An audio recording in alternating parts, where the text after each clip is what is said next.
ஃப்ரெண்ட்லியா பேசணும் இல்லையா?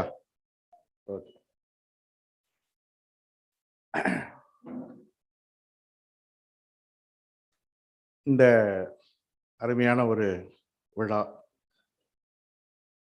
உலக ஓசோன் தினம் கொண்டாட்டம் 2வது நாளாக தொடர்கிறது.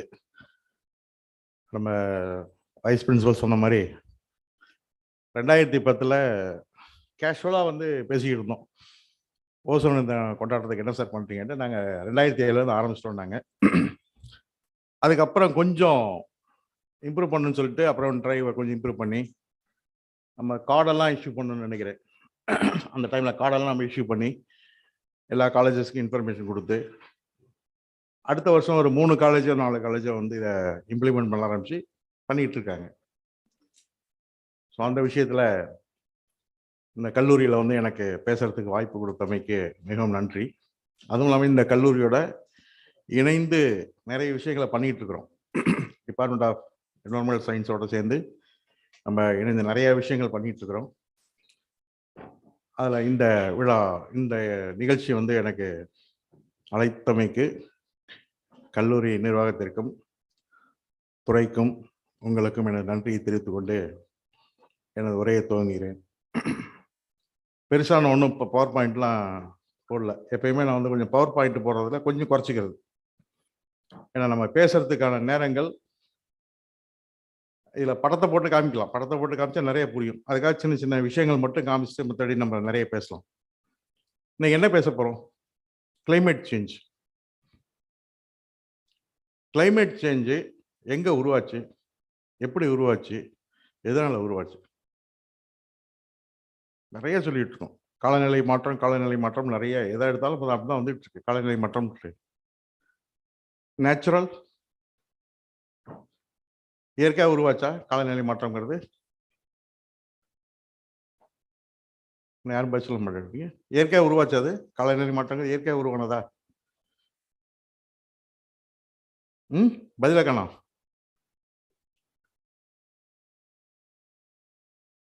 இங்க நிறைய பேத்துக்கு ஒரு 50 வருஷத்துக்கு முன்னாடி இந்த உலகம், இந்த ஊர் இதெல்லாம் எப்படி இருந்துச்சு தெரியாது. ஸோ இன்னைக்கு நம்ம இருந்துகிட்டு இருக்கிறதான் உலகம்னு நீங்க நினைச்சுக்கிட்டு இருப்பீங்க. ஸோ அதனால காலநிலை மாற்றம்னா சரி, அது பாட்டுக்கு அப்படியே சைக்கிளிங்ல வர்றதுன்னு நினைச்சுக்கிட்டு இருக்கலாம். நீங்க அதுக்கு ஒரு உதாரணம் சொல்லுவோம். நல்ல தண்ணி குடிக்கிறதுனா எப்படி அப்படின்னு கேட்டா என்ன சொல்லுவீங்க நீங்க? இப்ப வீட்டில் ஒரு பாக்ஸ் வச்சிருக்கோம், அதை பிளக்ல மாட்டிட்டு தண்ணியை விட்டு அதுக்கப்புறம் வர தண்ணி எடுத்து குடிச்சா நல்ல தண்ணி. அதானே உங்களுக்கு தெரியும் இல்லையா? அதான் இன்னைக்கு தண்ணின்னு சொல்லிட்டு இருக்கோம். அது எப்படி கிடைச்சது, எப்படி இருந்துச்சு முன்னாடி அப்படின்னு கேட்டீங்கன்னா, நாங்கெல்லாம் இருக்கும் போது ஆற்றுல போய் எடுத்து குடிப்போம், நேரடியாக எடுத்து குடிப்போம். இன்னைக்கு எடுத்து குடிக்க முடியாது, அது வேற விஷயம். இன்னைக்கு ஆற்றுல காலை வைக்கிறது கூட அருகதை இல்லாமல் போயிடுச்சு ஆறுகள். காலநிலை மாற்றங்கிறது அதுதான். அன்னைக்கு நாங்கள் குடிக்கிறதுக்கு தண்ணி எடுத்து குடித்தோம், ஏசி கிடையாது, இந்த விஷயங்கள்லாம் இல்லை. இன்னைக்கு ஏசி இல்லாமல் உட்கார முடியல, ஃப்ரிட்ஜ் இல்லாமல் வீட்டில் எந்த பொருளும் வைக்க முடியல இல்லையா? அப்ப ஏன் இந்த மாறினது யாரால? இயற்கையே அப்படியே மாத்திக்கிச்சா? ஏதோ ஒரு காலத்துல டைனோசர் இருந்துச்சுன்னு சொன்னாங்க, பிரளயம் வந்துச்சு, அதுக்கப்புறம் அதெல்லாம் அழிஞ்சிருச்சுன்னு சொன்னாங்க. அது மாதிரி அழிஞ்சிருச்சானா கிடையாது. ஏன்னா கண்ணுக்கு பார்க்கக்கூடிய தூரத்தில் இருந்த விஷயங்கள், இயற்கையான விஷயங்கள், பார்க்க முடியாத விஷயங்கள் இல்லை. நான் பார்த்துருக்கேன், நான் நிறைய சொல்லுவேன். உங்களை எல்லாம் பார்க்கும்போது ஒரே ஒரு வார்த்தை மட்டும் சொல்லுவேன், அதை இப்பயும் சொல்லிடுறேன். இந்த உலகத்தின் கடைசி தலைமுறை நீங்கள் தான். ஏன்னு கேட்டீங்கன்னா, அடுத்த தலைமுறை என்பது எப்படி இருக்குன்னு சொல்ல முடியாது, இருக்குமான்றதும் சொல்ல முடியாது. ஸோ இவையெல்லாம் எங்க வந்துச்சுன்னு கேட்டீங்கன்னா, இந்த காலநிலை மாற்றம் ஒரு பக்கம். இந்த காலநிலையை மாற்றதுக்கான விஷயங்களை செஞ்சது எங்க தலைமுறை, அதை நான் ஒத்துக்கிறேன். காலநிலை மாற்றம், மாசு எல்லாமே உருவாக்குனதெல்லாம் எங்க தலைமுறைகள் தான். ஸோ இன்னைக்கு நம்ம பேச போகிறது வந்து காலநிலை மாற்றத்துக்கு ஏற்ப நம்ம எப்படி வந்து இருந்துக்கணுங்கிறது தான். சொன்னேன், மாசு, தண்ணீர் மாசு இருக்குது, நீர் மாசு இருக்குது. அதுக்காக என்ன பண்ணுறோம், நம்ம குடிக்கிறதுக்கு தண்ணியை ஃபில்டர் பண்ணி குடிக்கிறோம். ஃபில்டர் பண்ணி குடிக்கிறது தப்பு இல்லை, ஆனால் இன்னொரு விஷயத்தையும் பண்ணி குடிக்கிறோம், அதுதான் தப்பு. ஆர்ஓன்னு ஒன்று போட்டு குடிக்கிறோம். அது பேர் நான் சொல்றது செத்த தண்ணிங்கிறது, டெட் வாட்டர். ஆர்ஓ வந்து dead water, not a drinking water. Not a drinking water. RO வந்து not a drinking water, that is dead water. அதனால எந்த பயனும் கிடையாது. தாகத்தை தணிக்கிறதுக்கு வேணா உபயோகப்படும் மொழியா, உடலுக்கு எந்தவித நன்மைகளை செய்யாது. காற்று, இன்னைக்கு நம்ம இங்கே குழு ஏசியில் உட்காந்துருக்கோம். எதை பற்றி பேசுகிறோம், என்னத்தை பற்றி பேசுகிறோம்? நம்ம இன்னைக்கு ஓசோனை பற்றி பேசிக்கிட்டு இருக்கோம், காலநிலை மாற்றத்தை பற்றி பேசிக்கிட்டு இருக்கோம். ஆனால் நம்ம உட்காந்துருக்கு எங்கே உட்காந்துருக்கோம்? ஏசி ஹாலில். ஏசி ஹாலில் உட்காந்துருக்கிறதுனால நாம் இங்கே குழுவும் உட்காந்துருக்குறோம். வெளியில் இருக்கவங்க ஹீட் எவ்வளோ ஆகுதுன்னு கேட்டிங்கன்னா டபுள் ஆகிட்டு இருக்கோம். ஸோ நீர் போச்சு, காற்று போச்சு, நிலம் என்ன நிலைமையில இருக்குன்னு எல்லாத்துக்கும் தெரியும். நிலம் இன்னைக்கு, நேற்று ஒரு டிஸ்கஷன் பேசிக்கிட்டு இருக்கும்போது சொன்னோம், விவசாய புரட்சி, வேளாண் புரட்சி வந்துச்சு நம்மளுக்கு. ஏன்னு கேட்டிங்கன்னா, நம்மளுக்கு தேவையான உணவுகள் வருங்காலத்தில் கிடைக்காம போய்டும். அதனால வேளாண்மை புரட்சி, வேளாண் புரட்சின்னு கொண்டு வந்தாங்க. அதில் நிறைய கருத்து வேறுபாடு. அதில் ஒரு முக்கியமான ஒரு நபர் இருந்தார். அவர் பேர் தெரியுமா இருக்காது?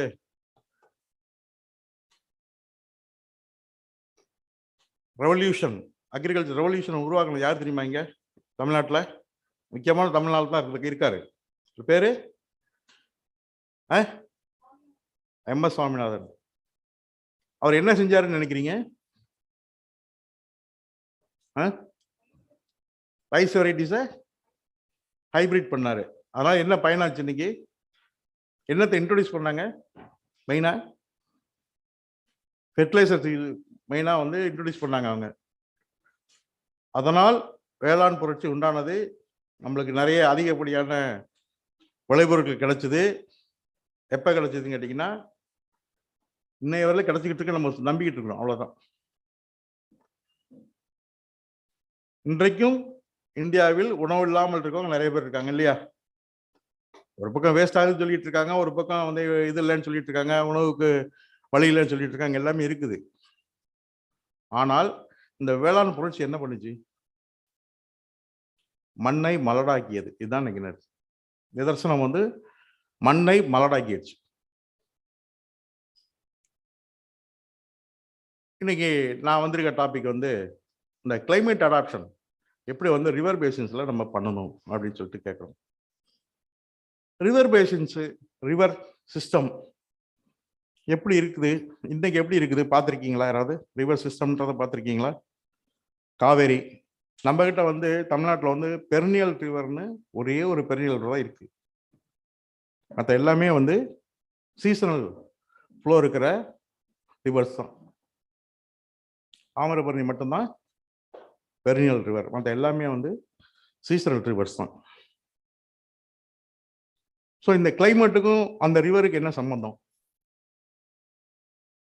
பயோடைவர்சிட்டி, ஈக்கோலாஜிக்கல் பேலன்ஸு, இதெல்லாம் நம்ம பேசிக்கிட்டு இருக்கோம். இதுக்கும் இந்த கிளைமேட்டுக்கு என்ன சம்பந்தம்? ரிவருக்கும் ஈக்கலாஜிக்கல் என்ன சம்பந்தம்? ரிவருக்கும் எக்கனாமிக் என்ன சம்பந்தம்? ரிவருக்கும் கிளைமேட் சேஞ்சுக்கு என்ன சம்பந்தம்? திருப்பி அதே ஏதாவது என்ன சம்பந்தம்? இதுதான் நம்ம திருப்பி திருப்பி பேசிக்கிட்டு இருக்கோம். நான் சொன்னேன், ரிவர் ஆற்றுல தண்ணி வந்துச்சுன்னா நம்ம எடுத்து குடிச்சுக்கிட்டு இருந்தோம். இந்த பருவநிலை மாற்றத்தை பற்றி ஃபர்ஸ்ட் சொன்னேன். யார் உருவாக்குறதுன்னா நம்ம தான் உருவாக்கியிருக்கோம், வேற யாரும் உருவாக்கல. அதெல்லாம் வந்து இயற்கை சுழண்டு வந்து அப்படியே தலைகளாக போட்டுருச்சு, அதனால நம்மளுக்கு வந்து இதாயிடுச்சு, இயற்கை காலநிலை மாற்றத்தை வந்துருச்சு அப்படிலாம் சொல்ல முடியாது. இன்னைக்கு என்ன சொல்றோம்? காலநிலை மாற்றத்தை தவிர்க்கணும் என்ன சொல்றோம்? மெயினாக என்ன சொல்றோம்? எல்லாருமே என்ன சொல்றோம்? மரங்கள் நடுங்கன்னு சொல்றோம் இல்லையா? ஒரு 15 நாளைக்குள்ளார ஒரு பெரிய ஒரு கண்கூட பார்க்கக்கூடிய விஷயம் இல்லைங்களா? இருக்குல்லே கிளைமேட்ல நல்ல அருமையான சிட்டின்னு சொல்லிக்கிட்டு இருந்த ஒரே ஊர் வந்து பெங்களூர். கர்நாடகா ஏரியாவில் பெங்களூர் தான் வந்து கூலஸ்ட் சிட்டி. ஒரு காலத்தில் கூலஸ்ட் சிட்டி. அங்கே ஏசியே கிடையாது. இன்னைக்கும் இதாக இருக்கட்டும், ஐடி பார்க்காக இருக்கட்டும், டெக்ஸ்டைல் இண்டஸ்ட்ரீஸு, இது எலக்ட்ரானிக்ஸ் இண்டஸ்ட்ரி ஃபுல்லாகவே பெங்களூர் சிட்டிலாம் இருக்குது. ஏன்னு கேட்டிங்கன்னா கிளைமேட்டுக்காக தான். பட் அங்கே என்ன இருக்குது? இப்போ 1 வீக் பார்த்தீங்களா? 1 வீக் யாராவது நியூஸ் பார்த்தீங்களா? நியூஸில் வந்து ஜென்ரலாக சொல்லுவாங்க. ஏன்னா தமிழ்நாட்டில் வந்து சும்மா லைட்டாக சொல்லுவாங்க பெங்களூரை பற்றி. பட் நான் இப்போ ஒரு 3 days பேக் வந்து பெங்களூரில் இருந்தேன். நியூஸ் போட்டுட்ருக்காங்க. என்ன தெரியுமா நியூஸு? கண்டினியூஸாக ஓடிக்கிட்டு இருக்க ஒரு news. Operation bulldozer. Title operation புல்டோசர்னு சொல்லி அங்கே ஒரு ஆப்ரேஷன் நடந்துகிட்டு இருக்கு. என்ன ஆப்ரேஷன் புல்டோசர்? புல்டோசரை பிரித்து திருப்பி மாட்ட போகிறாங்களா? ரிவரில் கட்டியிருக்கிற என்க்ரோச்மெண்ட்ஸை இடிக்கிறதுக்கு ஆப்ரேஷன் புல்டோசர்னு சொல்லி ஒரு 100 புல்டோசர் பொக்லைன் மிஷினை கொண்டு போய் வச்சு இடிச்சுட்டு இருக்காங்க. இன்னைக்கு அதில் ஒரு மெயின் பில்டிங் இடிக்க போகிறாங்க, விப்ரோவை. ஏன்னு கேட்டிங்கன்னா அவன் ரிவர்லேயே கட்டியிருக்கான். மேஜர் ஐடி இண்டஸ்ட்ரி ஃபுல்லாக ரிவருக்குள்ளார் இருக்கு. நம்ம ஒரு காலத்தில் சொல்லுவாங்க, எனக்கு நல்ல ஞாபகம் இருக்கு, பிரம்மபுத்திரா ரிவரில் ஹெவி ஃப்ளட்டு, அளவுக்கு அதிகமான ஃப்ளட் ஒரு 70 years பேக் வந்திருக்கு.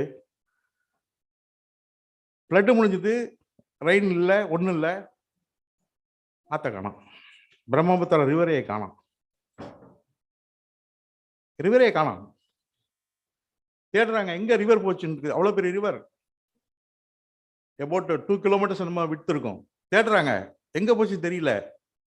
கடைசியா பார்த்தா ஒரு 4 kilometer தள்ளி அதை பாட்டு ஓடிக்கிட்டு இருக்கு. போயிட்டு இருந்த ரிவர் 4 kilometer தள்ளி தனியா போயிட்டு இருக்கு. அது பாட்டு ரிவர் தனியா ஒரு ஃபார்மேஷன் பண்ணி போயிட்டு இருக்கு. ஸோ நம்ம வந்து தண்ணீரை வந்து தடுக்கிறதுக்கு முடியவே முடியாது. இன்னைக்கு என்ன ஸ்டேஜ் நம்மளுக்கு ரிவர்ல? ரிவரை வந்து நம்ம ஏன் மெயினா எடுத்துக்கிறோம்? ஒரு காலத்துல கோயில் இல்லாத ஊரில் குடியிருக்க வேண்டாம்னு சொன்னாங்க. நீர்நிலைகள் இல்லாம இருக்க முடியுமா? ஒரு சின்ன சின்ன ஊர்லயும் ஒரு நீர்நிலை இருக்கும். கிணறு வெட்டி வச்சிருந்தாங்க, ஒரு குளம் இருக்கும், ஒரு வாய்க்கால் ஓடிட்டு இருக்கும், ஒரு ஆறு இருந்துச்சு. ஆறு சாதாரணம் இல்லை. ஆற்றங்கரையில் தான் அத்தனை கலைகளும் வளர்ந்தது. ஆற்றங்கரையில் தான் அத்தனை தொழிற்சாலைகளும் இருந்தது. இன்னைக்கு திருச்சி எடுத்துக்கங்க, எதுக்கு இங்க பிஹெச்சியில் கொண்டு வந்தாங்க? வேற எங்கேயாவது கொண்டு வச்சிருக்க கூடாதா? ஆன்ஃபார்ம் டெவலப்மெண்ட்ஸ் இது OFD இருக்குது, ஆர்டினன்ஸ் ஃபேக்டரி இருக்கு, எப்படி இங்க வந்துச்சு? பக்கத்துல ரிவர் இருக்கு. எதுக்காக இருந்தாலும் வந்து தண்ணீர் முக்கியம். ரயில் பெட்டி தொழிற்சாலை ஏன் திருச்சியில் இருந்துச்சு? தண்ணீர் வேணும். கலைகள் வளர்ந்தது இங்கதான். ஆடல் கலையா இருக்கட்டும், மற்ற மியூசிக்கல் இன்ஸ்ட்ருமெண்ட்ஸா இருக்கட்டும், எல்லாமே இந்த காவிரி கரை ஓரத்தில் நிறைய இருந்திருக்கு, இருக்குது இன்னைக்கும். கோயில்கள் ஆற்றங்கரையில் தான் நிறைய கோயில்கள் இருக்கு. கங்கையா இருக்கட்டும், காவேரியா இருக்கட்டும், ஐயா எடுத்துங்க, தாமிரபரணி எடுத்துங்க, எல்லா ஊர் கரையிலையும் பெரிய பெரிய கோயில்கள் இருக்கு. ஒரு காலத்துல வந்து ஆறுகள் மூலமாகவும் இது மூலமாகவும் தான் நம்ம இதே நடந்திருக்குது, டிரான்ஸ்போர்ட் நடந்திருக்கு. இன்னைக்கு நம்ம பிரிட்டிஷ் இதை பத்தி பேசிக்கிட்டு இருக்கோம், பக்கிங்ஹாம் அரண்மனையை பத்தி பேசிக்கிட்டு இருக்கோம். இன்னைக்கு யாராவது பக்கிங்ஹாம் கால்வாய் பத்தி தெரியுமா? மனுஷன் வெட்டினது, பிரிட்டிஷ்காரங்க வெட்டின ஒரு கால்வாய் நேவிகேஷனுக்காக. ஏன்னு கேட்டீங்கன்னா அது மூலமா படகு போக்குவரத்து அங்கிருந்து ஆந்திராவில் ஆரம்பிச்சு சிதம்பரம் வரல வந்துச்சு. அதுக்கப்புறம் வேதாரண்யம் கனால் சொல்லிட்டு வேதாரண்யம் போயிடுச்சு, வேதாரண்யம் போச்சு ஒரு கனால். ஸோ இதெல்லாம் வந்து இயற்கை நாம் உருவாக்கி கொண்டது, இயற்கையும் சேர்ந்து நம்மளுக்கு உதவுச்சு அந்த காலத்துல. இன்னைக்கு என்ன நிலைமை கொண்டு போயிட்டு இருக்கோம் நம்ம? கிளைமேட்னால நம்மளுக்கு என்ன பாதிக்குது? காவேரியில கொள்ளிடத்துல 48 நாள் தொடர்ந்து வெள்ள நீர் போனது இப்பதான். கொள்ளிடத்துல தண்ணீர் இல்லாமல் ஒரு 4 வருஷத்துக்கு முன்னாடி 5 வருஷத்துக்கு முன்னாடி தண்ணீரே இல்லாம, அதாவது எதுல தண்ணி போலனாலும் கொள்ளடத்துல தண்ணி போய்கிட்டே இருக்கும். எந்த நேரமும் எனக்கு தெரிஞ்சு கொள்ளட தண்ணி போயிட்டே இருக்கும். ஊத்து தண்ணி அப்படியே வந்துகிட்டே இருக்கும். 5 வருஷத்துக்கு முன்னாடி தண்ணியில சுத்தமா இல்ல. ஸ்ரீரங்கம் கோயிலுக்கு வருஷம் ஃபுல்லா தண்ணி அங்கன்னா எடுத்து போய் பெருமாளுக்கு இதுக்கு எடுத்துக்குவாங்க, தீர்த்தவாரிக்கு. இல்ல, கொள்ளடத்துக்குள்ளார கிணறு வெட்டி அதுல இருந்து தண்ணி எடுத்து போனாங்க. ஒரு பக்கம் ஒரு சைடுல வறட்சி, 2003 வறட்சி, 2012 வறட்சி. ஆனா இன்னைக்கு என்ன ஆச்சு? 42 நாள் தொடர்ந்து தண்ணீர் போனா சரித்திரமே இல்லைன்ற அளவுக்கு இன்னைக்கு ஆறுகள் போயிட்டு இருக்கு. எதனால எவ்வளவு வந்துச்சு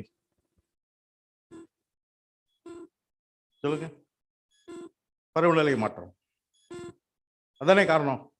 அதுக்கு தகுந்த மாதிரி நம்ம போய்க்கணும் இல்லையா? அதுக்கு தகுந்த மாதிரி நம்ம மாற்றணும். அதான் அடாப்டேஷன். என்ன பண்ணலாம்? இப்ப வெள்ளம் வரும்போது குளிச்சுக்கலாம், வறட்சி இருக்கும் போது துணியை வச்சு உடம்பு தொடச்சிக்கலாம். அந்த நிலைமைக்கு தான் போய் ஆகணும், வேற வழி இல்லையே. இப்ப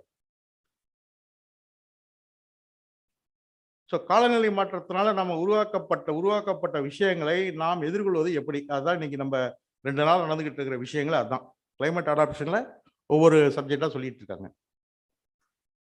இன்னைக்கு ரிவர் எடுத்துக்கிட்டீங்கன்னா, தமிழ்நாட்டை பொறுத்தவரைக்கும் அந்த கிளைமேட் அடாப்ஷன்ல எடுத்துக்கிட்ட ஒரு ரிவர் வந்து வெண்ணாறு ரிவர்ல ஒரு 5 ரிவர் எடுத்துக்கிட்டாங்க. எடுத்துட்டு இப்போ ஒர்க்கு அதில் முடிஞ்சிருச்சு. ஏசியன் டெவலப்மெண்ட் பேங்கோட அசிஸ்டன்ஸில் அந்த ஒர்க் எடுத்து ஒரு சர்டன் போர்ஷன் முடிஞ்சு ஒரு 5 ரிவருக்கு கம்ப்ளீட்டாக முடிச்சிட்டாங்க. வெள்ளையாறு, பாண்டவையாறு, வெண்ணாறு, ஹரிச்சந்திர நதி, வேதாரண்யம் கனால் அப்படின்னு சொல்லிட்டு ஒரு 5 ரிவர் முடிச்சுட்டு என்ன பண்ணியிருக்காங்க? இப்போ என்ன பண்ணணும்? வர்ற தண்ணி என்ன பண்ணணும்? வேஸ்ட் பண்ணக்கூடாது. தண்ணி வர்றப்ப வர்ற தண்ணியை வேஸ்ட் பண்ணக்கூடாது. ஒன்று, மினிமமாக வர்ற தண்ணியை யூஸ் பண்ணுறதுக்கான விஷயங்களை நம்ம பார்க்கணும். ஸோ அப்போ நம்ம என்ன பண்ணுறோம்? அடாப்ஷனில் என்ன பண்ணுறோம்னு கேட்டிங்கன்னா, ஃபஸ்ட்டு லைனிங் கெனால். 2 விஷயம். நம்ம இதில் ஒரு பெருசாக இன்னொன்று பேசிக்கிட்டு இருக்காங்க, பேசிக்கிட்டு இருக்கோம் எல்லாருமே. என்வரான்மெண்டலிஸ்ட்னு சொல்லிட்டு இருக்கோம், எல்லாருமே பேசிக்கிட்டு இருக்கோம். கண்டிப்பாக ரிவரில் வந்து சீப்பேஜ் இருக்கணும், லைனிங் பண்ணக்கூடாது அப்படின்னு சொல்லி ஒரு பக்கம் நடந்துகிட்டு இருக்கு. இன்னொரு பக்கம் என்ன சொன்னீங்கன்னா, வாட்டர் சேவ் பண்ணணும்னா நம்ம வந்து லைனிங் பண்ணால் தான் முடியும். கால்வாய்க்கு வந்து கீழையும் சைட்லையும் காங்கிரீட்டில் இது போட்டால் தான், ஸ்லாப் போட்டால் தான் முடியும், இல்லைன்னா தண்ணி வந்து வேஸ்ட் ஆகிட்டு இருக்கும். 2 பக்கம் பேசிக்கிட்டு இருக்கும். இன்னொரு பக்கம் என்ன சொல்கிறோன்னா, ஈக்கலாஜிக்கல் பாதிக்குது, அதுக்குள்ளே தண்ணி சீப்பேஜ் ஆச்சுன்னா தான் பக்கத்தில் இருக்க வெல்ஸுக்கெல்லாம் போகும்னு சொல்கிறோம். 2மே கரெக்ட் தான். ஆனால் கிளைமேட் அடாப்ஷன் பண்ணும்போது நம்ம இருக்கிற கிளைமேட் இன்னைக்கு வந்து அதிகமான வெள்ளம் வந்து இப்போ ஜாஸ்திலாம் இல்லை. எப்போ வருது வெள்ளம்? நம்மளுக்கு தேவையில்லாத நேரத்தில் வருது வெள்ளம். அதாவது நம்ம விவசாயத்தை இதை எடுத்துக்கிட்டிங்கன்னா ரொம்ப அருமையான விஷயம். ஜூன்ல தண்ணி திறக்கிறாங்க. ஜூன், ஜூலை, ஆகஸ்ட் நாற்று நட்டு நடவு நட்டுருவாங்க. ஆகஸ்ட் வரையிலும். செப்டம்பர், அக்டோபர், நவம்பர் இந்த 3 மாசத்துல மழை பெஞ்சாலும் அந்த பயிருக்கு சேதம் இல்லை. நவம்பர், டிசம்பர் இந்த டைம்ல அறுவடை டைம்ல மழை பெய்யாது. நம்மளுக்கு அக்டோபர் எண்டு, நவம்பர் 15 அந்த டேட்டுக்குள்ளார மழை முடிஞ்சு போயிடும். அதுக்கப்புறம் வந்து டிசம்பர் வரலும் நம்மளுக்கு பிரச்சனை இல்லை. ஜனவரியில் அறுவடை வந்துடும். இதுதான் natural harvesting pattern, agriculture pattern. இன்னைக்கு என்ன ஆயிடுச்சு? அறுவடை நடக்கும்போது அளவுக்கு அதிகமான மழை பெய்யுது. கோடை வெயில் சொல்றோம். கோடை மழை என்னன்னு கேட்டீங்கன்னா, கோடை மழைங்கிறது எப்பன்னு கேட்டீங்கன்னா ரெகுலரெல்லாம் பெய்யாது. ஏதோ ஒரு நாளைக்கு நம்ம இதில் சொல்லுவாங்கல்ல, வானிலை மையத்தில் சொல்லுவாங்கல்ல, என்ன சொல்லுவாங்க? காற்றின் ஈரப்பதத்தின் காரணமாக மழை பெய்யக்கூடும் அப்படிம்பாங்க. ஸோ அந்த மாதிரி தான் இருந்துச்சு. பட் இன்னைக்கு என்ன கேட்டீங்கன்னா, அந்த மாதிரி சீசனே நம்மளுக்கு ஹெவியா ரெயின். எல்னினோ எஃபெக்டை பற்றி கேள்விப்பட்டிருக்கீங்க? எல்னினோ எஃபெக்ட் ஒன்ஸ் இன் 5 இயர்ஸா வரும். எல்னினோ எஃபெக்ட் ஒன்ஸ் 5 இயர்ஸா வரணும். பட் இன்னைக்கு என்ன ஆகுது? அதெல்லாம் மறைஞ்சு போச்சு. எப்போ வேணாலும் மழை பெய்யலாம், எப்போ வேணாலும் வெயில் அடிக்கலாம். நைட்டு ஃபுல்லாக மழை பெய்யுது, நல்ல குழுகுலும் ஆயிடுச்சு. இப்போ நியூஸில் காலையில் பார்த்துன்னு சொல்கிறாங்க, நேற்று இரவு பெய்த மழையில் மக்கள் மகிழ்ந்தனர். அப்படியே ஈரப்பதம் வந்து இது வந்து என்னது காற்றில் வந்து நல்ல ஈரமாக இருக்குது, நல்ல குழுகுலுன்னு இருக்குன்னு சொல்கிறாங்க. காலைல 8 மணிக்கு 9 மணிக்கு பார்த்தீங்கன்னா வெயில் கொளுத்தி எடுத்து வெளியே போக முடியல. அப்படித்தானே இருக்கு. காவேரியில ஜூன் 12 தண்ணி தந்தாங்கன்னு வச்சுங்களேன், ஜூன் 12 தண்ணி திறந்து ஃபுல்லா வரும். ஜூன் மாசம் எண்டுக்குள்ளார என்ன கேட்டீங்கன்னா லேசா ட்ரெஸ்லிங்ஸ் இருக்கும். இந்த இடம் ஃபுல்லா ஈரமாயிடுச்சுங்கிறதுக்காக இங்க இருக்கிற மேகங்கள், லேசா இருக்க மேகங்கள் டக்குன்னு ஒரு சிதறல் விட்டுட்டு போயிடும். இன்னைக்கு பேஞ்சா கிளவுட் பஸ்டிங், இல்லைன்னா கம்முன்னு இருக்கிறேன் அப்படின்ற மாதிரி போயிடுச்சு மேகங்கள். கிளவுட் பஸ்டிங் நிறைய பேத்துக்கு கிளவுட் பஸ்டிங் சொல்லிட்டு இருக்காங்க. நேரடியாக பார்த்தவங்க எவ்வளோ பேர் இருக்கீங்கன்னு தெரியல. இப்போ லாஸ்ட் வீக் ஒரு யூடியூப்ல ஒரு வீடியோ வந்துருச்சு, பார்த்து இன்னும் தெரிஞ்சிருக்கும். கிளவுட் பஸ்டிங் என்ன கேட்டா, டேங்க் வெடிச்சா எப்படி இருக்கும், தண்ணி கூட கீழே டேங்க் வெடிச்சு உடச்சிருச்சு வச்சுங்களேன், உடஞ்சோடனே தண்ணி எப்படி ஊற்றும், அது மாதிரி ஊற்றுது மொத்தமா. இதுதான் கிளவுட் பஸ்டிங். அப்போ என்ன சொல்றாங்க, உடனே ஒரு நம்ம நண்பர் ஒருத்தர் பேசினாரு, இந்த கிளவுட் பஸ்டிங் வந்து ரொம்ப இதாயிடுச்சு, சில்லு ஆயிடுச்சு, அதனால இதாயிடுச்சு, அதனால மரம்ன்றதை குறைச்சிக்கணும்.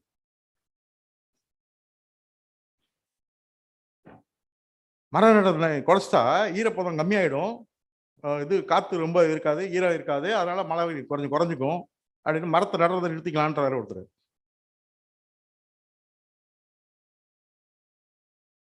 மரம் நடுவதற்கும் மழைக்கும் சம்பந்தம் இருக்குன்னா கூட அவ்வளோ குளிர்ச்சி கொடுக்குற மரம் நட்டுருக்கமான்ற. இன்னைக்கு இந்த 15 ஆண்டுகள்ல அரசு துறைகள் மூலம் நட்ட மரங்களும் நாம நட்ட மரங்களும் இல்லையா, வருஷத்துக்கு மரம் நடுவில் எத்தனை நடத்துறோம் நம்ம தனியா? ஒவ்வொரு கல்லூரியில் எவ்வளவு மரம் நடுறோம் வருஷத்துக்கு? ப்ரொஃபசர் கோச்சிக்க கூடாது, இந்த கல்லூரியில் நடப்பட்ட மரங்கள் வளர்ந்திருந்தால் உள்ள நுழைவுக்கு இடம் இருக்காது இல்லையா? வேடிக்கையா சொல்லுவாங்க, ஒரு இடத்துல மரம் போடுறாரு, ஒரு அரசியல்வாதி மரம் நடுறாரு, அடுத்த வருஷம் வரும்போது அப்ப அந்த இடம் ராசியான மரத்தை அங்கதான் நடணுங்கிறாரு. அப்ப என்ன பண்றான், இருக்கிற மரத்தை பிடிங்கி போட்டு அதுலயே நடுறான். இன்றைக்கு இப்போ நான் வந்து அரசு துறையில் தான் இருக்கிறேன், இருந்தா கூட நான் ரொம்ப பிராங்கா பேசுற ஆள்றேன்னு. ஃபாரஸ்ட்ரி டிபார்ட்மெண்ட் நட்ட மரங்கள் மொத்தமாக இன்று இருந்திருந்தால் நாம் நடக்கிறதுக்கு இடம் இருக்காது. இப்படி இப்படி இப்படி போகணும் நம்மளே, அந்த அளவுக்கு மரங்கள் நடப்பட்டிருக்கிறது. என்ஜிஓஸ் நட்ட மரங்கள் இருந்திருந்தால் நம்ம போறதுக்கே வழி இல்லை, வீட்டை விட்டு வெளியே போக முடியாது. உண்டா இல்லையா? ஒரு 5 ஆண்டுகளுக்கு முன்னாடி நம்ம கார்பரேஷன் ஒரு டிரைவ் பண்ணாங்க, ஒவ்வொரு ஸ்ட்ரீட்லயும் 20 மரம் நடுன்னு சொல்லி நட்டாங்க. 3 வருஷம் நட்டாங்க, 60 மரம். இன்னைக்கு எந்த தெருவில் 60 மரம் இருக்கா? நான் கூட 5 மரம் நட்டேன். கடைசியில் என்னால் காப்பாற்ற முடிஞ்சு ஒரே ஒரு மரம் என் வீட்டுக்கு ஏற்ற மாதிரி மட்டும்தான். மீதி 4 மரத்தை எவ்வளவு எடுத்துட்டு போனாலே தெரியாது, அந்த கூண்டையும் சேர்த்து எடுத்துட்டு போயிட்டான். இல்லை அதை கொண்டு போய் வேற எங்கேயா நட்டு கணக்கு காமிக்கிறதுக்கான்னு தெரியாது. நீங்க அந்த மாதிரி நிலைமையில தான் இருக்கிறோம் நம்ம. ஸோ நம்ம வந்து கிளைமேட் அடாப்ட் இப்போ பார்த்தீங்கன்னா சுப்ரீம் கோர்ட் ஒரு ஆர்டர் போட்டுச்சு, ஒரு மரம் நட்டா 10 மரம் நடணும். எவ்வளவு மரங்கள் நடப்பட்டது, எவ்வளவு மரங்கள் வெட்டப்பட்டது, எவ்வளவு மரங்கள் நடப்பட்டதுன்ற இன்னைய கணக்கு தெரியாது யாருக்கும். சுப்ரீம் கோர்ட் கேட்டுச்சுன்னா இருக்கிற மரத்தை கணக்கு பண்ணிட்டு அதுல வந்து அதுல 10% மட்டும் எடுத்து இவ்வளவு மரம் நாங்கள் வெட்டியிருக்கோம்னு சொல்லிடுறாங்க, கணக்கு முடிஞ்சு போச்சா? அப்ப சுப்ரீம் கோர்ட் சாட்டிஸ்ஃபைட். ஓ 10,000 மரம் வெட்டிருக்கீங்க, 1,00,000 மரம் நட்டுருக்கீங்க. அந்த 10,000 லட்சம் மரங்கள் எப்ப நட்டுச்சுன்னா கணக்கு கிடையாது, 50 வருஷத்துக்கு முன்னாடி மரமா இருக்கும், வளர்ந்த மரமா இருக்கும், 50 வருஷம் மரமா இருக்கும், அதுவும் கணக்குல வந்துருது இப்ப. ஸோ இப்போ நம்ம இது மாதிரி பார்க்கும்போது இயற்கை மாற்றங்கள் வரும்போது நம்மளும் அதுக்கு தகுந்த மாதிரி மாற்றிக்கணும்னு சொல்லும் போது இது இல்லையே, இந்த ஸ்லைட் இல்லையே. அடுத்த ஸோ இம்பேக்ட் இம்பேக்ட் என்ன? கிளைமேட் சேஞ்ச்னா இம்பேக்ட் என்ன? ரிலேஷன் டு வாட்டர் என்ன? ஏர் அண்ட் வாட்டர் டெம்பரேச்சர் இன்க்ரீஸ்ட். ஒன்று மெயின். ஒரு காற்றில் வந்து எவ்வளோ சதவீதம் ஏறி இருக்குன்றாங்க தெரியுமா? எத்தனை 0.5 டிகிரி செல்சியஸ் ரைஸ் ஆயிடுச்சு அப்படின்றாங்க. ஒரு 2050 2050 என்ன ஆகுது அப்படின்னு பார்த்தீங்கன்னா 1 டிகிரி 1.5 டிகிரி ஏறின்றாங்க. அன்னைக்கு என்ன ஸ்டேஜ் வரும்? 1.5 டிகிரி ஏறிச்சுன்னா என்ன ஆகும் அப்படின்னு பார்த்தீங்கன்னா போக வேண்டாம், தஞ்சாவூர்ல பார்த்துக்கலாம். நீங்க பூம்புகார் போக வேண்டாம் கடலை பார்க்கறதுக்கு, தஞ்சாவூர்ல பார்த்துக்கலாம். சென்னைக்கு போக வேண்டியதில்லை, இருந்தாலே நீங்க போறதுக்கு.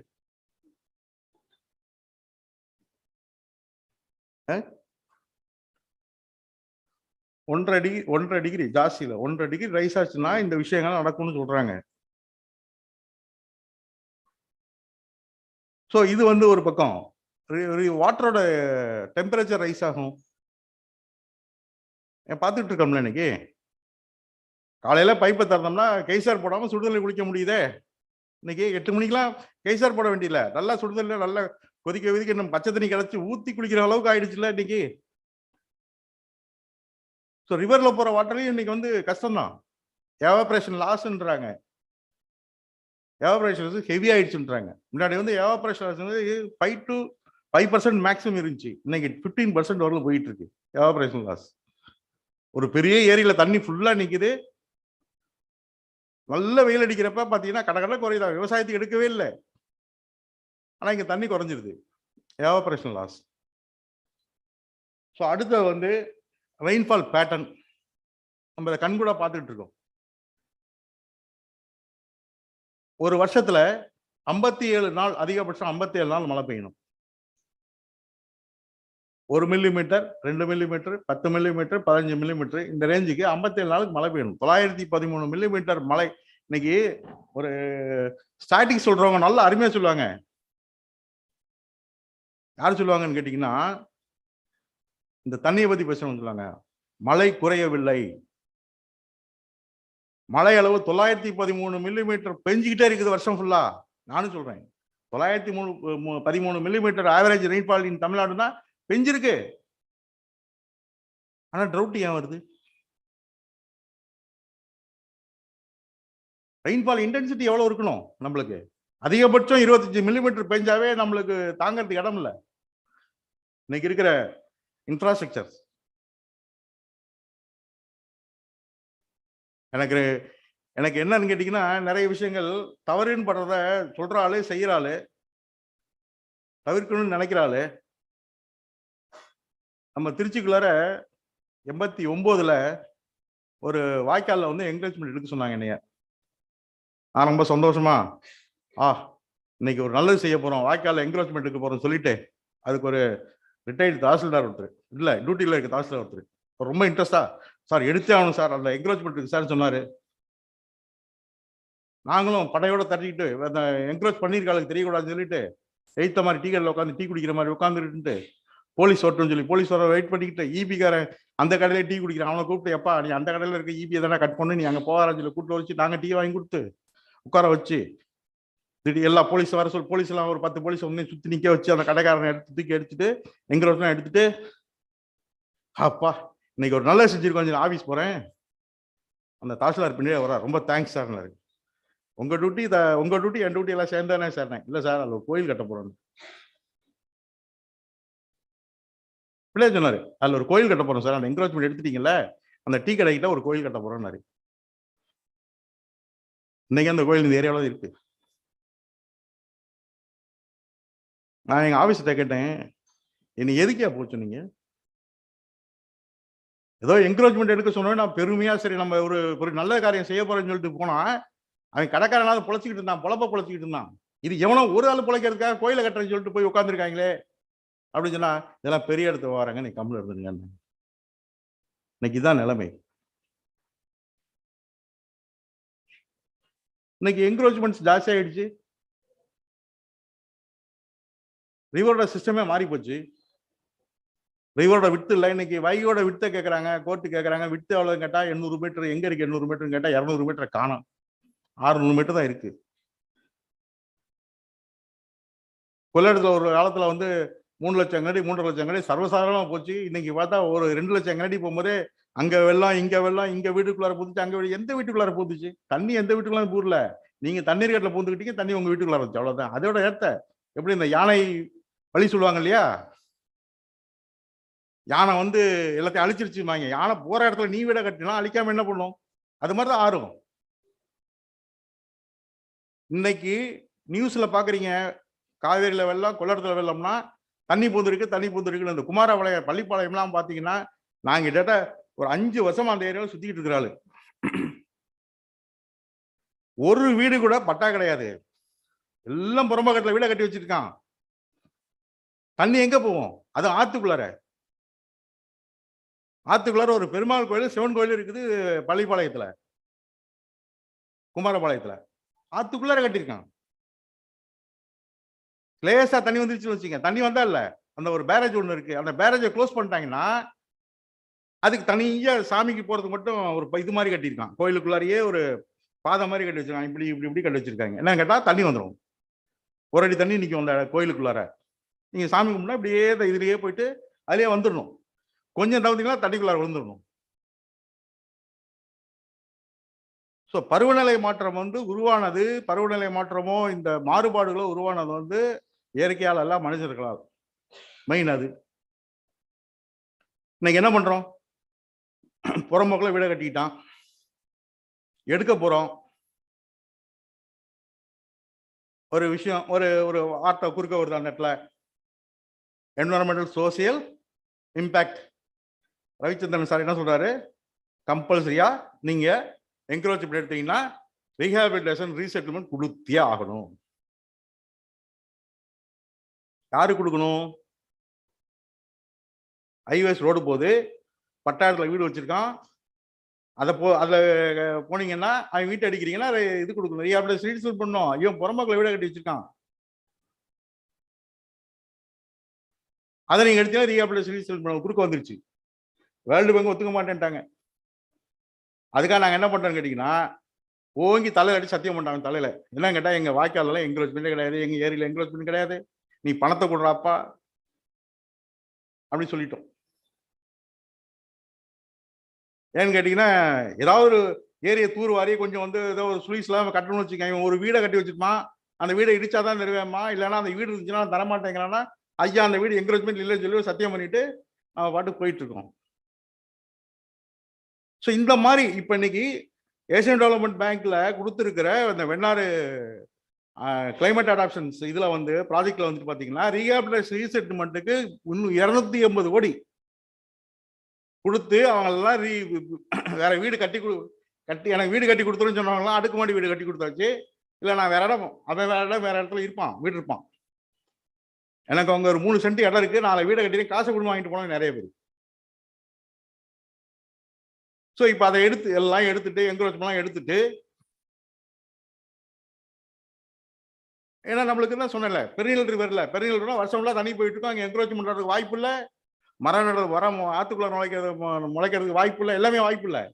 இங்க வந்து நம்மளுக்கு சீசனல் இது ஜூன் 12 ஜனவரி 28 தண்ணி அவ்வளவுதான் போகும். மார்ச் 1 இருந்து ஜூன் 11 தண்ணி இருக்காது.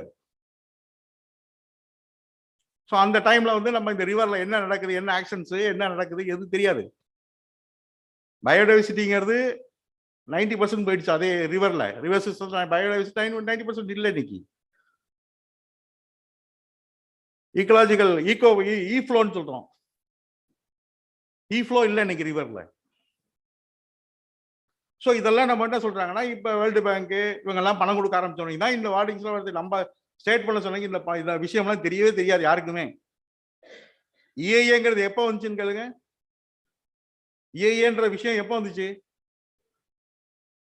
20 வருஷத்துக்குள்ள தான் வந்துச்சு. எப்போ வந்து வேர்ல்டு பேங்க் பணம் கொடுத்தானோ, லோன் கொடுக்க வந்தானோ அன்னைக்கு தான் கேட்டான் இஏஏ கொடுந்தான். அப்பதான் நம்மளுக்கு தெரியும் இஏஏன்னா என்ன. என்வரன்மெண்டல் ப்ரொடெக்ஷன் ஆக்ட் வந்து ரொம்ப நாள் ஆச்சு. என்விரான்மெண்டல் ப்ரொடெக்ஷன் ஆக்ட் வந்து ரொம்ப நாள் ஆச்சு, அதான் இம்ப்ளிமெண்டேஷனுக்கு வரவே இல்லை. எப்போ வந்துச்சு தெரியுமா இருக்காது? என்விரான்மெண்டல் ப்ரொடெக்ஷன் ஆக்ட் எப்போ வந்துச்சு தெரியுமா?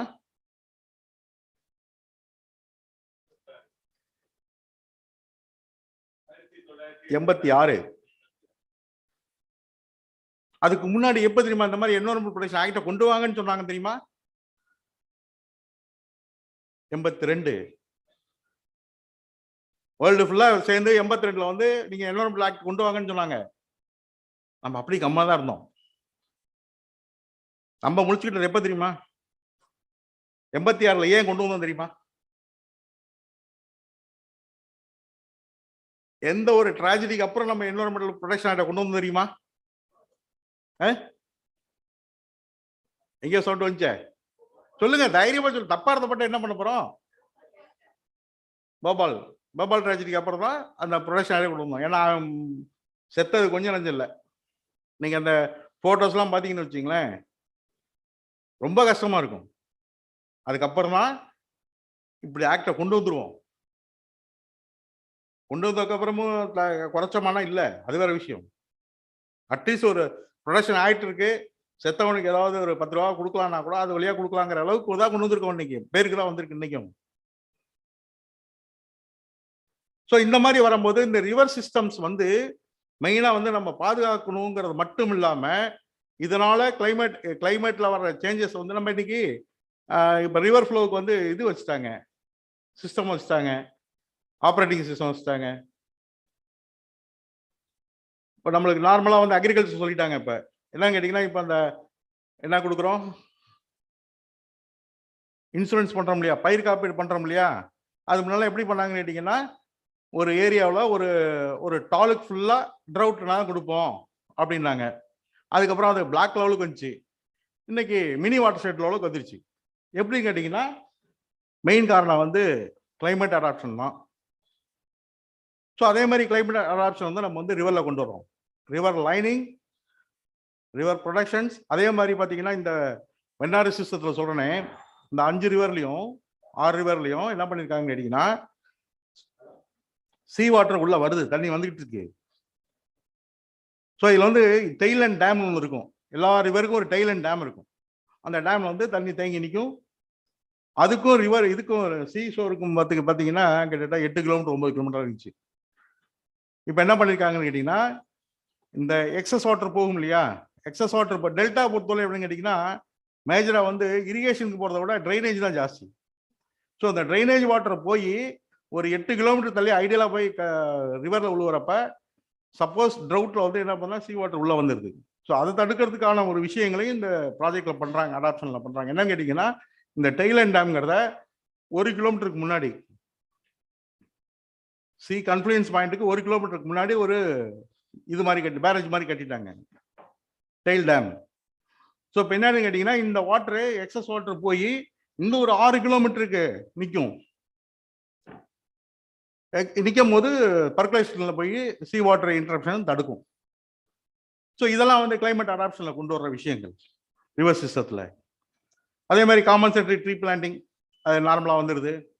ஒரு மரம் வெட்டினா 10 மரம் வைக்கணும்னு சொல்லி கண்டிஷனில் போட்டு சுப்ரீம் கோர்ட் கண்டிஷனில் நம்ம மரங்களையும் வச்சு தவிர்த்து இது பண்ணுறோம். நேற்று கூட ஒரு விசிட் போயிருந்தோம். இந்த அதாவது எக்ஸ்டென்ஷன், ரெனோவேஷன் அண்ட் மாடர்னைசேஷன் ஒரு ப்ராஜெக்ட்டு ஜிஐ கனால்ன்ற இது கிராண்டனை கனால் நடந்துகிட்டு இருக்கு, கல்லணை கால்வாய் நடந்துகிட்டு இருக்கு. அதில் நேற்று ஒரு இன்ஸ்பெக்ஷன் போயிருந்தப்ப சொன்னோம், அங்கே ஒரு 7000 மரம் வெட்டுற மாதிரி இருக்குது அப்படின்னாங்க. சாரி 7000 43,000 மரம் வெட்டுற மாதிரி இருக்கு அப்படின்னாங்க.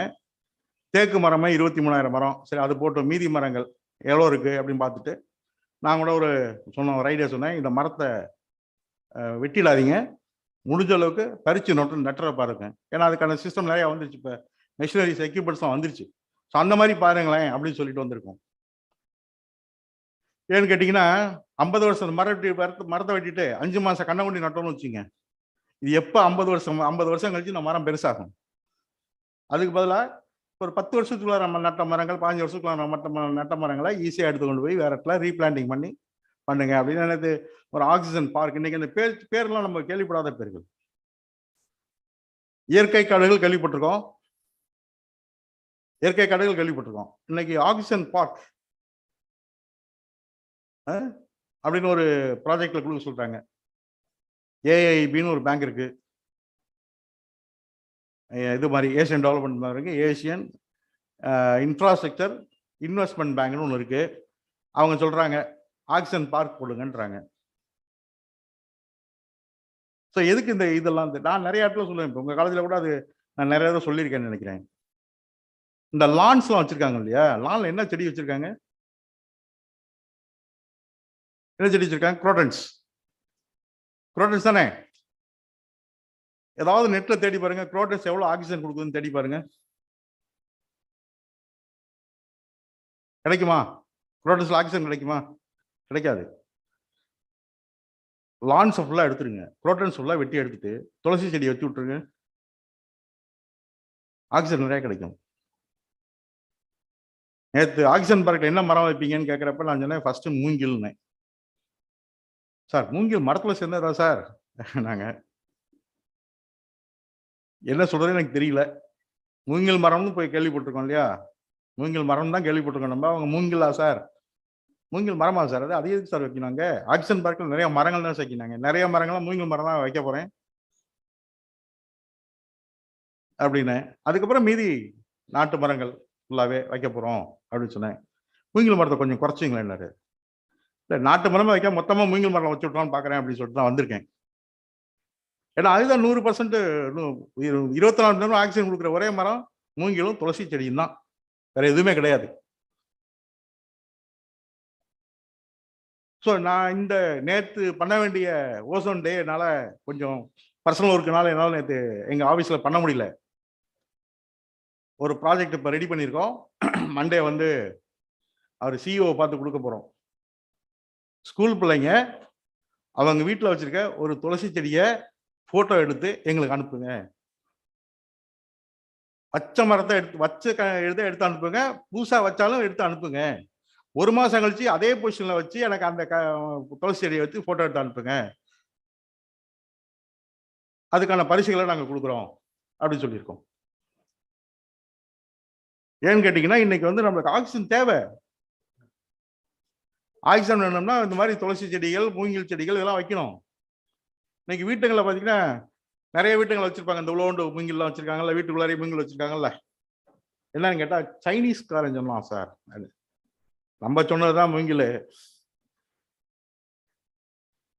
அப்படி குட்டையை வளர்த்து வச்சிருக்கான். நம்ம பெரிசா வச்சிருக்கான், அவன் வயதுக்கு அவன் வச்சிருக்கான், நம்ம வயதுக்கு நம்ம வச்சிருக்கோம், அவ்வளவுதான். ஸோ அதனால வந்துட்டு நம்ம வந்துட்டு இந்த மாதிரி ஒரு விஷயங்களை நம்ம வந்து ரிவர்ஸ் சிஸ்டத்துல கொண்டு வரணும். இன்னைக்கு சார் சொன்னாங்க நடந்தாய் வழி காவிரின்னு ஒரு திட்டம் இருக்கு, ரிவர் ரெஜுவனேஷன் ஒரு ஸ்கீம்ல நாங்கள் பண்றோம். ரிவர் ரெஜுவனேஷன் எதுக்கு பண்ணணும்? இன்னைக்கு ரிவர் சிஸ்டம் எப்படி மாறி போயிருக்கு? என்ன போயிட்டு இருக்கா? தண்ணி போயிட்டு இருக்கா? இப்ப தண்ணி போயிட்டு இருக்கு இல்லையா? ஜூன் இது பிப்ரவரி 28 அப்புறம் என்ன போகும்? அதுல காவிரிக்குள்ள என்ன போகும்? மொத்த ட்ரைனேஜ் போகும், சாக்கடை தான் போயிட்டு இருக்கோம் இல்லையா? ஸோ அப்ப அந்த ரிவரை மாத்தணும். எப்படி மாத்தணும்? நம்ம இதுல சொன்ன மாதிரி எல்லாம் இணைச்சிருவோம் சொன்ன மாதிரி நம்ம இந்த ரிவரை தூக்கி பொல்யூஷன் ஆயிடுற தூக்கி அப்படியே மாற்றி விட்டுருவோமா? இந்த பக்கம் அந்த மணிகண்டம் பக்கம் தாண்டி அந்த ரிவரை ஓட விட்டுறலாமா? முடியாது. ஏன்னு கேட்டீங்கன்னா ஆறுங்கிறது சாதாரணம் இல்லை, நீரோடைங்கிறது சாதாரணம் இல்லை. நீரோடை நீங்க இப்ப நீரோடையோ ஆறோ வந்து என்ன சொல்றீங்க? நம்ம என்ன சொல்றோம்? மேல தண்ணி போயிட்டு இருக்குன்னு சொல்லிட்டு இருக்கோம். அவ்வளவுதான் நம்மளுக்கு தெரிஞ்சது, மேல தண்ணி போயிட்டு இருக்கு. சர்ஃபேஸ் ஃப்ளோ இருக்குதுல, இங்க மேல இல்லைனாலும் சப்சர்ஃபேஸ் போயிட்டே இருக்கும். இதே அதுவும் கடலை நோக்கி தான் போகுது, வேற எங்கேயும் போல. இந்த சப்சர்ஃபேஸ் ஃப்ளோ வந்து கடலை நோக்கி தான் போயிட்டு இருக்கு. கிரவுண்ட் வாட்டர் எங்க வேணாலும் இருக்கலாம். கிரவுண்ட் வாட்டர் வந்து ஸ்டாட்டிக் வாட்டர், அது அப்படியே இருக்கும், அங்கேயே இருக்கிறது கிரவுண்ட் வாட்டரு. சர்க்குலேஷன் ஆகுது, எடுத்துக்கலாம். பட் ரிவர் ஃப்ளோல நீங்க அதனால தான் மணலை எடுக்க எடுக்க தண்ணி ஓடிக்கிட்டே இருக்கு இல்லையா? எதனால ஓடிக்கிட்டு இருக்குன்னு கேட்டீங்கன்னா அது சப்சர்ஃபேஸ் ஃப்ளோ, அது ஃப்ளோ தான் இருக்கும்.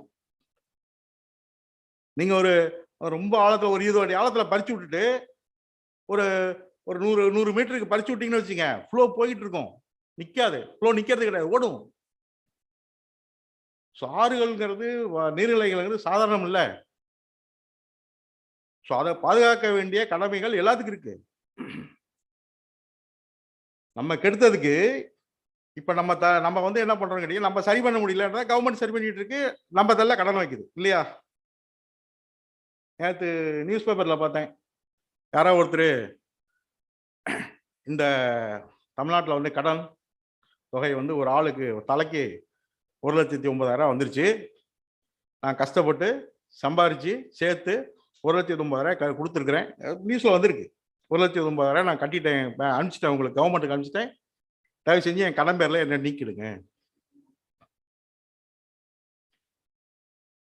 இந்த கடன் யாருக்கு வாங்குறாங்க? நான் இங்க அரசியல் பேசல. இந்த கடன் யாருக்காக வாங்குறாங்க?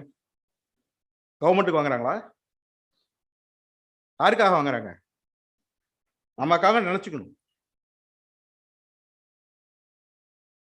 நமக்காக தான் வாங்குறாங்கன்னு நினைச்சுக்கணும். ஏன்னா இப்ப ஆறுகளை சரி பண்றதுக்கு 1,500 கோடி பணம் வாங்குறாங்கன்னா யாருக்கு ஆறுகளை சரி பண்ணணும்? யாருக்காக சரி பண்ணணும்? நம்மளுக்காக தானே சரி பண்ணணும். அப்ப நாம் வந்து செய்ய முடியாத வேலையை அரசு செய்யுது, அதுக்காக நம்ம கடன் நல்ல உழுது உழுதான் செய்யும். நம்ம ஏன் பாதுகாப்பா வச்சிருந்தோம்னா என்ன? வீட்டுக்கு காம்பவுண்ட் வால் கட்டுவாங்க இல்லையா? காம்பவுண்ட் வால் மரம் நட்டாங்க. ஒரு 3 வருஷம் ஆன மரம் என்ன பண்ணிச்சு? காம்பவுண்ட் வால் தூக்கிடுச்சு. அப்ப என்ன பண்ணணும்? அப்ப என்ன பண்ணணும் சொல்லுங்க? வீட்டுக்கு மரம் வேணும்னு சொல்லி காம்பவுண்ட் வால் கட்டியாச்சு, காம்பவுண்ட் வாலுக்கு முன்னாடி மரம் வச்சாச்சு, 3 வருஷம் ஆச்சு, மரம் வந்து காம்பவுண்ட் வால தூக்குது, எடுக்குது. அப்ப என்ன பண்ணலாம்? காம்பவுண்ட் வால எடுத்து உடைச்சிடலாம். ஆனா பாதுகாப்பு வேணும்ல. அப்ப என்ன பண்ணலாம்? வேலி போட்டுக்க வேண்டியதானே? காம்பவுண்ட் வால் கட்டி அதுல டைல்ஸ் ஒட்டி அதுல இவரோட இல்லம் அப்படின்னு பெருசா போட போட்டு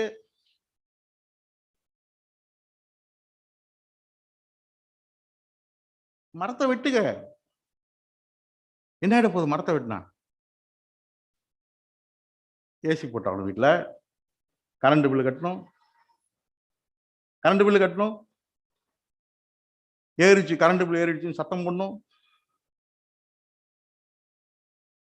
அப்புறம் இந்த ஃப்ரண்ட்ல வந்து ஒரு வாய்க்கால் கட்டுவாங்க. சார் டைம் ஆயிடுச்சு, அவங்க சொல்லிடுங்க, நான் பேச ஆரம்பிச்சு நிறுத்த மாட்டேன்.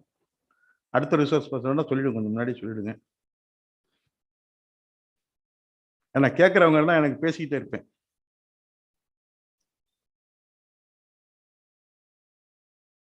அதனால தான் ரெஸ்ட்ரிக்ட் பண்ணி கொடுப்பாங்க. இன்னைக்கு என்னமோ முன்னாடி கொடுத்துட்டாங்க. எப்பயுமே காலேஜஸ்ல போனோம்னா இந்த சாப்பாட்டுக்கு முன்னாடி கொடுப்பாங்க.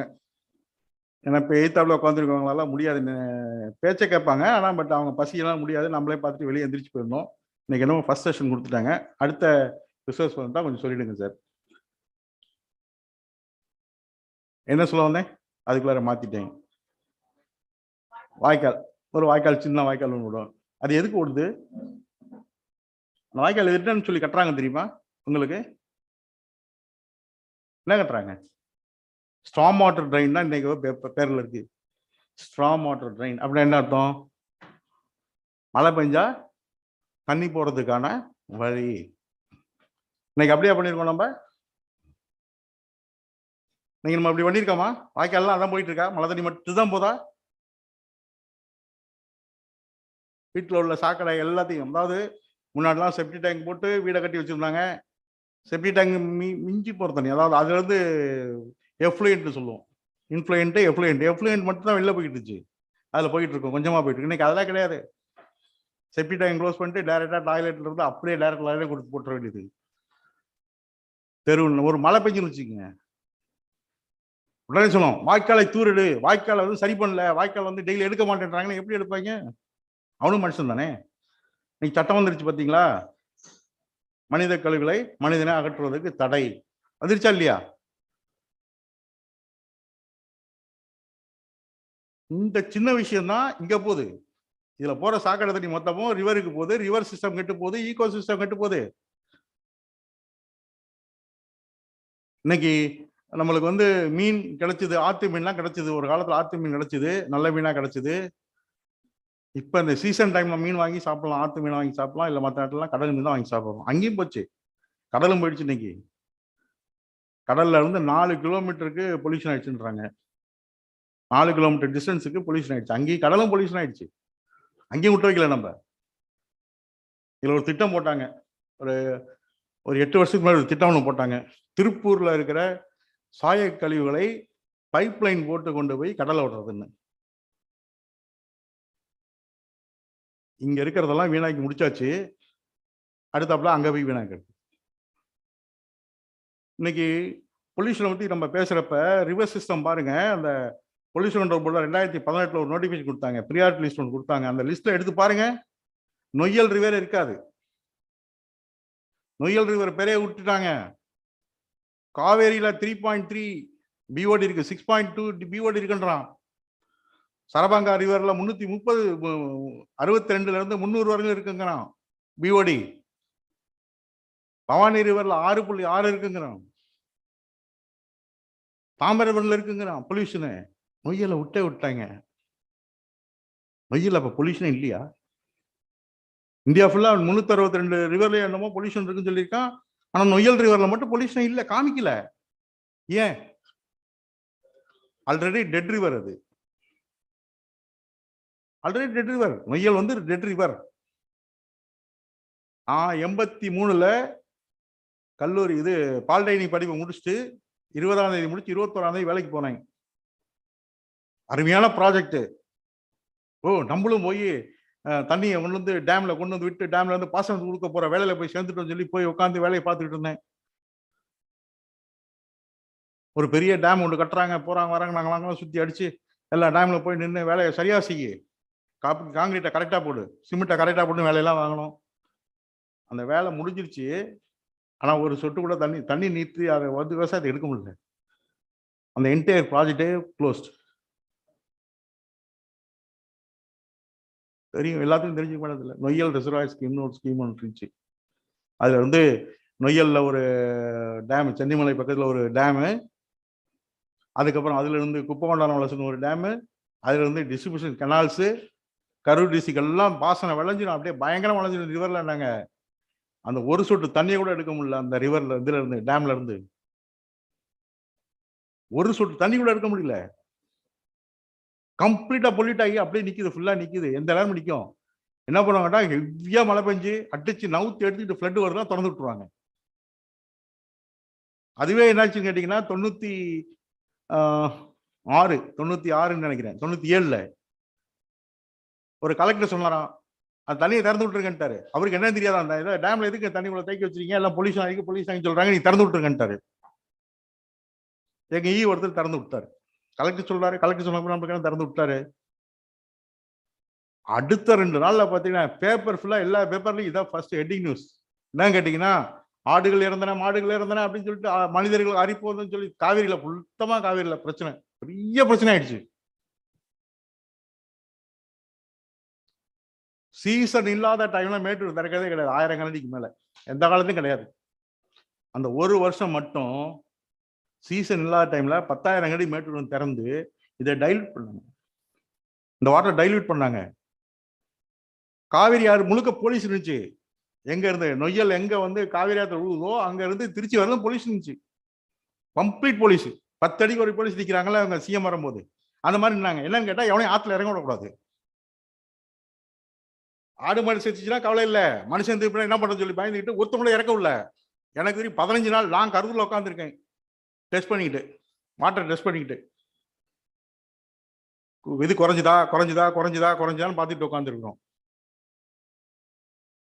ஸோ ரிவர் சிஸ்டம் இந்த மாதிரி கெட்டு போயிடுச்சு. இன்னைக்கு நொய்யல் ரிவர் தான் சொல்றேன், நொய்யல் ரிவர் மொத்தமா கெட்டு போச்சு. இல்லவே இல்லை, இதுலயே இல்லையே, லிஸ்ட்லயே வரலையே. இப்ப நாங்க ரணதாய வேலைக்கு எவ்வளவு எடுத்துக்கிட்டு இருக்கோம், நொய்யலையும் எடுத்துக்கிட்டு இருக்கோம், அமராவதி எடுத்துக்கிட்டு இருக்கோம், பவானி எடுத்துக்கிட்டு இருக்கோம், எல்லாத்தையும் சிஸ்டத்தை எடுத்து கொண்டு இருக்கோம். அட்லீஸ்ட் இந்த மழை சாக்கடை விடாம இருக்கியா அப்படின்னு சொல்லிட்டு. ஸோ ரிவர் சிஸ்டத்தை பாதுகாக்கக்கூடிய விஷயங்கள் நம்ம கிட்ட இருக்குது, கவர்மெண்ட் அரசு கிட்ட இருக்குது. நம்மளால என்ன செய்ய முடியும் அதை நம்ம செய்யணும், அரசு என்ன செய்யணுமோ அதை செய்யும். கிளைமேட் அடாப்டேஷன்ங்கிறது வேற ஒண்ணுமே கிடையாதுங்க. நம்ம வந்து காலநிலை மாற்றத்தை மாற்ற முடியுமா? நான் சொன்னதான் ஃபர்ஸ்ட் சொன்னதுதான். இந்த பிரபஞ்சத்தில் இந்த உலகின் கடைசி தலைமுறை நீங்கள் தான். காரணம் நான் நிறைய சொல்லட்டுமா? ஹாஸ்பிட்டல்ஸ் நிறைய இருந்துச்சு ஒரு காலத்துல. இதுல ஏறணும்னு வச்சுங்க, சத்திரம் பஸ் ஸ்டாண்ட் ஏறி ஜங்ஷன் போறதுக்கு அப்ப 3 ஹாஸ்பிட்டல் எனக்கு தெரிஞ்சு. பெரிய ஆஸ்பத்திரி ஒண்ணு அப்படின்னு சொல்லுவாங்க, அப்ப பெரிய ஆஸ்பத்திரின்னு சொல்லுவாங்க, ஜிஹெச். அதுக்கு அடுத்தது மதுரை ஹாஸ்பிட்டல், அதுக்கு அடுத்தது 3வது மிஷன் ஹாஸ்பிட்டல். இதுதான் எனக்கு தெரிஞ்சு ஹாஸ்பிட்டல் பேர் சொல்லி ஸ்டாப்பிங் இருந்தது. இன்னைக்கு சத்திரம் பஸ் ஸ்டாண்ட் ஏறி அடுத்த ஸ்டாப்பிங் எது? கோயில் தியேட்டர் ஒரு ஸ்டாப்பிங் இருக்கு. அது இப்ப என்ன ஸ்டாப்பிங்கா மாறிடுச்சு? ராணா ஹாஸ்பிட்டல். அதை விட்டு கொஞ்சம் தூரம் வந்தீங்கன்னா சொல்லுங்க, ஹாஸ்பிட்டல் பேர் வரிசையா சொல்லிட்டே வாங்க. பஸ் ஸ்டாப் ஃபுல்லா ஹாஸ்பிட்டல் ஆயிடுச்சு. ஹாஸ்பிட்டலா மாறிடுச்சு, எல்லாமே ஹாஸ்பிட்டலா மாறிடுச்சு. ஏன்? கிளைமேட் சேஞ்ச் மட்டும் இல்லைங்க, நம்மளும் சேஞ்ச் ஆயிட்டோம் கிளைமேட்டுக்கு தகுந்த மாதிரி. நான் தான் ஆரம்பத்தில் சொன்னேன், உங்களுக்குலாம் அந்த கிளைமேட் சேஞ்சுங்கிற விஷயத்த வந்து உங்களுக்கு தெரிய வைக்கிறதுக்கான வாய்ப்புகளே இல்லை.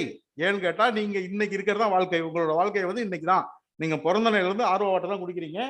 ஸோ அதனால ஆர்வ வாட்டர் தான் உங்களுக்கு மெயின். ஸோ கொஞ்சம் நீங்க வந்து நெட்டெல்லாம் நிறைய படிக்கிறீங்க இல்லையா? நிறைய நெட்டு படிக்கிறீங்க. கொஞ்சம் அப்படியே பின்னாடி போய் பார்த்துக்குங்க. அப்பப்ப 50 வருடங்களுக்கு முன் 6, 50 வருடங்களுக்கு மனிதனே பாருங்களேன். எங்களெல்லாம் பாருங்களேன், எப்ப நாங்களாம் எங்க பெரியவங்களாம் எப்படி எங்களை பார்த்துட்டு இருந்தாங்கன்றது உங்களுக்கு 50 வருஷத்துக்கு முன்னாடி போய் பார்த்தீங்கன்னா தெரியும் உங்களுக்கு. ஸோ இதெல்லாம் விஷயங்கள்லாம், இந்த விஷயங்கள்லாம் இருக்கு, நிறைய இருக்கு. ஸோ அதனால நம்ம வந்துட்டு ஆறுகள், நீர்நிலைகள் இவளை பாதுகாப்பதற்கு கிளைமேட் அடாப்ஷன் சிஸ்டம் வந்திருக்குது. நிறைய பண்ணிட்டு இருக்கிறாங்க. யாருக்கு விருப்பம் இருக்கோ ஒரு தடவைக்கு வாங்க. சார் கேட்டார், ஒரு விசிட் கூட்டு போங்கன்னாரு. அந்த ரிவருக்கு போகலாம். அந்த ரிவரை போய் பார்ப்போம் என்ன பண்ணிருக்காங்கன்ட்டு. என்ன பண்ணிருக்காங்க நம்ம பார்ப்போம். அதே மாதிரி நான் என்னோட இதை சொல்லிக்கிறேன். உங்களுக்கெல்லாம் வந்து இங்க கல்லூரி மாணவர்கள் மட்டும் எல்லாம் பள்ளி ஆசிரியர்கள் வந்திருக்கீங்கன்னு சொன்னாங்க. ஸோ ஒரு சுற்றுச்சூழல் நூலகம் ஒன்று அமைச்சிருக்கிறோம். இங்க மன்னார்புரத்தில் ஒரு சுற்றுச்சூழல் நூலகம் ஒன்று இருக்கு.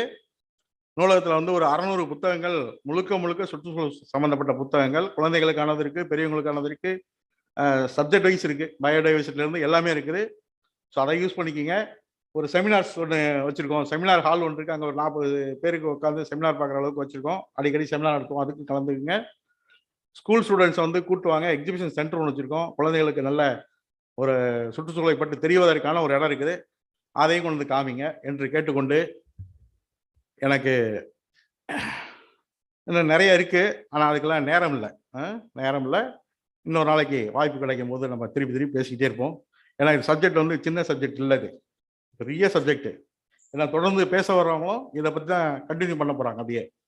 ஸோ அதனால எனக்கு வாய்ப்பு கொடுத்த அனைவருக்கும் எனது நன்றியினை தெரிவித்துக் கொண்டு உங்களை வணங்கி மகிழ்கிறேன். வணக்கம். நீரென்று அமையாத உலகெனும் யார் யாருக்கும் வானென்று அமையாத ஒழுக்கு என்பதை அருமையாக எடுத்துரைத்த நமக்கு உணர்த்திய திரு கே. ராஜகோபால் ஐயாவுக்கு நன்றி. Now I invite Dr. C. Ravichandran, Associate Professor and UG Coordinator of the Department of Environmental Sciences, to introduce Dr. Samuel Lassarraj. Good morning. For this second session, today's second session, we have a very eminent person, sociologist from social sciences, Dr. Samuel Lassarraj. He is right now professor and head Department of Sociology and also director in charge for Center for the Study of Social Exclusion and Inclusive Policies, Manonmaniam Sundaranaar University, Tirunelveli. And when I went through his biodata, It runs many pages.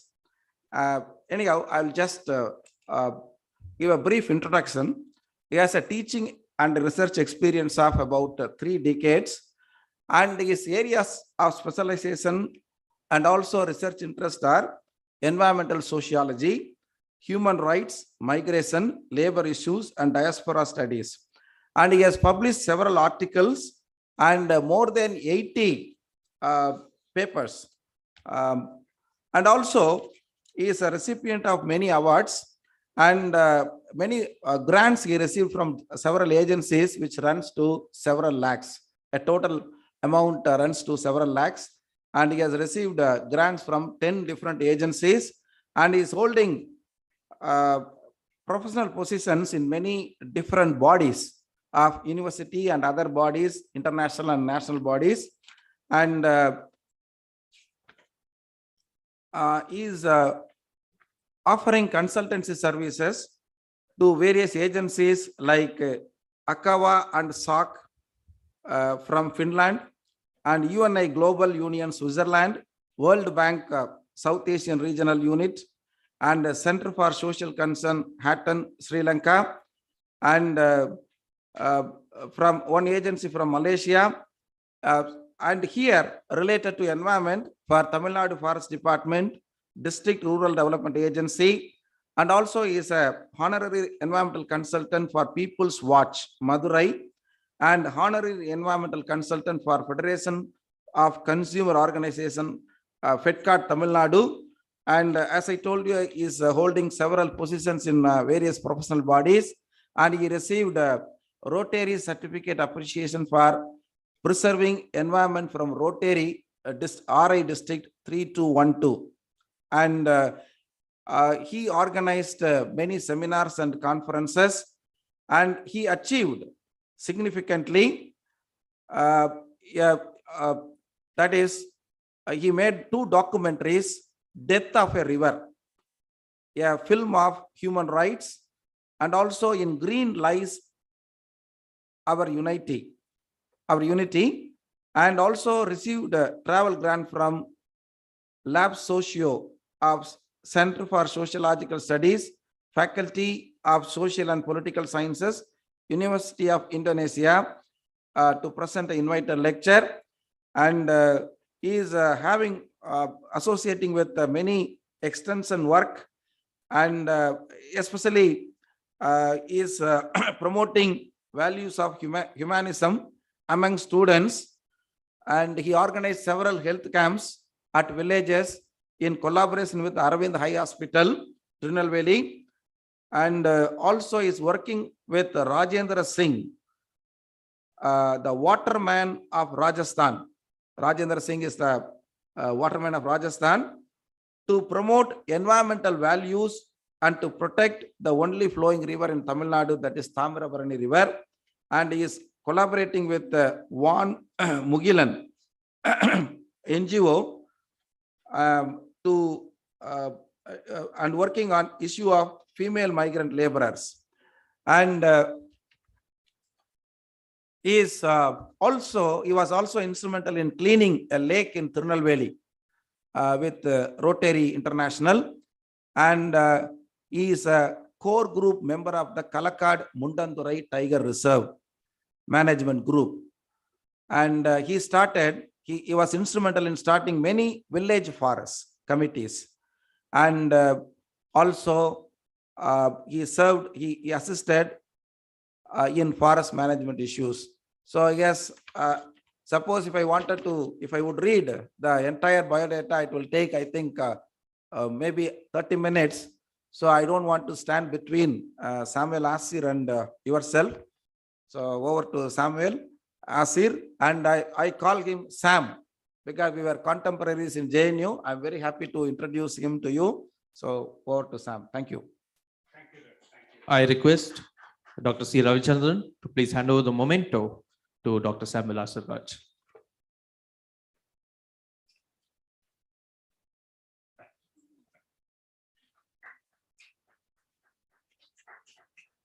Let us welcome Dr. Samuel Lassarraj, Head, Department of Sociology, Manonmaniyam, Sundaranar University, Tirunelveli, to enlighten us on the social implications of climate change. Good morning to you all. ரொம்ப சந்தோஷம் உங்களெல்லாம் சந்திக்கிறதுல. என்ன doctor Ravichandran கூப்பிடும் போது ஒரு சந்தோஷம் என்னன்னா, டாக்டர் ரவிச்சந்திரனை சந்திக்கிறதுக்கு இது ஒரு வாய்ப்பு. நாங்க ஒரு 5 வருஷத்துக்கு ஒருக்கா தான் சந்திக்கிறோம், ஆனா போன்ல பேசிக்கிறோம். அதனால அவரை சந்திக்கிறதுக்கு ஒரு வாய்ப்பு. ரெண்டாவது, பிஷப் ஹீபருக்கு வர்றதே எனக்கு ஒரு பெரிய மகிழ்ச்சி கொடுக்கக்கூடிய ஒரு விஷயம். ஏன்னா this is my second visit to bishop Heber. நான் சென்ட் ஜோசப்ஸ்க்கு அடிக்கடி வருவேன், ஜமால் முகமதுக்கு அடிக்கடி வருவேன். பிஷப் ஹீபருக்கு அவ்வளோ ஆப்பர்ச்சுனிட்டிஸ் எனக்கு கிடைச்சதில்லை வர்றதுக்கு. But it is one of the oldest colleges and a college which has been playing a very major role in Tamil Nadu in developing young minds. உங்களை மாதிரி யங் மைண்ட்ஸை வளர்த்து இந்த மாதிரி ஒரு என்வாயரன்மெண்ட் மாதிரி ஒரு சோஷியல் கன்சர்ன் டெவலப் பண்ணுறதுக்கு bishop Heber is doing a lot. And திருச்சியில் you have a big role to play. ஏன்னா இன்னைக்கு காவேரியை சம்பந்தமாக பார்க்கும்போது, இன்னைக்கு உங்கள் ஊருக்குள்ளே வரும்போது ஏகப்பட்ட லேண்டை மண் அடித்து டெவலப் பண்ணுறாங்க. அங்கங்கே ஃப்ளைஓவர் கட்டிக்கிட்டு இருக்காங்க, கட்டி முடிச்சிருக்காங்க. இதெல்லாம் பார்க்கும்போது ஒரு சைடில் நம்ம ஒரு குளோபலைஸ்டு டெவலப்மெண்ட்டுக்குள்ள ஒரு பெரிய நகரமாக மாறிக்கிட்டு இருக்கோம். திருச்சின்னு பார்த்தீங்கன்னா அதோட வரலாறு எடுத்து பார்த்தீங்கன்னா அந்த மலைக்கோட்டை தான் மெயின். அடுத்தது கண்டோன்மெண்ட். வெள்ளக்கார காலத்தில் கண்டோன்மெண்ட் வந்தது. அப்போ கூட திருச்சின்னு பார்த்தா சின்னது. நான் 80களில் திருச்சிக்கு வருவேன். I was a member of all India catholic university federation, ஐகாஃப்னு சொல்லுவாங்க. அது அங்கே இருக்கு, சென்ட் ஜோசப்ஸில் இருக்கு. I studied in Loyola college. அப்போ நான் திருச்சிக்கு வருவேன். திருச்சி ரொம்ப ரொம்ப ஒரு சிறிய நகரம் தான், ஒரு பெரிய நகரம் கிடையாது. சென்னைக்கும் திருச்சிக்கும் பார்க்கும்போது எங்களுக்கு திருச்சி ரொம்ப சிறிய நகரமாக தெரிஞ்சது. இன்னைக்கு திருச்சின்னு பார்த்தா ஒரு பெரிய பரந்த நகரமாயிட்டு. அப்போ இவ்வளோ பெரிய நகரத்தை நீங்க பார்க்கும்போது நீங்க தான் அது நீங்கெல்லாம் 2000 பிறந்த பிள்ளைகளா இருப்பீங்க. அதனால 2000 நீங்க திருச்சியை பார்க்கும்போது ஒரு பெரிய திருச்சியை தான் நீங்க பாக்குறீங்க உங்களை பொறுத்த வரைக்கும். ஆனா திருச்சின்றது இந்த காவேரி மண் ஒரு மிகப்பெரிய வரலாறு, 2000 வருஷத்துக்கு முன்னாடி உள்ள வரலாறு. இந்த காவேரின்றது இங்க ஒரு மிகப்பெரிய தமிழை வளர்த்த ஒரு தண்ணீர். ஏன்னா சார் நான் தண்ணீரை பத்தி பேசினாங்க, அதனால நான் தண்ணீர்னு சொல்லுவேன். தண்ணீர் இல்லாத தமிழ் இல்லை, தண்ணீர் இல்லாத தமிழ் மொழி வளரல. தமிழ் மொழிக்கு முக்கியமான விஷயம் தண்ணீர். நீங்க தமிழ்நாடுன்னு எடுத்தீங்கன்னா 5 நிலையில பாத்தீங்கன்னா குறிஞ்சி, முல்லை, மருதம், நெய்தல், பாலை. நான் பாலையில இருந்து வரேன், பாளையங்கோட்டை. பாளையங்கோட்டை உண்மையிலேயே பாலை, ரைட்டா? திருநெல்வேலி அந்த இடத்துல மட்டும்தான் எங்களுக்கு மருத நிலம் உண்டு, ஆறு முல்லை, சரிங்களா? அதை தாண்டி நீங்க பாத்தீங்கன்னா திருநெல்வேலியில பாதிக்கு மேல நெய்தல். ஆனா ஒரு பெரிய பாலை திருநெல்வேலி. அதே மாதிரி திருச்சியில இருந்து மதுரைக்குள்ள நீங்க போகும்போது பார்ப்பீங்க முல்லை இடங்கள் தான் பார்ப்பீங்க. இன்னைக்கு இந்த 5 திணையை நம்ம மறந்துட்டோம், இந்த கிளாசிபிகேஷனே நம்ம பயன்படுத்துறது இல்லை. ஒரு 2 வாரத்துக்கு முன்னாடி இன்னொரு நண்பர்கிட்ட, எங்க கூட ரவிச்சந்திரன் கூட என் கூடயும் படிச்ச நண்பர்கிட்ட பேசிட்டு இருந்தேன். அவர் சொன்னாரு, இன்னைக்கு தமிழகத்துல நீங்க இருக்கக்கூடிய கலாச்சாரம்னு எடுத்தீங்கன்னா இன்னைக்கு இருக்கிறது மருத கலாச்சாரம் தான் இருக்கு. நெய்தல் கலாச்சாரம் இல்ல, முல்லை கலாச்சாரம் இல்ல, குறிஞ்சி கலாச்சாரம் இல்ல, பாலை கலாச்சாரம் இல்ல அப்படின்னாரு. அப்ப பாலை கலாச்சாரம் என்னவா இருந்திருக்கும்? நீங்க பாலை கலாச்சாரம் சொன்னீங்கன்னா ஒண்ணு தண்ணி இல்லாத இடம், அதுதானே நம்ம பாலைன்னு பெரும்பாலும் சொல்றோம். பட் தமிழ்நாட்டில் தண்ணி இல்லாதையா இருக்கு.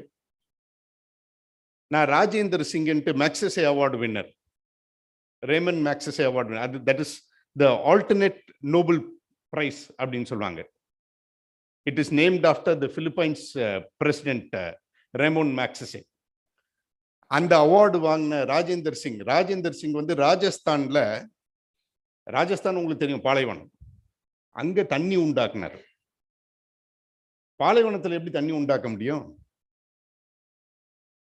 அவரு காணா போன குட்டைகளை கண்டுபிடிச்சார். அவர் வந்து ஒரு டாக்டர், ஒரு சித்த மருத்துவர், யூபியில் உள்ள சித்த மருத்துவர். பட் ராஜஸ்தானுக்கு வேலைக்காக போனார். போன இடத்துல தண்ணி இல்லை. மக்கள், பெண்கள் வந்து 10 கிலோமீட்டர்ல இருந்து தண்ணி எடுத்து நடந்து வந்துகிட்டு இருக்காங்க, தலையிலையும் இடுப்புலையும் குடம் வச்சுக்கிட்டு. ஏன் இந்த அவலமான நிலை அப்படின்னு பார்த்தாரு. அதனால அப்ப தண்ணி சோர்சஸ் எங்க இருக்குன்னு பார்த்தாரு. பார்த்தா ஊருக்குள்ளேயே இருக்கு. தமிழ்நாடு மாதிரி ராஜஸ்தான்லயும் இங்க ஏரிகள், அங்க குட்டைகள், இவ்வளவுதான் வித்தியாசம். நீங்க தமிழ் கலாச்சாரம் வளர்றதுக்கு என்ன காரணம்னு பாத்தீங்கன்னா, எல்லா பக்கமும் தமிழ் மக்கள் வந்து ஏரிகள் வெட்டினாங்க.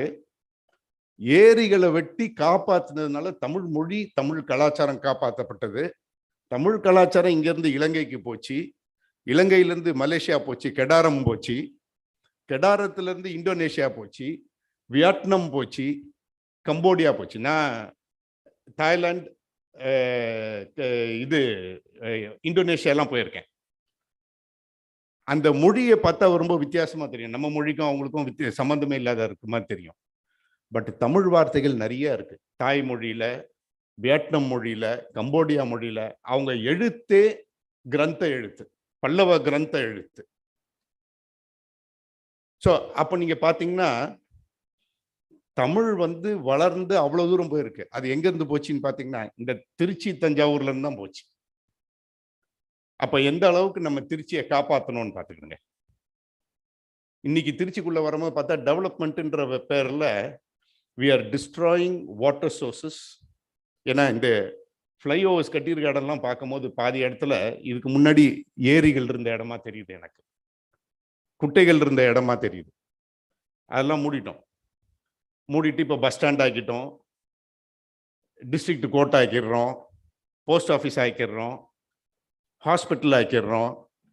எல்லாத்தையும் எங்கெல்லாம் தண்ணீர் இருக்கோ, நீர் வழிகள் இருந்ததோ அந்த தடமே இல்லாத ஆக்கிடுறோம். கேட்டா this is development. So where are we going to go for water? இன்னைக்கு காவேரியில தண்ணி வருது, பைப்லைன் போட்டு உங்க வீட்டுக்குள்ள தண்ணி வருது. கர்நாடகாக்காரன் தண்ணி விடலன்னு நம்ம எல்லாம் எங்க இருக்கோம்? நமக்கு கிடையாது தண்ணீர். அந்த வருஷம் கஷ்டம்தான். எந்த அரசும் கொடுக்க முடியாது, மேனுஃபேக்சர் பண்ணவே முடியாது தண்ணீர். இன்னைக்கு கர்நாடகால எக்ஸஸ் மழை, அதனால நமக்கு இங்க தண்ணீர் இருக்கு. இல்லைன்னா இந்த சீசன்ல உங்களுக்கு அந்த அளவுக்கு தண்ணி கிடையாது, அங்க வெள்ளம். So water sharing has become a very important political issue. ஏன்னா தண்ணி அவன் விடலைன்னா நம்ம இங்க உடனே உண்ணாவிரதம் இருக்கிறோம், கொடி பிடிக்கிறோம், கனடிகாக்காரனை பார்த்தா அடிக்க போறோம்னு பேசுறோம். அதே மாதிரி அவனை வந்து நம்ம தண்ணி கேட்கும்போது அவன் தமிழன் அடிக்கிறான். வேடிக்கை பார்க்கறது பொலிட்டிஷியன். அப்போ water sharing becomes very important. Nobody looks at each other as human beings. அப்ப தண்ணீருக்கும் ஹியூமன் ரைட்ஸ்க்கும் இருக்க லிங்கை பாருங்க. தண்ணீர் இல்லைன்னா உங்களுக்கு உரிமை கிடையாது, ஸ்கூல் நடத்த முடியாது, ஹாஸ்பிட்டல் நடத்த முடியாது, பேர்காலம் பார்க்க முடியாது, ஒரு தாயை காப்பாற்ற முடியாது. இந்த மாதிரி பிரச்சனைகள் வருது. யார்கிட்ட காசு இருக்கோ 20 ரூபா கொடுத்து ஒரு பாட்டில் வாங்கிடலாம். காசு இல்லாதவன் இன்னைக்கு தூத்துக்குடி மாவட்டத்துல ஒரு குடம் தண்ணீர் வந்து 12 ரூபா. தூத்துக்குடி மாவட்டத்துல ஒரு குடம் தண்ணீர் 12 ரூபா. எத்தனை பேர் இந்த மாதிரி தண்ணி வாங்க முடியும்? ஒரு கல்யாணத்துக்கு போயிருந்தேன் ரீசெண்டா, ஒரு டிராக்டர் தண்ணி கொண்டு வந்து இறக்குறாங்க. அந்த டிராக்டர் வர வரைக்கும் சமைக்க முடியல, சமையல் ஆகல. அப்புறம் எல்லாரும் போய் குடத்துல பிடிச்சி இந்த தண்ணியை கொண்டு வந்து சமைக்கிறதுக்கு யூஸ் பண்ணிட்டு சமையல் ஆரம்பிச்சதுக்கு அப்புறம் தாலி கட்ட போறாங்க. இல்ல, this is a issue that is going to take place in Tamil Nadu because Tamil Nadu is heading towards desertification. பாலைவனமா மாறுது. இப்ப நாங்க திருநெல்வேலியில இருக்கோம், we are experiencing that. ராமநாதபுரத்துல ஏற்கனவே எக்ஸ்பீரியன்ஸ் பண்ணிட்டாங்க. இன்னைக்கு சென்னையில பாத்தீங்கன்னா, ஐ grew up in சென்னை. எனக்கு தெரிஞ்சு சென்னையில எங்க வீடு கட்டும் போது கோடம்பாக்கத்துல 4 அடியில தண்ணி கிடைச்சது. சென்னையில பாத்தீங்கன்னா பாக்கம்ன்ட்டு எல்லா ஊருக்கு பேரும், மீனம்பாக்கம், கோடம்பாக்கம், நுங்கம்பாக்கம், மடிப்பாக்கம், மேடவாக்கம் அப்படின்ட்டு தான் பெயர்கள் வரும். இந்த பெயருக்கு என்ன அர்த்தம்? பாக்கம்னா என்ன? பாக்கம்னு பார்த்தீங்கன்னா 4 அடி இல்ல 6 அடியில தண்ணி இருக்க இடம் தான் பாக்கம். இந்த தண்ணி எங்க போச்சு இப்போ? இன்னைக்கு 600 அடி போர் போட்டாலும் சென்னையில தண்ணி கிடையாது சில இடத்துல. அப்ப இந்த தண்ணி எல்லாம் எங்க போச்சு? இந்த தண்ணி எப்படி வந்துச்சு? யார் சேமிச்சா? பல்லவ காலத்துல ஒரு அழகான கலாச்சாரம் இருந்தது.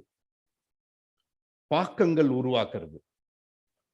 எப்படிங்க நீங்க தண்ணியை வந்து அண்டர் கிரவுண்ட்ல ஸ்டோர் பண்ணுவீங்க? எப்படிங்க நீங்க ஒரு பாக்கத்தை உருவாக்குவீங்க? சென்னையில பாத்தீங்கன்னா எத்தனை பேர் சென்னை போயிருக்கீங்க?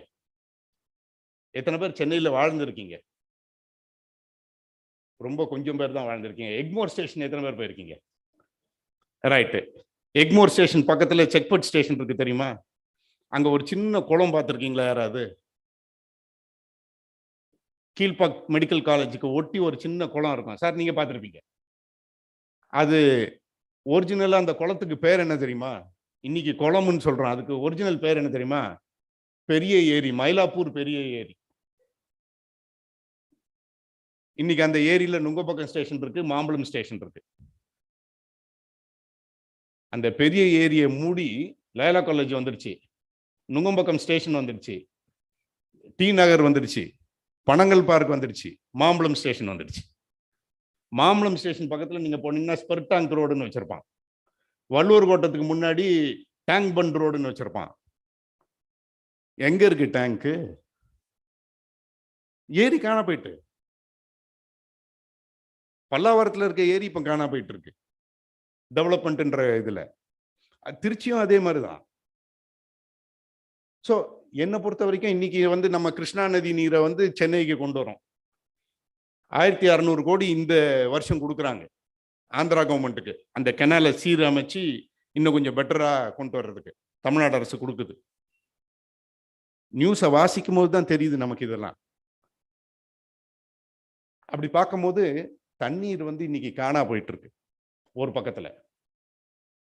ரெண்டாவது, சார் நீங்க சிறு பிள்ளையா இருக்கும்போது எவ்வளவு சார் வெப்பநிலை?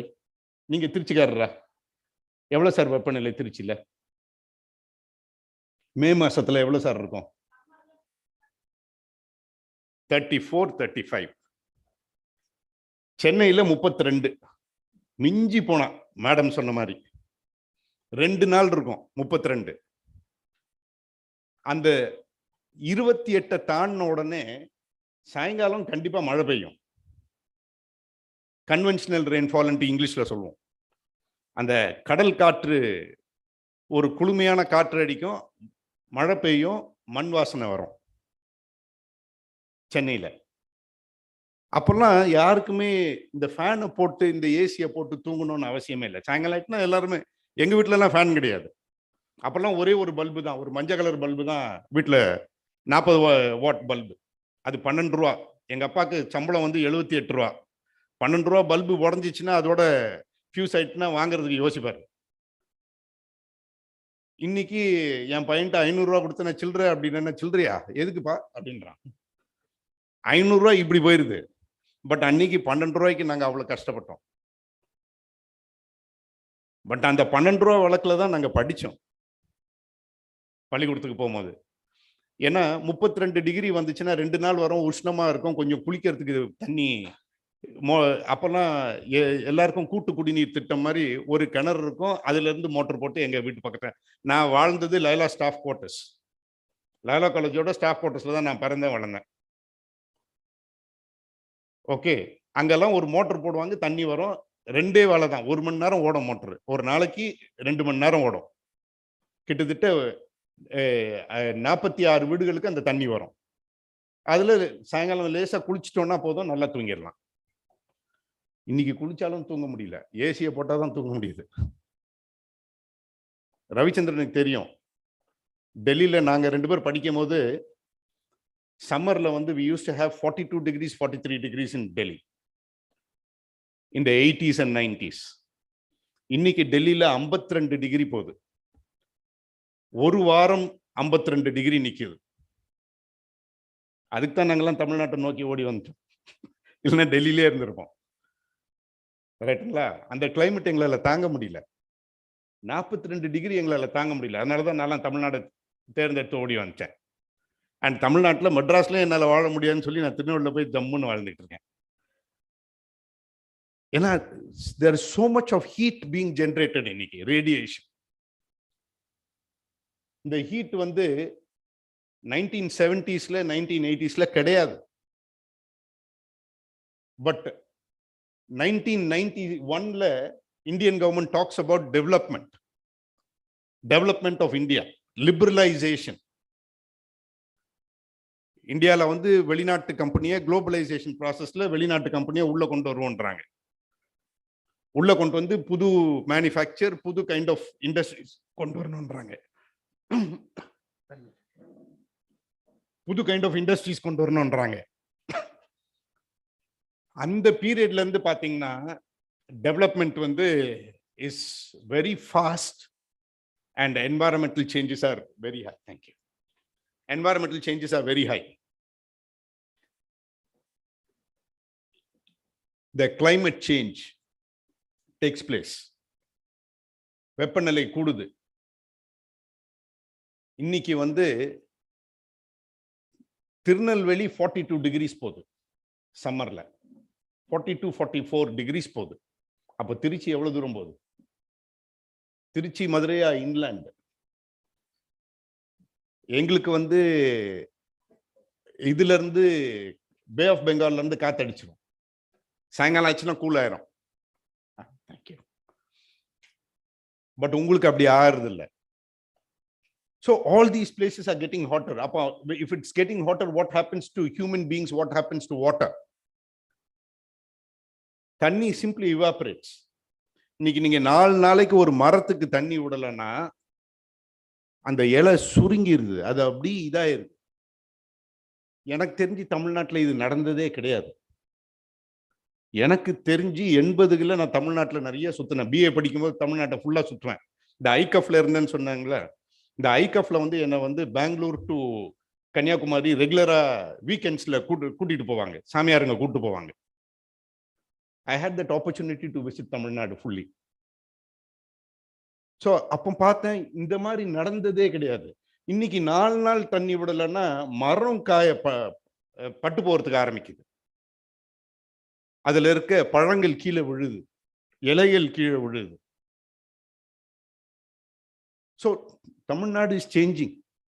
If Tamil Nadu is changing, Andhra is even worse, Karnataka is even worse. ஏன்னா all these are going to get hit by hot climate, global warming.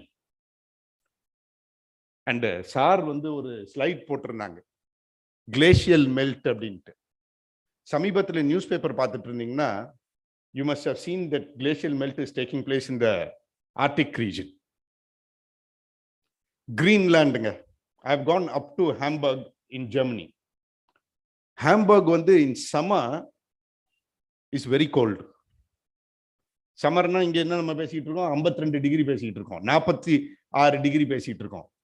Hamburg in summer was very gold. But Germans were saying, சம்மர்ல எனக்கு அங்க வந்து jacket இல்லாத என்னால இருக்க முடியல June மாசத்துல. But Germans were telling me, Sam, this is a very warm summer for us அப்படின்றாங்க. என்னையா அப்படின்னு கேட்டா, our summers are cooler than this அப்படின்றாங்க. So if Germans were feeling so warm, upon to what extent is the glacial melt taking place பாருங்க. Greenland ஒன்னு, அதுல இருக்க snow glaciers melt ஆச்சுன்னா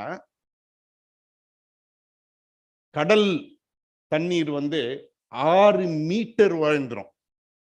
6 மீட்டர்னா எத்தனை அடி? 18 அடி. 18 அடினா கன்னியாகுமரி என்ன ஆகும், தூத்துக்குடி என்ன ஆகும், சென்னை என்ன ஆகும், கொச்சி என்ன ஆகும், விசாகப்பட்டினம் என்ன ஆகும், பங்களாதேஷ் என்ன ஆகும்? யோசித்து பாருங்க. I don't know whether you people have visited Bangladesh. I have gone beyond Bangladesh to Manipur. Bangladesh is a very low lying land. ஏற்கனவே கேஞ்சஸ் ரிவரும் பிரம்மபுத்திரா ரிவரும் ரெகுலர் ஃப்ளட்டிங் கொண்டு வந்துடும். இங்கே சி லெவல் ரைஸ் ஆச்சுன்னா 18 அடின்னா பார்த்துக்கிடுங்க.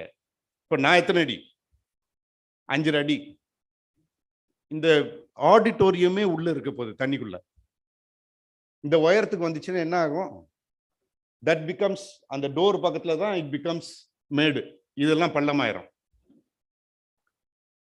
So cities are going to sink. Thailand will be underwater. Why? ஏன் Thailand தண்ணிக்கடியில போயிடும்?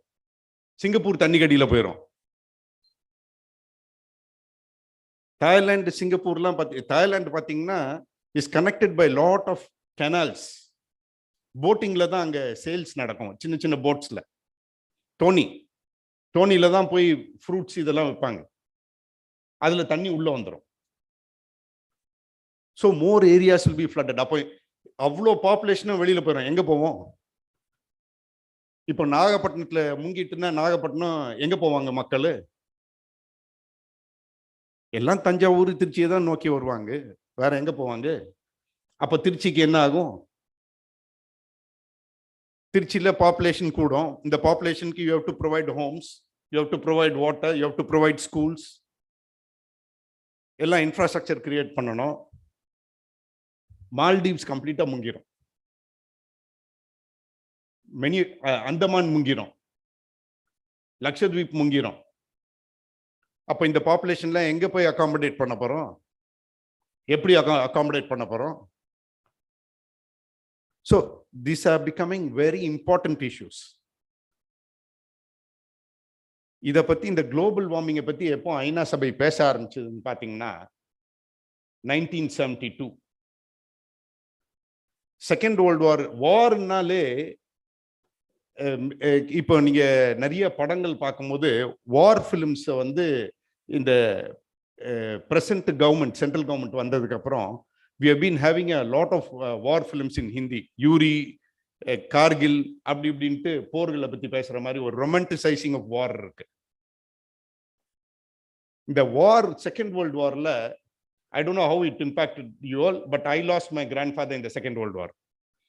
Second world வார்ல தாய்லாந்துல பர்மா, தாய்லாந்துல இருந்து பர்மா வரைக்கும் ரயில்வே லைன் போட்டாங்க. அந்த ரயில்வே லைன் போடுறதுக்கு நிறைய தமிழ் மக்களை கிட்னாப் பண்ணி கொண்டு போனாங்க, மலேசியால உள்ள தமிழ் மக்களை. அதுல எங்க தாத்தாவையும் கிட்னாப் பண்ணிட்டு போயிட்டாங்க, எங்க அம்மாவோட அப்பாவை. So we lost him. அது அவர் எங்க போனாரு, எப்படி இறந்தாரு, எதுவுமே தெரியாது. இந்த பிரிட்ஜ் ஆன் ரிவர் குவேன்ட்டு ஒரு படம் வந்தது தெரியுமா? கேள்விப்பட்டிருக்கீங்களா? வாய்ப்பு இருந்தா நெட்ல இருக்கு, போய் பாருங்க. அதுல நடந்தது வந்து தமிழர்களுக்கு நடந்த விஷயம். நிறைய தமிழர்கள் இறந்தாங்க. 2 lakh தமிழர்கள் கிட்ட இறந்திருப்பாங்க, மலேசியால இருந்த தமிழர்கள். பட் யாரும் அதை பத்தி பேசுறது இல்லை. இங்கே குறிஞ்சி வேந்தன்ட்டு தஞ்சாவூர் யூனிவர்சிட்டியில ஒரு படம், டாக்குமெண்ட்ரி ஃபிலிம் அதை பத்தி பண்ணியிருக்காரு. அதை பாருங்க, நெட்ல இருக்கு. ஸோ வார், செகண்ட் வேர்ல்டு வார்ல பார்த்தீங்கன்னா the bombs which were used for destroying raised the temperature of Europe. Suddenly Europe became very hot. 1947, 1946 எல்லாம் பார்த்தீங்கன்னா Europe experienced hot temperatures after the war. அப்போதான் ஐநா சபை உருவாகுது.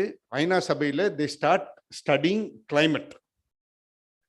World Meteorological Organization மூலமா they start studying the atmosphere. அப்பதான் scientists start predicting about global climate change for the first time. And 1972 we had 1947 இருந்து பாத்தீங்கன்னா 1972, almost 30 years later, we have the first world global meet on climate, and it was called Earth Summit, the first Earth Summit. ஐநா சபையில முதல் முறையா உலகத்துல இருக்கக்கூடிய atmospheric changes பத்தி பேசுறாங்க, how it can impact human beings ன்னு பேசுறாங்க. So they named the summit as the Summit on Human Environment, and it was held in Stockholm, Sweden. Indira Gandhi, our Prime Minister, went there. She was praised for what she spoke. Indira Gandhi said, in the global climate change, poor countries are going to suffer more. அது உண்மை. போன வாரம் images பாத்தீங்களா? World news ஏதாவது பாத்தீங்களா? English news ஏதாவது பாத்தீங்களா? பார்த்துருந்தீங்கன்னா பாகிஸ்தான் பத்தி இமேஜஸ் நிறைய காட்டினாங்க. என்ன காட்டினாங்க? Heavy rain and flooding. Huge areas, huge tracts of Pakistan are flooded.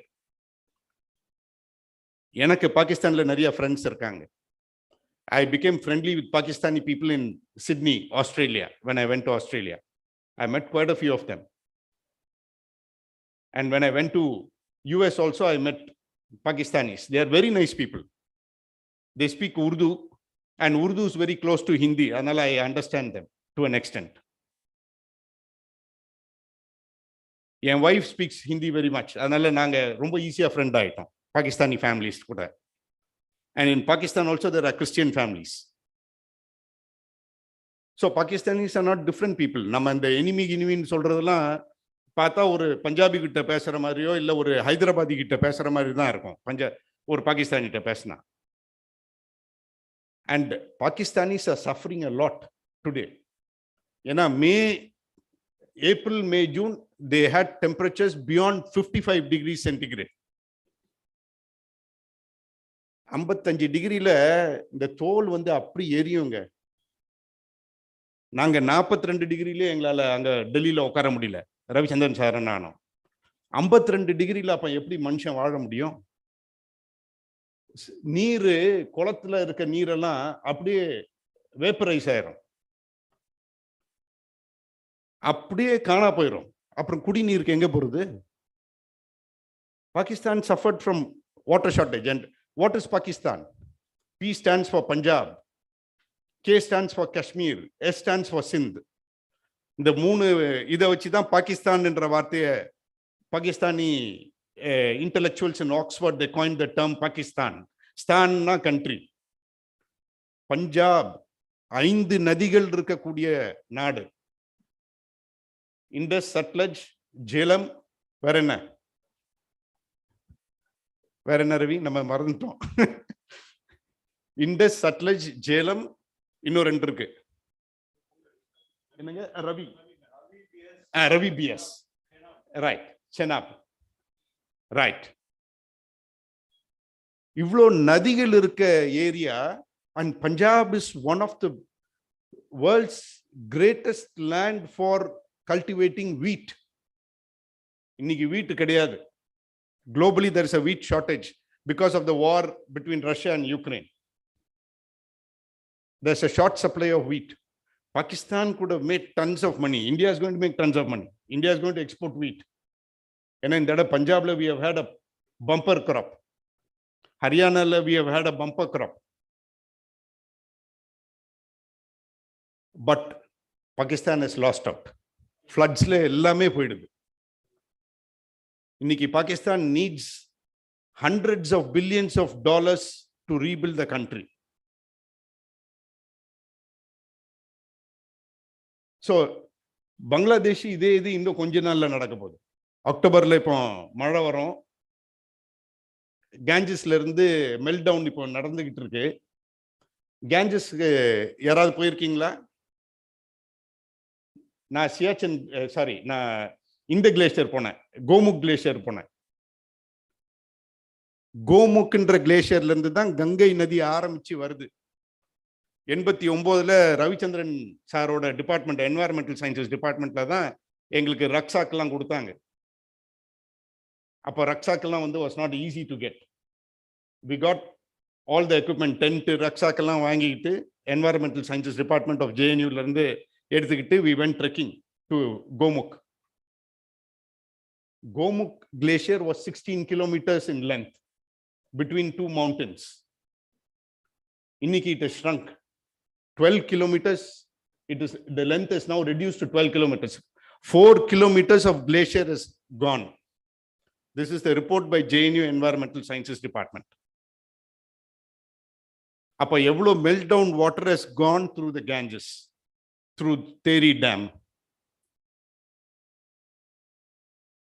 அப்போ இதெல்லாம் நீங்க பாத்தீங்கன்னா Bangladesh is going to sink. அப்போ பங்களாதேஷ்காரன் என்ன பண்ணுவான்? What is going to be the social implication? Migrate from Bangladesh, get into India, get into Assam. ஏன்னா இது ரெண்டு தான் ஹை கிரவுண்ட்ஸ். கல்கட்டாக்கு வரணும், இல்லைன்னா அசாம் போகணும், இல்லை மணிப்பூர் போகணும். இன்னைக்கு government of India come up with an act called Citizenship Amendment Act. கேள்விப்பட்டிருக்கீங்களா? நீங்க மாணவர்கள் படிக்கணும், நியூஸ் பேப்பர் கண்டிப்பா படிக்கணும். நீங்க வெறும் பாட்னி, இந்த லீஃப், இந்த பிளான்ட், இந்த ஃப்ரூட்னு படிக்கிறது மாத்திரம் பத்தாது. You should have an all-round knowledge. An all-round knowledge will help you talk about many things. And you are going to find many plants, many flowering plants going extinct. ஏன்னா இந்த climate சேஞ்சில் தண்ணி இல்லைன்னா என்ன ஆகும்? மாஞ்சோலை எஸ்டேட் கேள்விப்பட்டிருக்கீங்களா? மாஞ்சோலைன்றது எங்க இருக்கு? மாஞ்சோலை கிளிதானோன்ட்டு ஒரு பாட்டு இருக்கு. எங்க இருக்கு? யாராவது சொல்ல முடியுமா மாஞ்சோலை எங்க இருக்குன்ட்டு? திருநெல்வேலியில இருக்கு. மாஞ்சோலையில ஒரு இடம் இருக்கு, ஊத்துன்னு சொல்லுவாங்க. ஊத்துனா அர்த்தம் என்ன? தண்ணி தானா சுரக்கும். அதான் வெளியில வந்து ஓடும், ஒரு ஓடை மாதிரி ஓடும். ஊத்துல வந்து கிட்டத்தட்ட 40 ஏக்கருக்கு அந்த ஊத்து தண்ணியை பயன்படுத்தி டீ தயார் பண்றாங்க. Bombay Burma trading corporation, BBTC, 40 ஏக்கர்ல ஆர்கானிக் டீ ப்ரொடியூஸ் பண்றாங்க. 2 வருஷமா ஊத்து தண்ணி இல்லாத போயிடுச்சு, காஞ்சி போச்சு. என்ன காரணம்? நீங்க வெஸ்டர்ன் காட்ஸ் எடுத்தீங்கன்னா கிட்டத்தட்ட 9 மாசம் மழை பெய்யும். இப்ப 10 வருஷமா இந்த வெஸ்டர்ன் காட்ஸ்ல less than 6 months தான் மழை பெய்யுது. 5 மாசம் மிஞ்சி போனா. அப்ப அதோட இம்ப்ளிகேஷன்ஸ் என்ன ஆகுது? தாமிரபரணி போன சம்மர் வந்து மெலிசாயிட்டுதுங்க. தாமிரபரணி இதோ இந்த ஏரியா இருக்குல்ல, இவ்வளவுதான் தண்ணி மூவ்மெண்ட் ஆயிட்டு இருந்தது. அந்த நதி காணா போச்சுன்னா என்ன ஆகும்? But the same river is supplying cocoa-Cola 2.5 crore litre per day. அந்த கின்லி வாட்டர்ன்ட்டு ஒண்ணு விற்கிறான் தெரியுமா? எவ்வளவு அது? 20 rupees.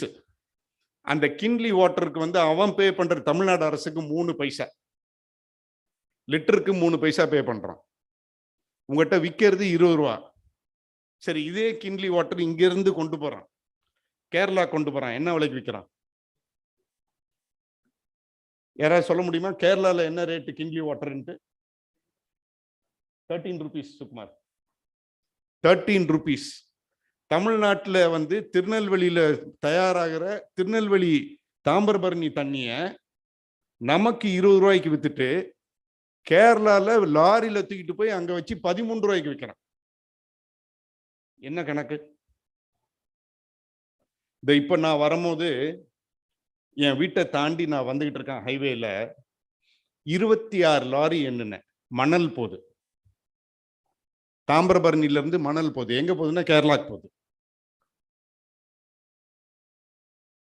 மணல் வந்து திருநெல்வேலியில 10,000 ரூபான்னா கேரளாக்கு போனா 20,000 ரூபா. பட் அது கேரளால யூஸ் ஆகல. நல்ல ஆத்து மணல் எங்க போகுது? எங்க போகுது? Right, it is getting exported to Dubai. துபாயில புர்ஜ் கலிஃபான்ட்டு ஒரு டவர் இருக்குல்ல, அந்த புர்ஜ் கலிஃபா கட்டுறதுக்கு கன்னியாகுமரியில ஒரு மலையை உடைச்சாங்க. கோழிக்கூடு பொத்தைன்ட்டு ஒரு இடம் இருக்கு, அங்க ஒரு மலையை உடைச்சாங்க. திருநெல்வேலியிலேருந்து மணல் எடுத்தாங்க. அவ்வளவும் கொச்சி வழியா வாஸ் எக்ஸ்போர்ட்டட் டு துபாய்.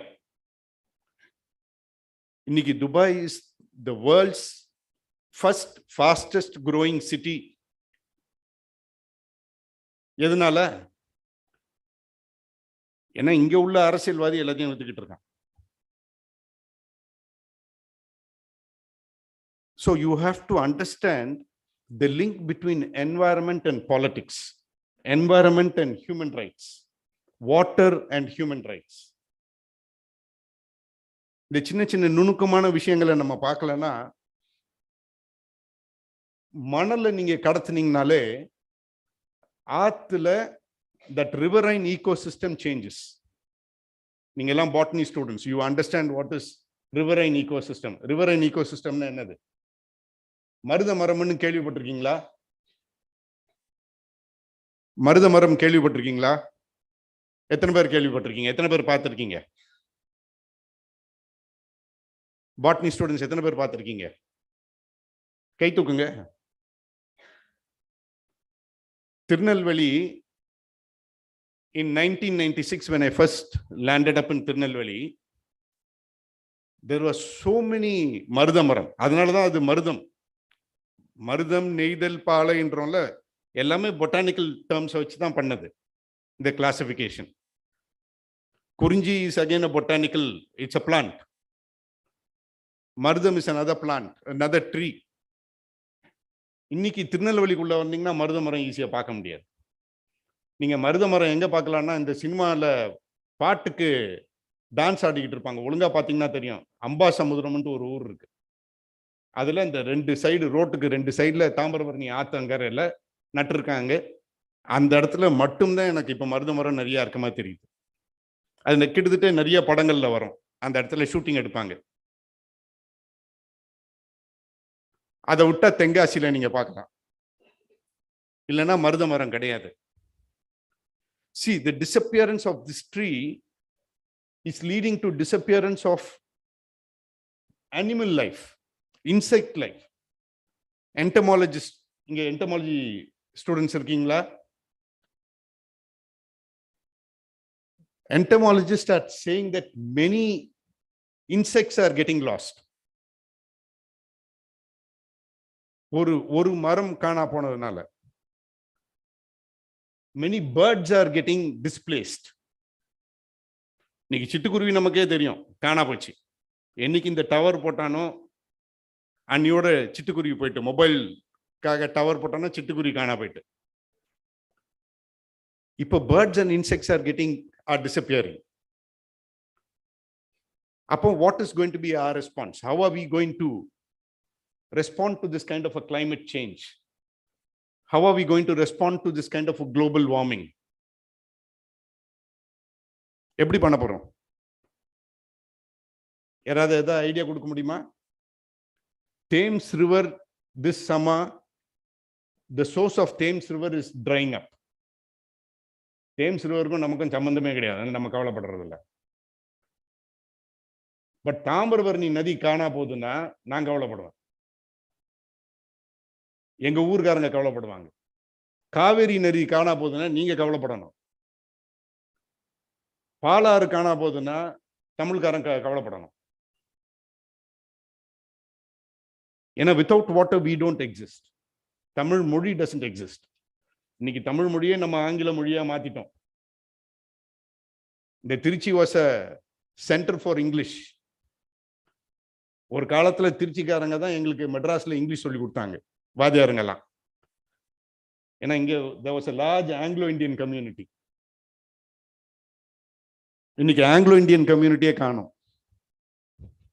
சினிமாவில் மட்டும்தான் பார்த்தோம், ஏதோ ஒரு தனுஷ் படத்துல ஒரு ஆங்கிலோ-இந்தியன் கம்யூனிட்டி பத்தி பார்க்குறோம். அதை விட்டா எனக்கு தெரிஞ்ச ரிச்சர்ட் ஓகோனர், மெட்ராஸ்ல சென்ட் தாமஸ் மவுண்ட்ல ஒரு சின்ன கம்யூனிட்டி இருக்கு, பெரம்பூர்ல ஒரு சின்ன கம்யூனிட்டி இருக்கு. Even people are disappearing. Global climate change la tribal populations are disappearing. அப்ப நீங்க எவ்வளவு நாள் இருப்பீங்க? இதுக்கு தான் இலான் மஸ்க்ன்ட்டு ஒரு ஆள் வந்திருக்கான். என்ன சொல்றான்? வில் காலனைஸ் மார்ஸ் அப்படின்றான். எத்தனை பேர் மார்ஸ் போயிருவீங்க இங்க இருந்து? Can all of us go to Mars? Only the richest of the rich will go to Mars. ஒரு அம்பானி, ஒரு அதானி, ஒரு டாடா, ஒரு பிர்லா, இவங்க தான் போக முடியும் இந்தியால இருந்து. நீங்க நான் போக முடியாது. So we need to think seriously about climate change. We need to think very, very seriously about what is happening around us. சின்ன சின்ன noticeable issues are taking place. கண்ணை திறந்து பார்க்க வேண்டியது நம்ம தான். வாழ்க்கையில கண்ணை மூடிட்டு போயிட்டு இருந்தோம்னா நம்ம சுத்தி இருக்க அழிவை பார்க்கவே மாட்டோம், நம்மளும் அழிஞ்சு போவோம். அதோட எக்ஸ்பிளனேஷன் நமக்கு புரியாது.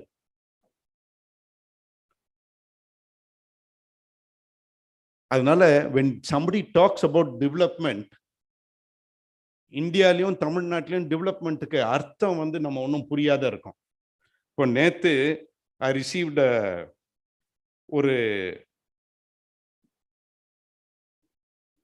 ஒரே நிமிஷம்.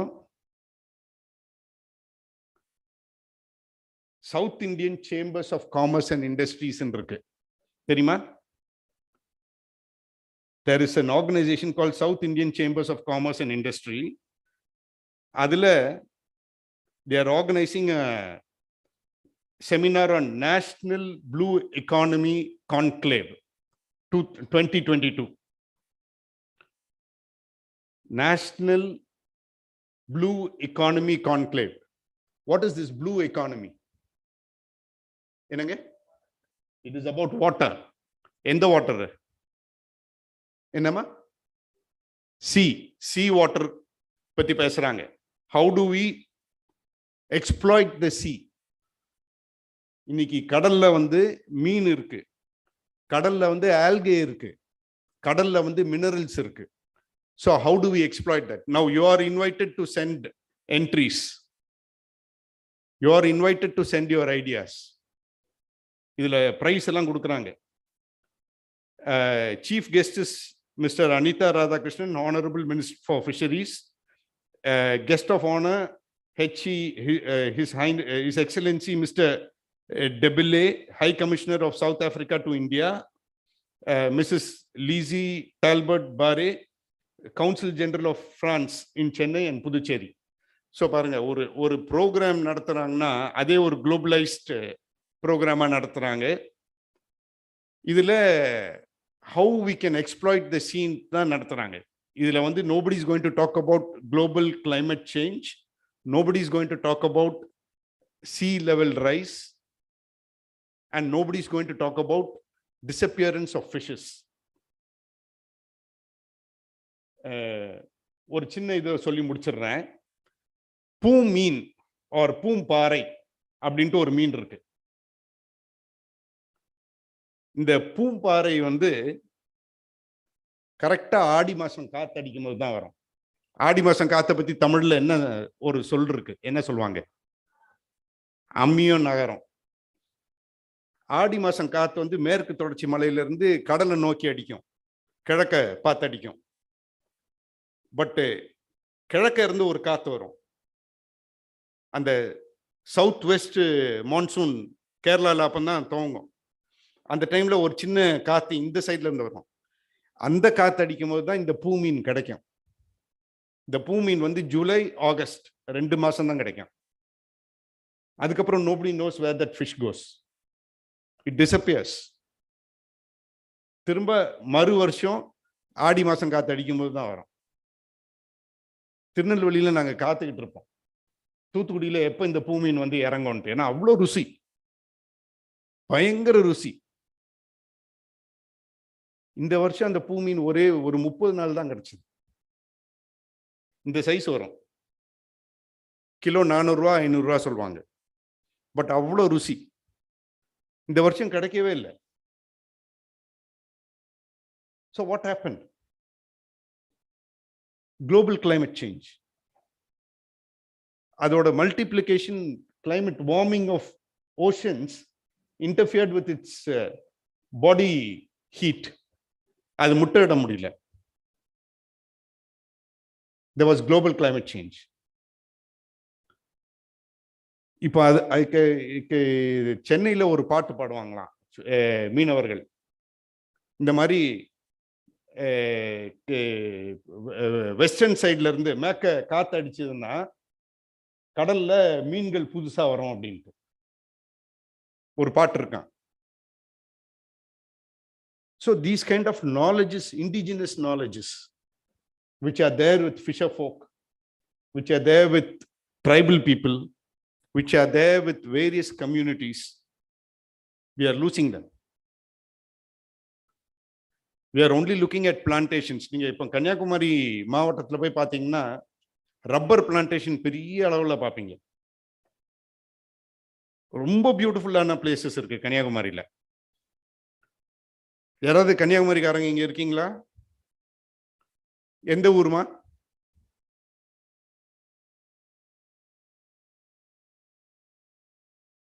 எந்த இடத்துலமா இருக்குது?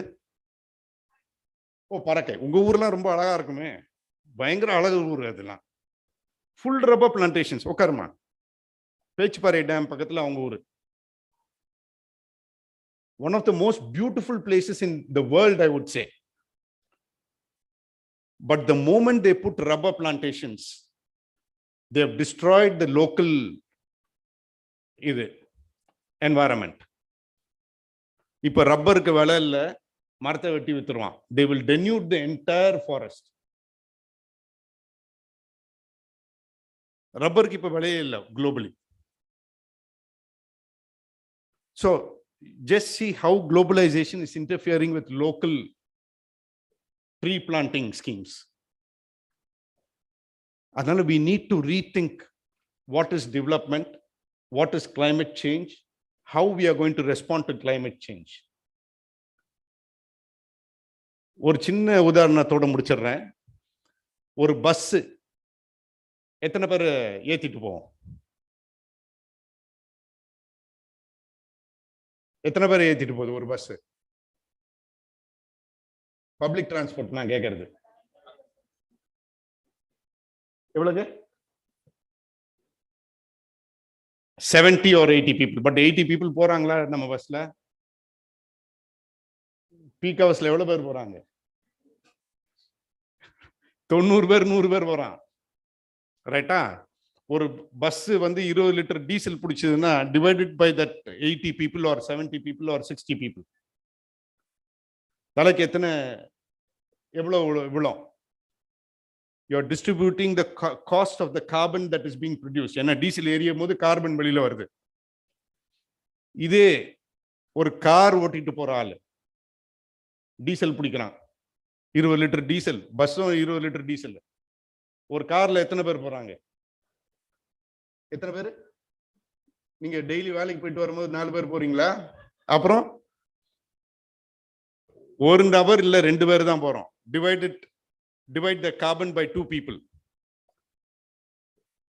I'm just giving you an example to let you know how the rich are polluting this earth, and I'm a criminal. நான் இப்ப கார்ல தான் வந்திருக்கேன். Okay, to meet you all I came by car. எனக்கு வர வழி கிடையாது. Train I have to come earlier, a day earlier I have to come, which I could not afford because yesterday I had a program. அதனால காலையில கார்ல தான் வந்தேன். But traveling in a car is more poisonous for this environment than using public transport. இதுல first culprit யாருன்னு பாத்தீங்கன்னா is America. I was driving from New York to Washington, 6-lane highway, 8-lane highway, 8 வழிச்சாலை. போயிட்டே இருக்கும், கண்ணு கெட்டின தூரத்துக்கு வெறும் car தான் இருக்கு. ஒரு பஸ் கிடையாது, ஒரு ட்ரெயின் கிடையாது. அப்போ பார்த்துக்கிடுங்க to what extend Americans R polluting this planet. ஒரு ஷர்ட் வாங்கினா எவ்வளவு வேஸ்ட் ஜெனரேட் பண்றோம்? ஒரு ஷர்ட் வாங்கினா எவ்வளவு வேஸ்ட்? இந்த காலருக்கு ஒரு கார்ட்போர்டு, இங்க ஒரு பிளாஸ்டிக்கு, இதுக்கு மடிச்சு வைக்கிறதுக்கு ஒரு கார்ட்போர்டு, அப்புறம் ஒரு பிளாஸ்டிக் பையில போட்டு கொடுக்குறான். அந்த பிளாஸ்டிக் பையை இன்னொரு பிளாஸ்டிக் பையில நம்ம வாங்கினோடனே கொடுக்குறான். அப்ப எவ்வளவு வேஸ்டேஜ் ஆகுது பாருங்க. ஒரு தக்காளி எத்தனை நாள்ல டீஜெனரேட் ஆகும்? எத்தனை நாள்ல டீஜெனரேட் ஆகும் பழுத்த தக்காளி?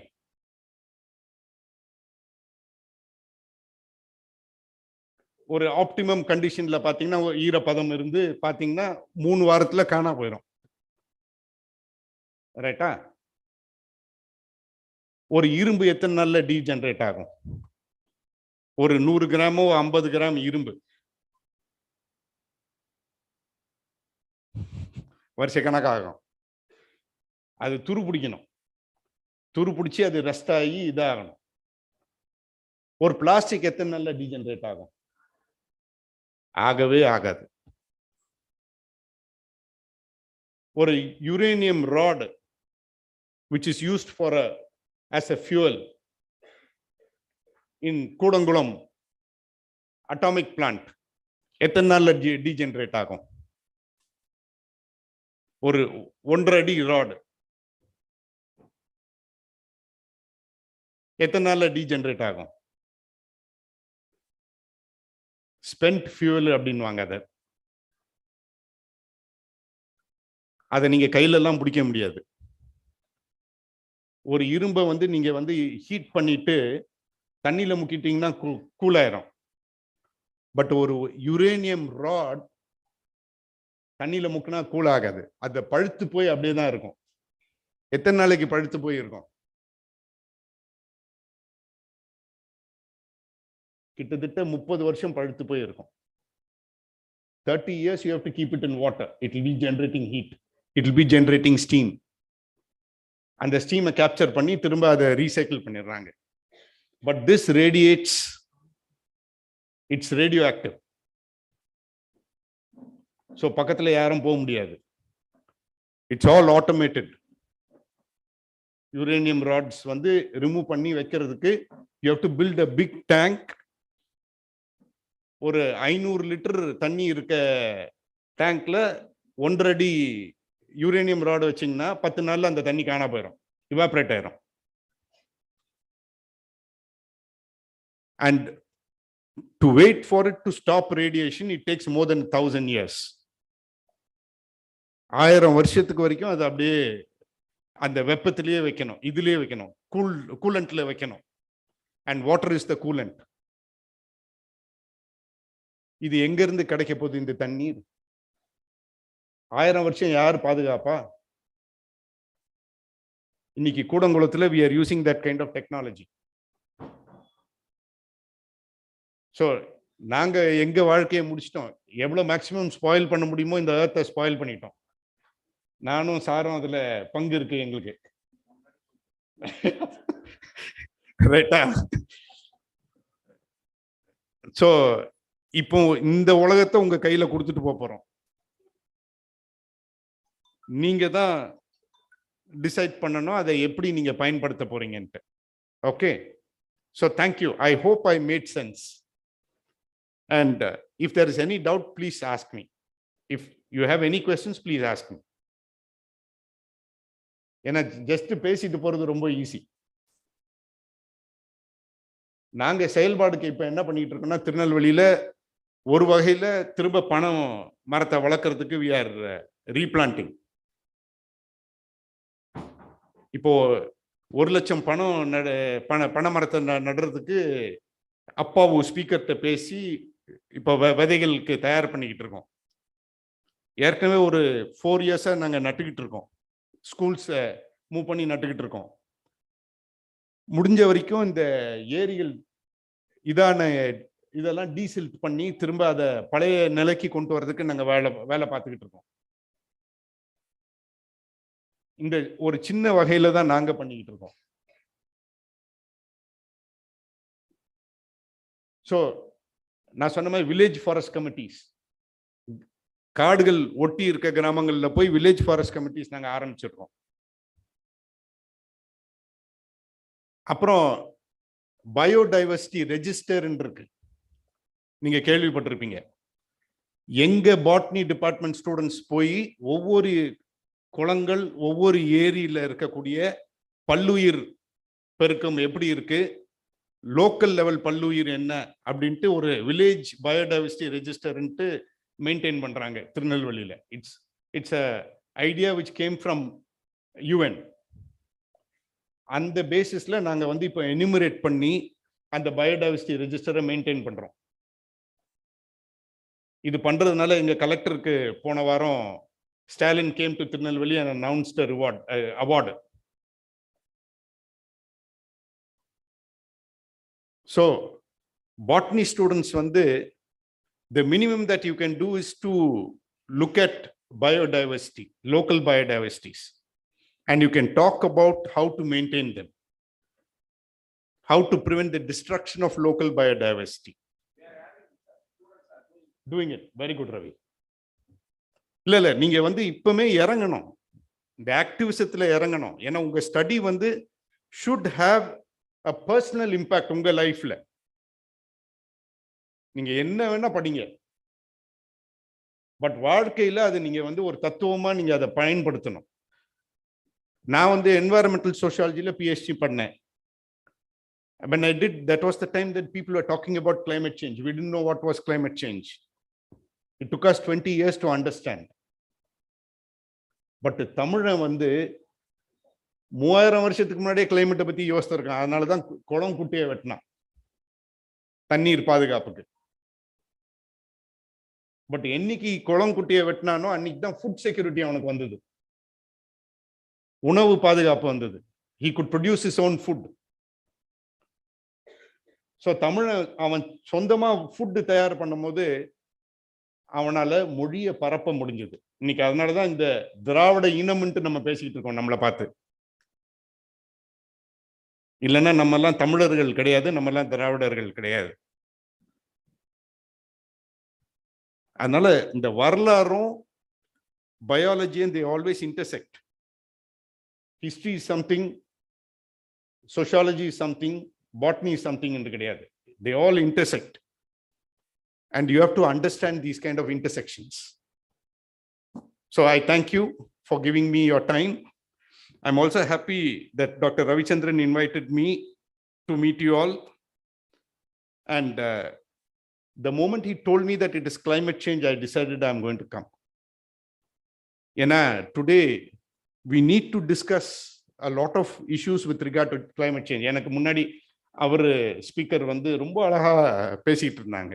சார் நிறைய ஏரியாஸ் ஆஃப் வாட்டர் பத்தி டச் பண்ணாங்க. உங்க if you are interested I will bring Rajendra Singh to Trichy. ரொம்ப அழகா பேசுவார். Very simple man. இந்த ஸ்ரீவைகுண்டத்துக்கு போயிட்டு இருந்தோம். அந்த டேம் வந்து ஸ்ரீவைகுண்டம் டேம் கிடையாது, அணைக்கட்டு. அது அந்த அணைக்கட்டு தண்ணியை வந்து தாரா கெமிக்கல்ஸும் ஸ்பிக்கும் எடுத்துட்டு போறான்ட்டு ஒரு ரிப்போர்ட் வந்துச்சு. அதை போய் பார்க்கறதுக்காக போனோம். அவர் வந்துட்டாரு, ராஜஸ்தான்ல இருந்து வந்துட்டாரு. Whether it is Congress government or BJP government, he holds a rank of cabinet rank of a minister. But எங்கேயுமே அவர் மினிஸ்டர் மாதிரி காட்டிக்கிடவே மாட்டார். இந்த லோக்கல் பஸ்ல ஏத்தினாலும் ஏறிடுவாரு, ஏறி உட்காந்துட்டு கூட வந்துருவாரு. ஃபர்ஸ்ட் கிளாஸ் ட்ரெயின்ல போட்டு தான் அவர் கூட்டு வரணும்னு அவசியம் இல்லை. இதுல அன்ரிசர்வ்ல ஏற்றி கூப்பிட்டு வந்தாலும் வந்துடுவார். மோர் சாதம் மட்டும் கேட்பாரு, சாப்பிட்றதுக்கு மோர் சாதம். காஃபி கீஃபிலாம் பெருசா அவர் விரும்புறது இல்லை. Very simple man and he loves meeting students. அவர் மாதிரி ஒரு நபரை நான் பார்த்ததில்லை. புக்ல படிச்சிருக்கேன், காந்தியை பற்றி படிச்சிருக்கேன், பல பெரிய ஆட்களை பத்தி படிச்சிருக்கேன். பட் ஒரு உண்மையிலேயே பெரிய ஆள்னா அவர் தான். So I thank you once again and I'm happy to meet you all. If you have any doubts, please ask me. சொல்லுங்க.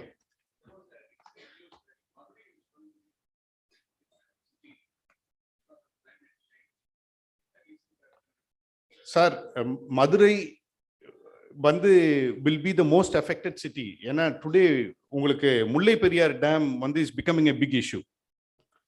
அந்த டேம் தண்ணி இல்லைன்னா மதுரை கிடையாது. இன்னைக்கு see this water sharing has become a major political issue. Every state wants to hold on to water for industrial development, for agriculture, for domestic water needs. இப்போ Kerala government flood இருந்தாலும் the river naturally flows west. நம்ம தான் அதை turn பண்ணி இந்த சைட்ல கொண்டு வந்திருக்கோம், ரைட்டுங்களா? ஈஸ்டர்ன் சைட் ஃப்ளோயிங் ரிவர்ஸ் வந்து தமிழ்நாட்டை பொறுத்த வரைக்கும் கிடையாது, except Cauvery, Palar and Thamirabarani. So மதுரையை பொறுத்த வரைக்கும் இன்னைக்கு it is also like Trichy, it is much more and expanded city.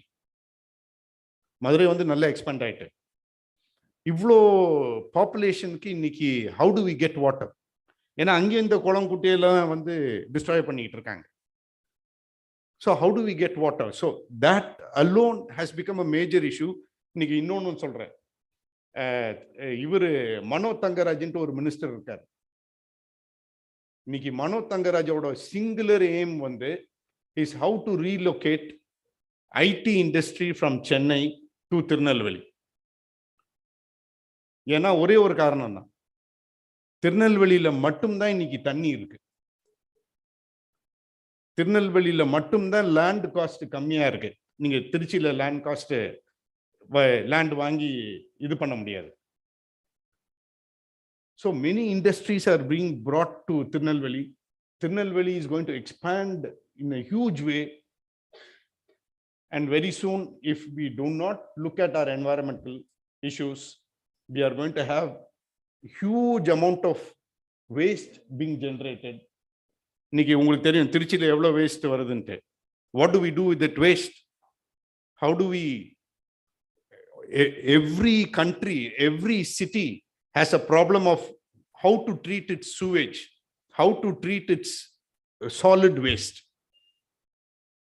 மதுரைக்கு இந்த பிரச்சனை ஒரு பெரிய அளவில் இருக்கு. அண்ட் நம்ம ஊரில் இன்னொரு பிரச்சனை என்னன்னா, ஜாதி ரீதியா எல்லாத்தையும் பிரிக்கிறோம். வேஸ்ட் ஹேண்ட்லிங் யார் பண்றா? ஒரு பர்டிகுலர் ஜாதியை தான் நம்ம வந்து வேஸ்ட் ஹேண்ட்லிங்க்கு அலோவ் பண்றோம். பட் வேஸ்ட் ஹேண்ட்லிங் கம்பெனி யார் வச்சிருக்கா? அது வேற ஜாதிகாரன்.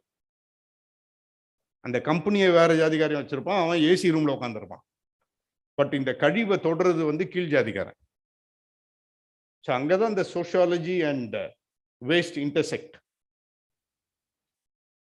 So how caste is playing a role அப்படின்னு பார்த்தீங்கன்னா, இன்னைக்கு ஒன்றும் இல்லை, இந்த கோவிட் டைம்ல உங்க வீட்டில் இருக்க குப்பையை யார் அள்ளிட்டு போனா? உங்க சுகாதாரத்துக்கு யார் ஒர்க் பண்ணா? அவங்களெல்லாம் நம்ம மறந்துட்டோமே. அவங்கள பேர்ல எத்தனை பேர் இறந்து போனாங்கன்னு நம்மகிட்ட கணக்கு இருக்கா? We don't look into those kind of issues. அதில் தான் human rights come very strongly. அதனால the human rights, இப்போ நம்ம குளோபல் கிளைமேட் சேஞ்சை பத்தி பேசும்போது we need to talk about human rights. Everybody has the requirement of water, everybody has the requirement of having a peaceful sleep. Global climate சேஞ்சில் நம்ம தூங்க முடியாது. ஏன்னா நீங்க 12 மணி வரைக்கும் வெப்பநிலை வந்து 30-35 டிகிரில இருந்தா எப்படி தூங்குவீங்க? And if you don't sleep well, you're going to die soon. Newer kind of viruses are coming in. Newer kinds of diseases are coming in. முன்னாடி லைஃப் ஸ்டைல் டிசீஸ், டயபிட்டிஸ் சொன்னோம், ப்ரெஷர், பிளட் ப்ரெஷர் சொன்னோம். இப்போ வந்து கோவிட்னு பேசிக்கிட்டு இருக்கோம். It's become a lifestyle disease. ஏன்னா நீங்க you cannot travel in public, you have to be private in travel. அப்போ private travel is going to lead to global climate change. ஏன்னா you are producing carbon, ozone water போடுறோம். அப்போ we need to understand the whole linkages between humans, human actions, human inequality, disposal of waste, generation of waste. இந்த மாதிரி விஷயங்கள் எல்லாம் நம்ம link பண்ணி பார்த்தாதான் we start understanding the globe. And one more thing, the extent of consumption of the world today is equivalent to 3 globes. 3 பூமி வேணும். அவ்வளோ மினரல்ஸ் நம்ம எக்ஸ்ட்ராக்ட் பண்றோம் இந்த பூமியில இருந்து. அயர்ன், காப்பர், இந்த வயரிங்க்கெல்லாம் we need copper, zinc, aluminum. இந்த மாதிரி we are extracting so much of minerals. Rio டின்டோன்ட்டு ஒரு கம்பெனி இருக்கு. எத்தனை பேர் கேள்விப்பட்டிருக்கீங்க? நீங்கெல்லாம் கேள்விப்பட்டிருக்க மாட்டீங்க. இந்தியாவில் இட்ஸ் ஒர்க்கிங். ரியோ டின்டோட லாயர்கிட்ட நான் பேசிக்கிட்டு இருந்தேன். ஒரு டெல்லியில ஒரு ஃபோன் கால் வந்தது. He said, Sam, just few minutes, keep quiet அப்படின்னாப்ல. What is it, Robin? அப்படின்னா, if I speak for 1 hour, I'll be paid 2 lakhs. வக்கீலுக்கு பாருங்க, என்னன்னா ஏதோ ஒரு மைண்ட்ல ஏதோ ஒரு ஆக்சிடென்ட் நடந்திருக்கு, அந்த ஆக்சிடென்ட்டுக்கு காம்பன்சேஷன் எப்படி பே பண்றதை நிப்பாட்டலாம். இதுதான் டிஸ்கஷன் நடந்தது. ஆக்சிடென்ட் நடந்ததுன்னா எவனுக்கோ கை கால் போயிடுச்சு, இல்ல செத்து போயிட்டான், அவனுக்கு காம்பன்சேஷனை பத்தி பேசல அவங்க. வக்கீலுக்கு 2 லட்சம் காம்பன்சேஷனை பத்தி பேசுறாங்க, கேஸை வின் பண்ணி கொடுன்ட்டு. அப்போ வேர் இஸ் அவர் ஹியூமன்னஸ்?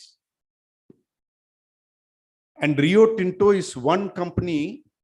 அவங்க mine in Argentina can be seen from the moon. மூன்ல இருந்து நீங்க பாத்தீங்கன்னா அவங்க அவ்வளவு பெரிய ஓட்டை போட்டு வச்சிருக்காங்க பூமி மேல.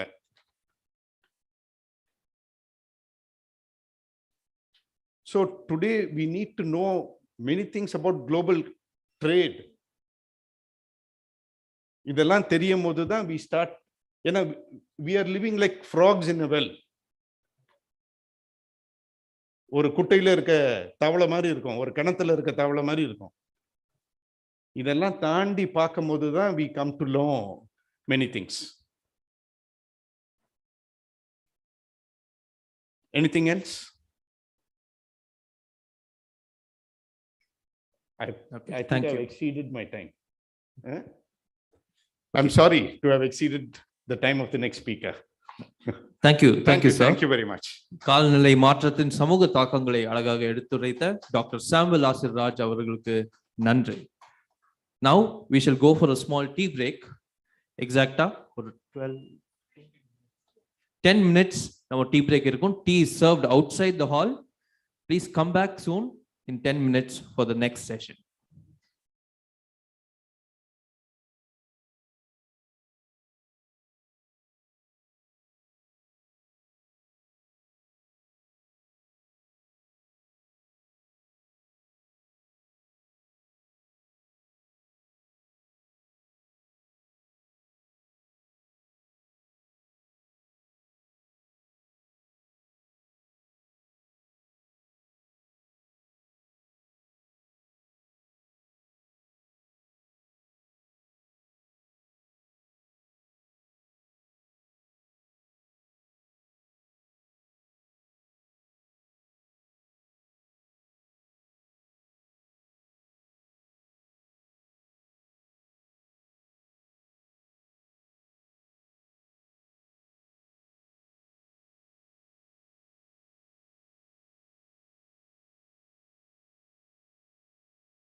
Good morning once again.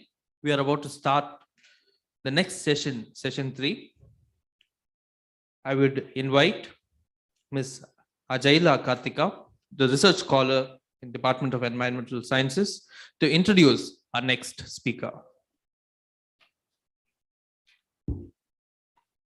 Good afternoon, everyone. The forest calls each and every one of us, but only a few are privileged to serve it. One among the few, Mr. V. Ganesan IFS, whose service span of 36 years saw him decorate office as Assistant Conservator of Forest, Deputy Conservator of Forest, Conservator of Forest, Chief Conservator of Forest, and Additional Principal Chief Conservator of Forest in his most treasured realms of Eastern and Western Ghats. From establishing orchidariums and interpretation centers to authoring books and devising management plans, his contributions towards the welfare of forests and wildlife knows no bounds. It is an honor for us and privilege to have you here, sir. I request Dr. Mahamuni, sir, Assistant Professor of the Department of Environmental Sciences, to honor Mr. V. Ganesan IFS with a memento. We welcome you, sir, to share your views and experiences on forest and climate change.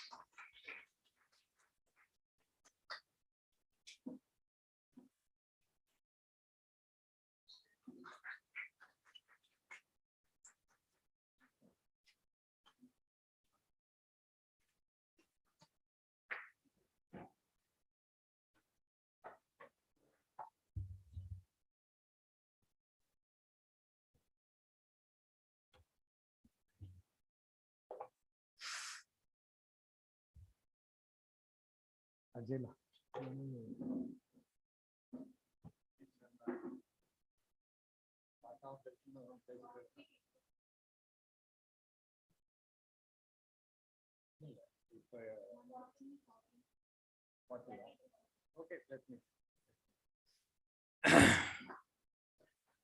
Good afternoon, friends. It's a pleasure and privilege for me to stand before you and share some of my thoughts on environment. I don't possess any qualification to say I am an environmentalist or environment scientist. I am a simple forester. I had the privilege of serving the Tamil Nadu Forest Department nearly about 37 years.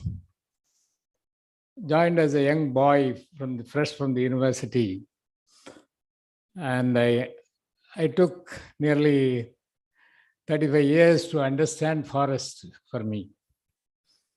And in my own way, I gained something. And when we talk of environment, I will not talk anything from the textbook, but I may share some of my experiences during the course of my professional duties as a forester. Thank you for the nice introduction, Ajela. And I'm not a teacher also by any standard, and I'm not a researcher by any standard, but I have been teaching for some time in an university where I studied. I studied forestry. I taught forestry. I taught wildlife. I taught law. I taught policies. These are my 2 years I have been teaching forestry related courses in Tamil Nadu Agriculture University, wherein I am also an old student.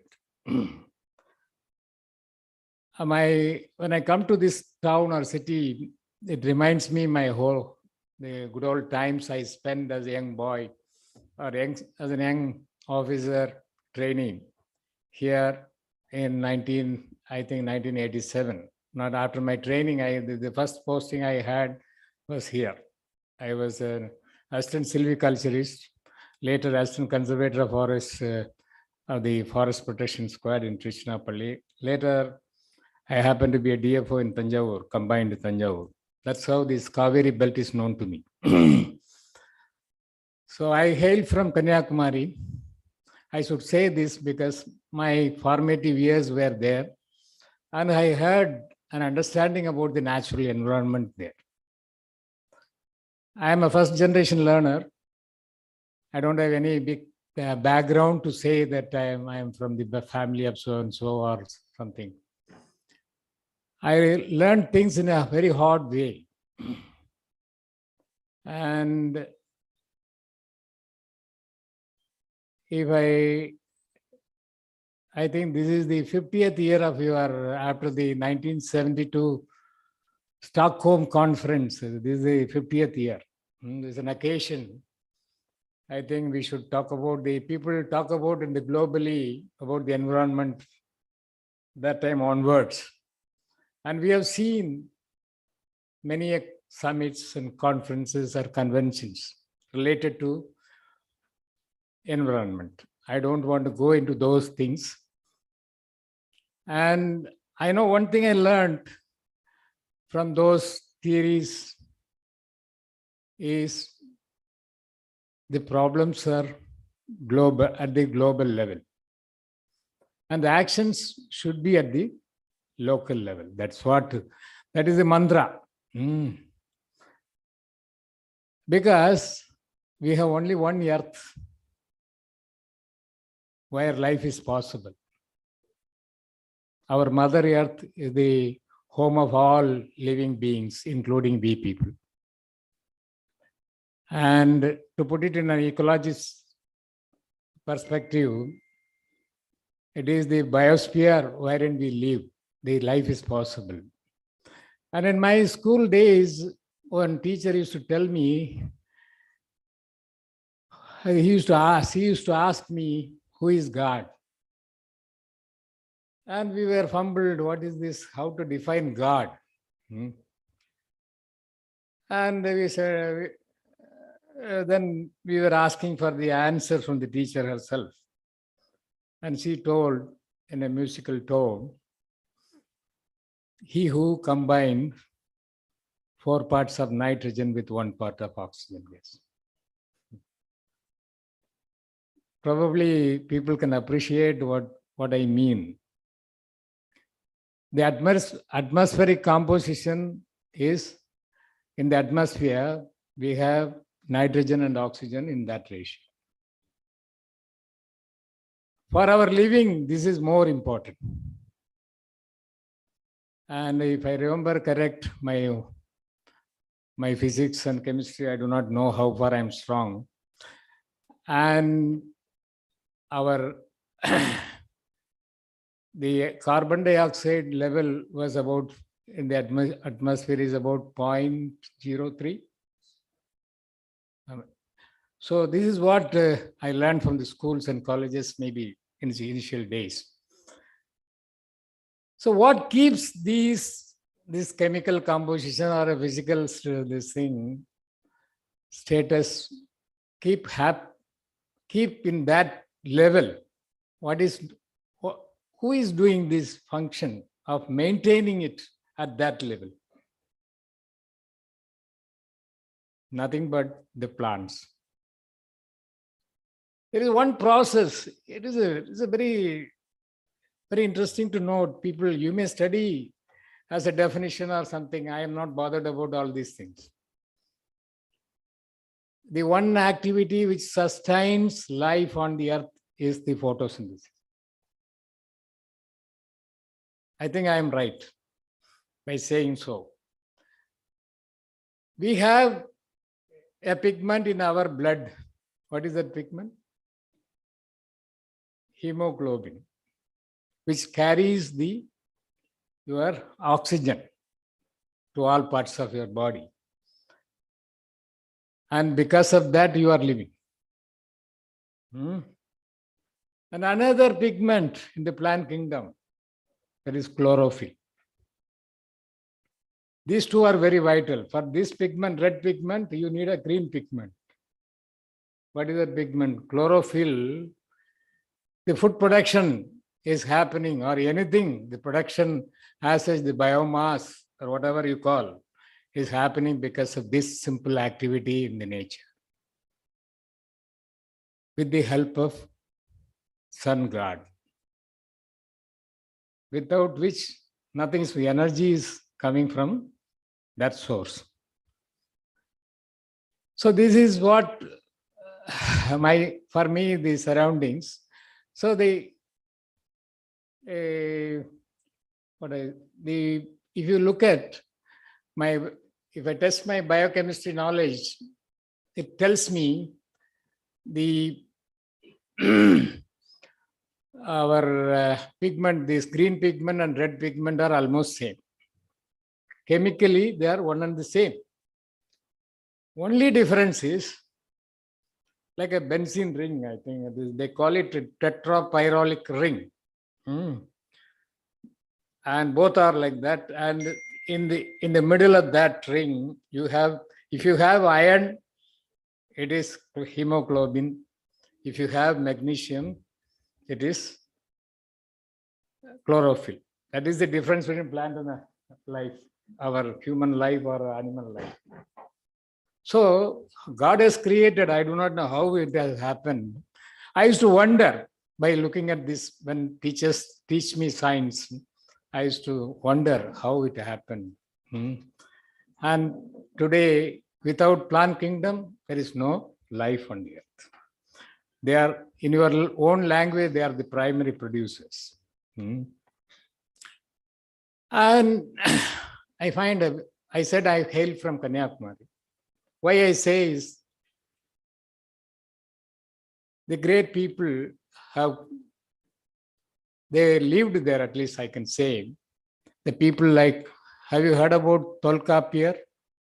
Have you heard about Thiruvalluvar?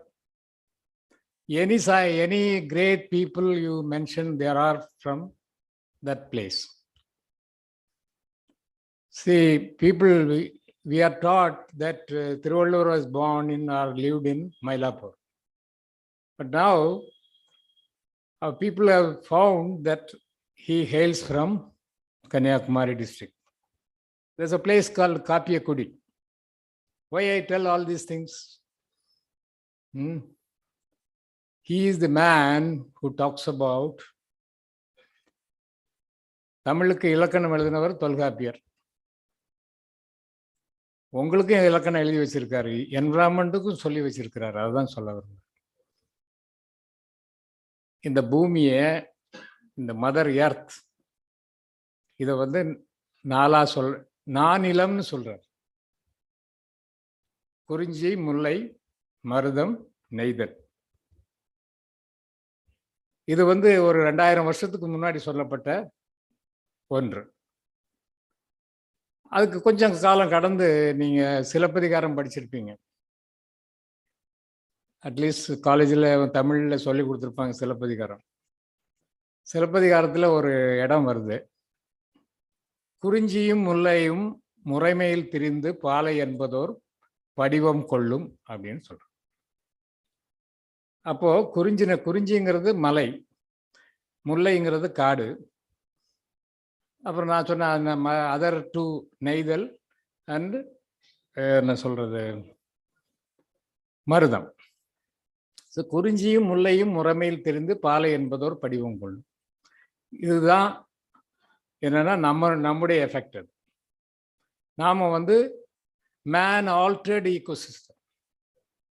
இப்போ 2 தான், natural environment. இப்போ but என்னுடைய அண்டர்ஸ்டாண்டிங்ல there is nothing like natural environment today. All are influenced by the man, impacted by man. No, not even rainforests are impacted heavily by the human beings. So, நானிலம், இப்போ 5வது நிலத்தை உருவாக்குறது யாரு? நாம தான். அதனால எல்லாமே 5வது நிலமா மாறிட்டா என்ன ஆகுறது வாழ்க்கை? யோசிங்க. எல்லாமே 5வது நிலமா மாறிட்டா என்ன ஆகுறது? Unsustainable. That's why you talk about sustainable living or sustainable development. இந்த பூமியில எல்லாம் நமக்கு இருக்கு, தேவைக்கு எல்லாம் இருக்கு. ஆனா நம்முடைய பேராசையை தேவைக்கு எல்லாம் கிடைக்கும், ஆனா பேராசையை இது பண்ண முடியும்.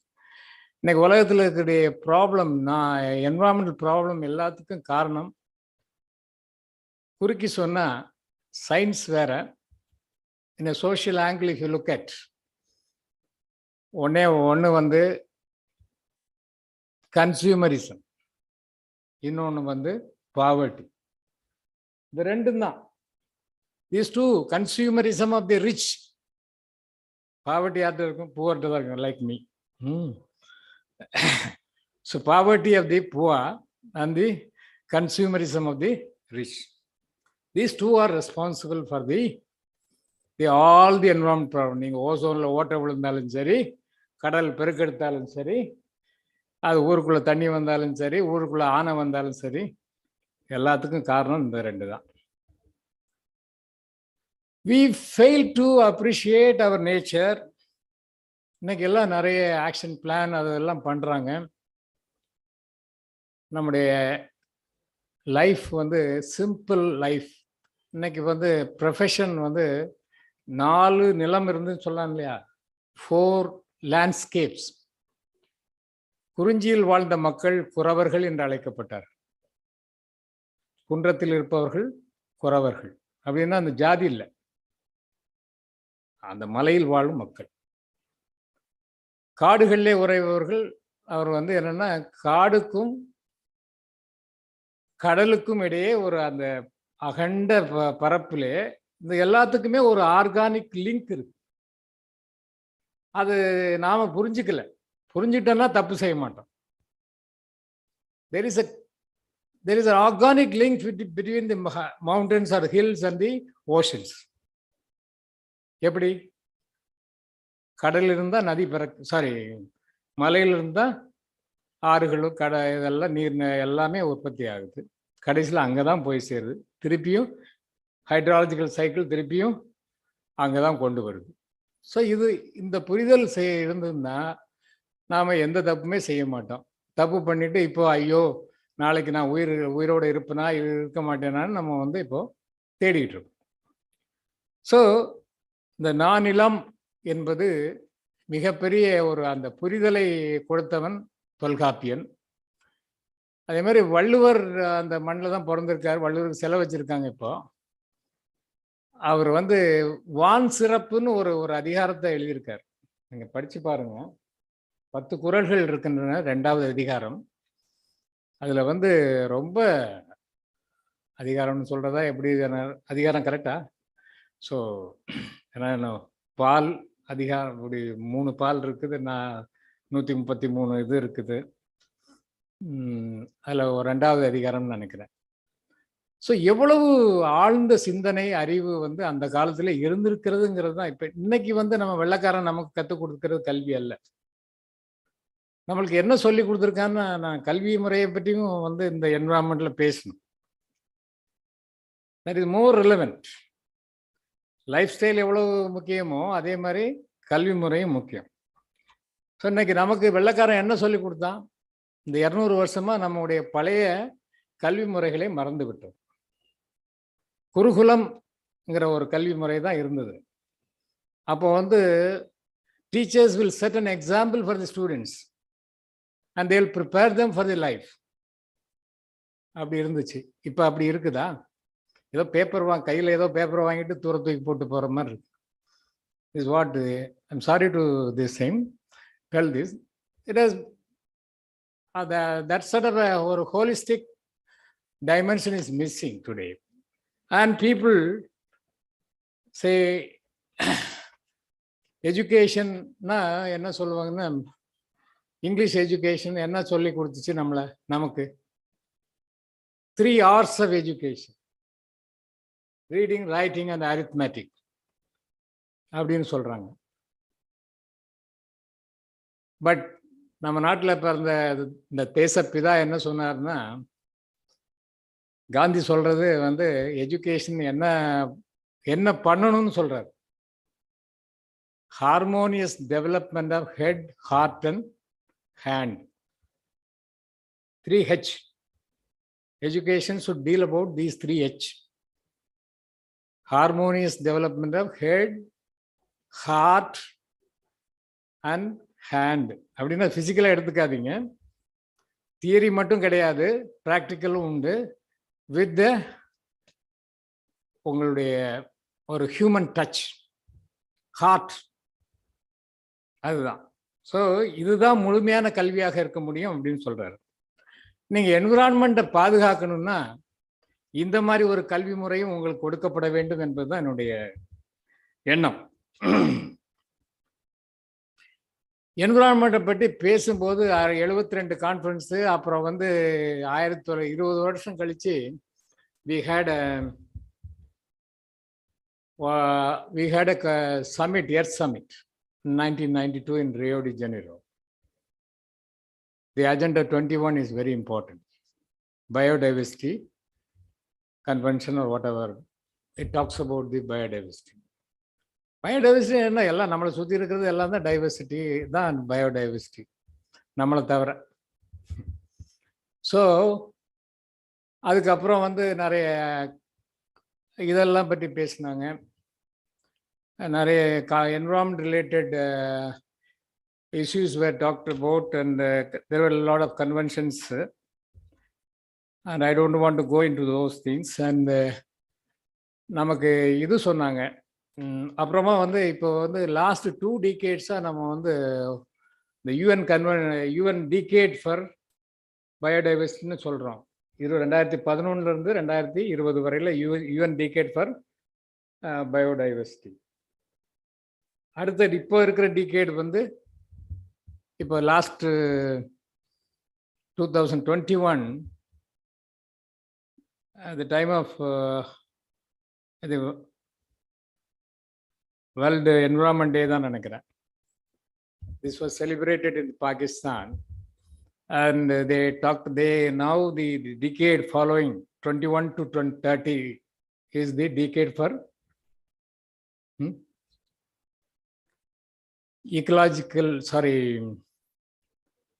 eco restoration. Why we talk about eco restoration? This is a thinking prevailing the global level, because there is only one earth available now. There is a saying that the earth is one, but the world is not.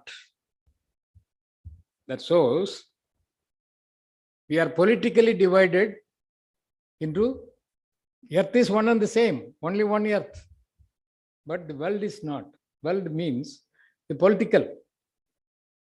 We are divided as countries, developed, underdeveloped, north, south, east, west, so many of these things, LDCs or developed nations, whatever different names we give. So their needs for all, the problem is common to everyone. Something happens in the northern quarter, it affects the people living in the southern end also.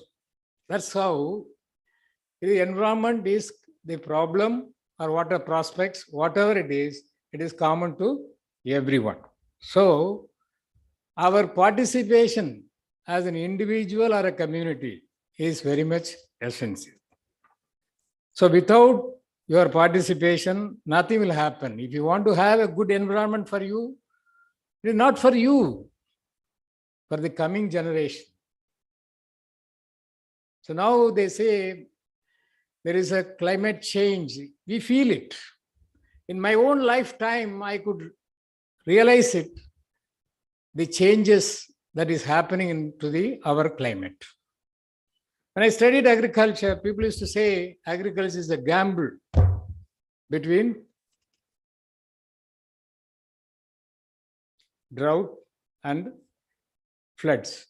That's what because of that is happening since, but now I find it is very erratic. We are unable to predict what will happen.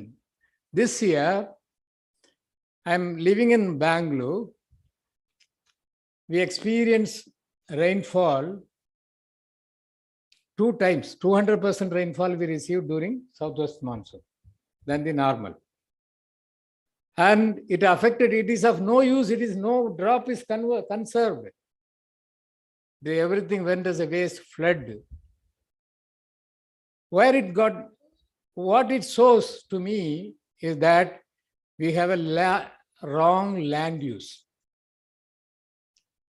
If you follow the nature's classification like Kurinji, Mullai, Mardam, Naidal, no issue. If you change the land use, that's all. It spells doom to you. The hills are developing very fast. Everybody wants to have a house in Nilgiris or Kodaikanal. The highly sensitive ecosystem, hill ecosystem. There, the urbanization, one should not think about. It should provide you only water. Because all your Western Ghats or Eastern Ghats, they are the source of water, source of many other ecological services. But the Westerners who came and ruled us for 200 years, what they did? They over-exploited our resources, natural resources. Forest management taught to us was very different. We were asked to treat it silviculturally and harvest more product out of it. Western Ghats means it is not today. Things have changed from over-exploitation to a controlled exploitation and production forestry. Then comes the conservation forestry, social forestry, and people forestry, all these things people talk about today. And people want 1/3 of the land to be under a good forest cover. But do we have? On paper, 75 million hectares in India is the forest on record, out of which 50% or so more is not worth calling forest. And Tamil Nadu, when I joined service, it was 17.6%. Now people claim it is 22 to 23%, including the green cover they call. They add something called green cover. What is that? Is outside the forest. Fine.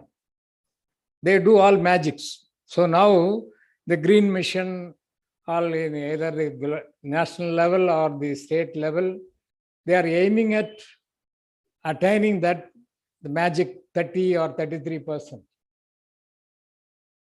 That's why all our missions are, see, in the national national level missions, they talk about 12 missions, out of which these are, the greening is also one important mission related to forestry. What they do, what they aim at is creating green cover or tree cover or tree crops in the agro ecosystem. So it is not that simple unless we ourselves, as a government program, I tell you, it is likely to,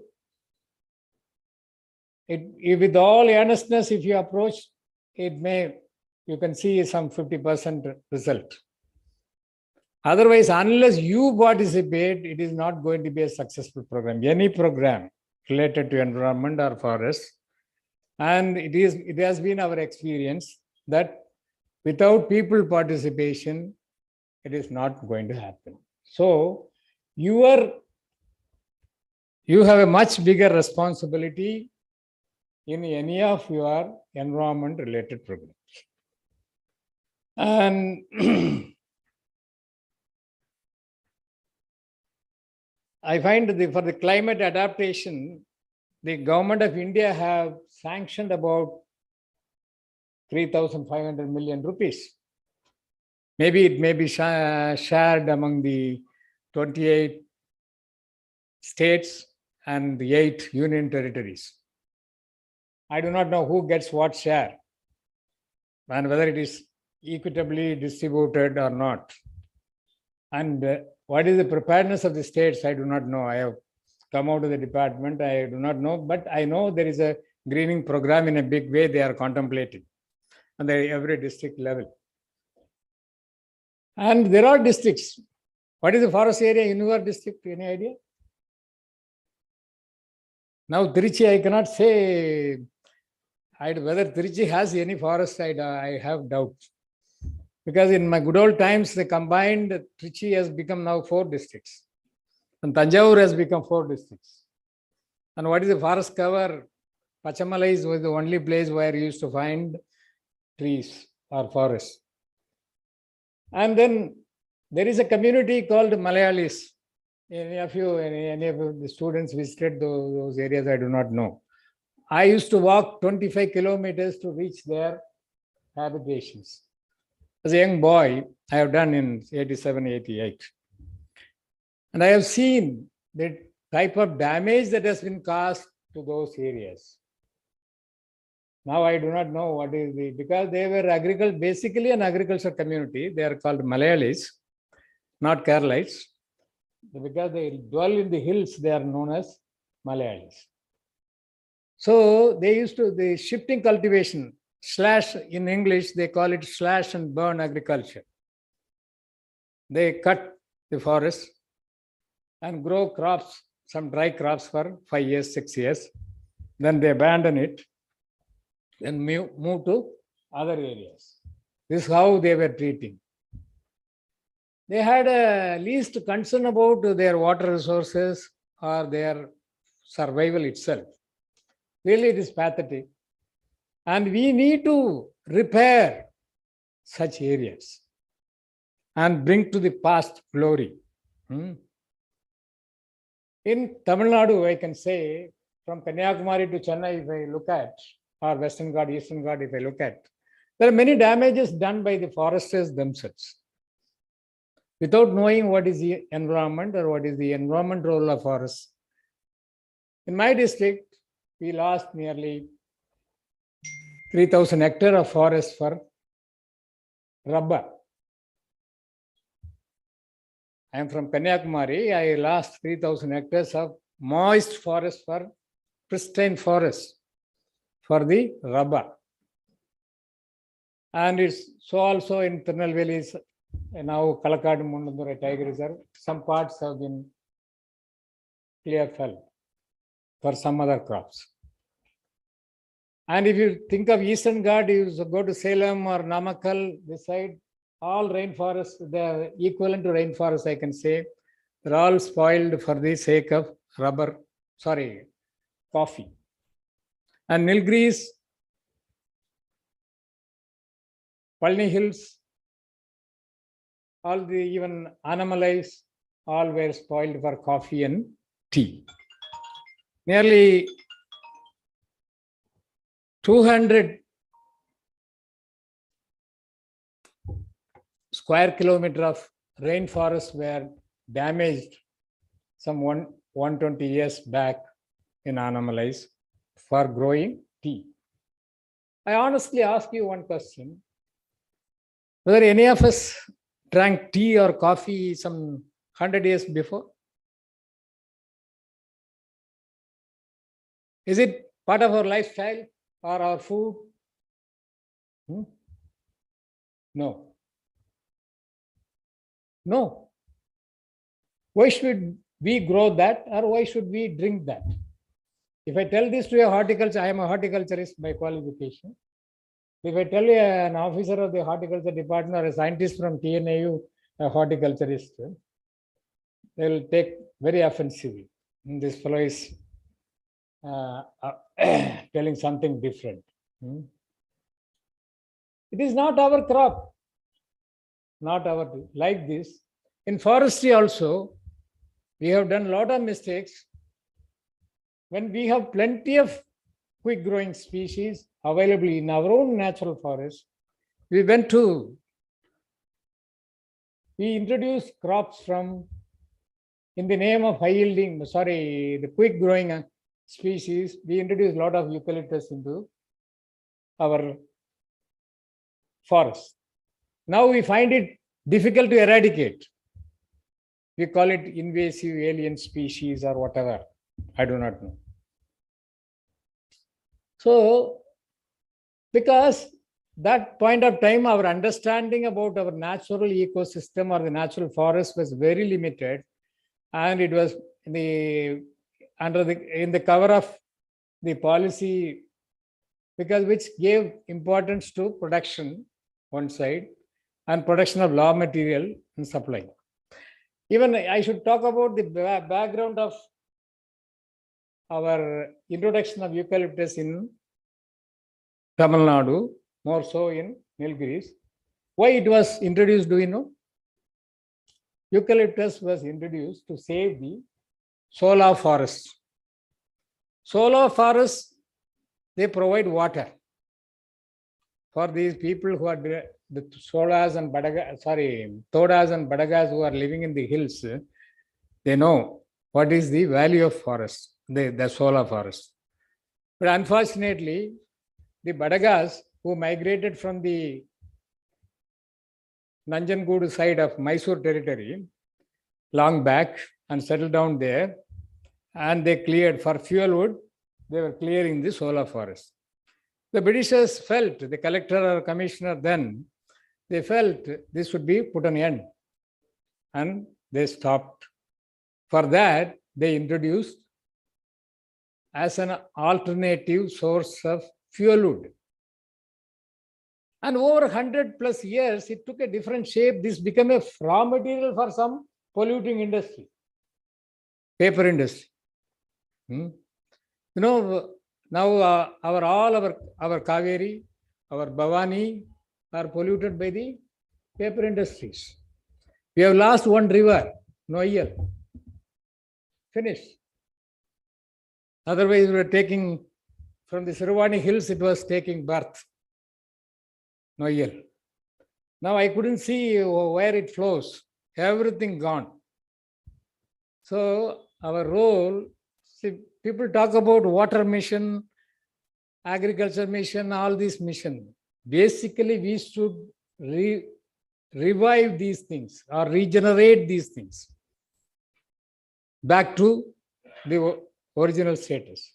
Unless we do so, it is very difficult for us to continue or for us to survive peacefully on this earth. It is all because of our lack of understanding about the environment, and we have done enough damages to our natural ecosystem, and we have lost what is important: land, water, and air. That only forms your biosphere. So, unless you bring back these three resources to their original state, upon these things only your forest and wildlife is standing. And above that, you think you are standing above all. Man is in the center. He is influencing negatively, more influencing negatively than positively. So you know what damage you have done to this natural ecosystem. It is high time that you curtail all your negative influence and you be sustainable living. They talk about sustainable living is nothing but the Tamils are known for இயற்கையோடு ஏந்த வாழ்வு, தமிழன் வாழ்ந்தான் அப்படின்னு ரொம்ப மார்தட்டி பேசிக்கிறோம். அதுதான் sustainable living.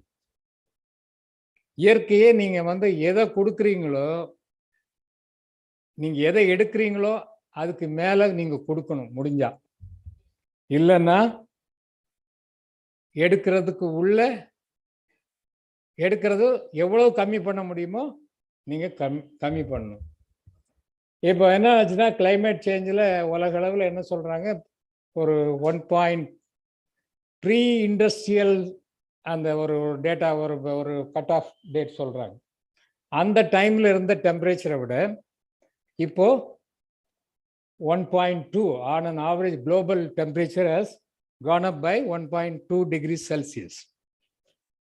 Our aim is to keep it within 1.5 in the years to come. So அப்போ அதை வைக்கணும்னா என்ன பண்ணணும்? All that damages we did to the natural ecosystem should be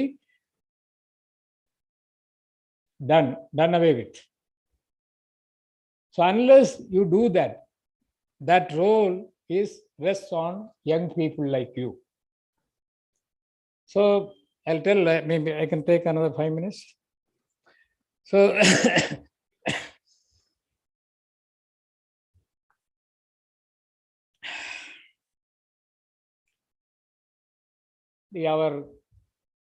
the government is functioning based on a written document by what is called the Constitution. I don't want to go into it. And after 72, a lot of changes have happened in the government functioning after the Stockholm Conference. In 72, we had a Wildlife Act in the Forestry. And 73, we had a Project Tiger. And a major change in the forestry happened because of the constitutional amendment. The 42nd Amendment of the Constitution it is a general knowledge, is known as the mini Constitution, 42nd Amendment, because it has touched on all subjects. And first time, for protecting the environment, they have introduced 2 clauses. Under the Article 48A, it is the duty of the state. State means government of the country. Then Article 51A(G), subsection or whatever, that talks about our duties of the citizens of this country. So that is told as fundamental duties. Every one of you know what is the fundamental rights you are enjoying in the Constitution. Article 21 talks about right to life. Right to life means the quality life, not a polluted life. So to ensure that these 2 people have to perform their duties. This is unfortunately like your fundamental rights. These are not enforceable in a court of law. This 48A talks about the states shall endeavor to protect and improve the environment and safeguard the forests and wildlife of the country. This is what introduced in the Constitution. So it is the responsibility of the state. Then another responsibility given to you and me is in 51AG to protect and improve the natural environment, including forests, lakes, rivers, and wildlife, and to have compassion for living creatures. See, what a great thing they have introduced, just you see. And thereafter, you have Environment Act came in 1886. So many things happened. Of course, global level, I talked, many things happened. So we foresters, we were following blindly the forest policies.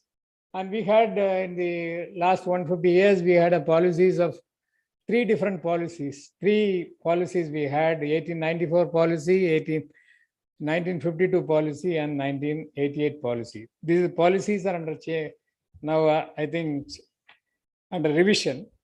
But as such, it is 1988 policy. It talks about protecting the environment and protecting the biodiversity or wildlife, whatever. So,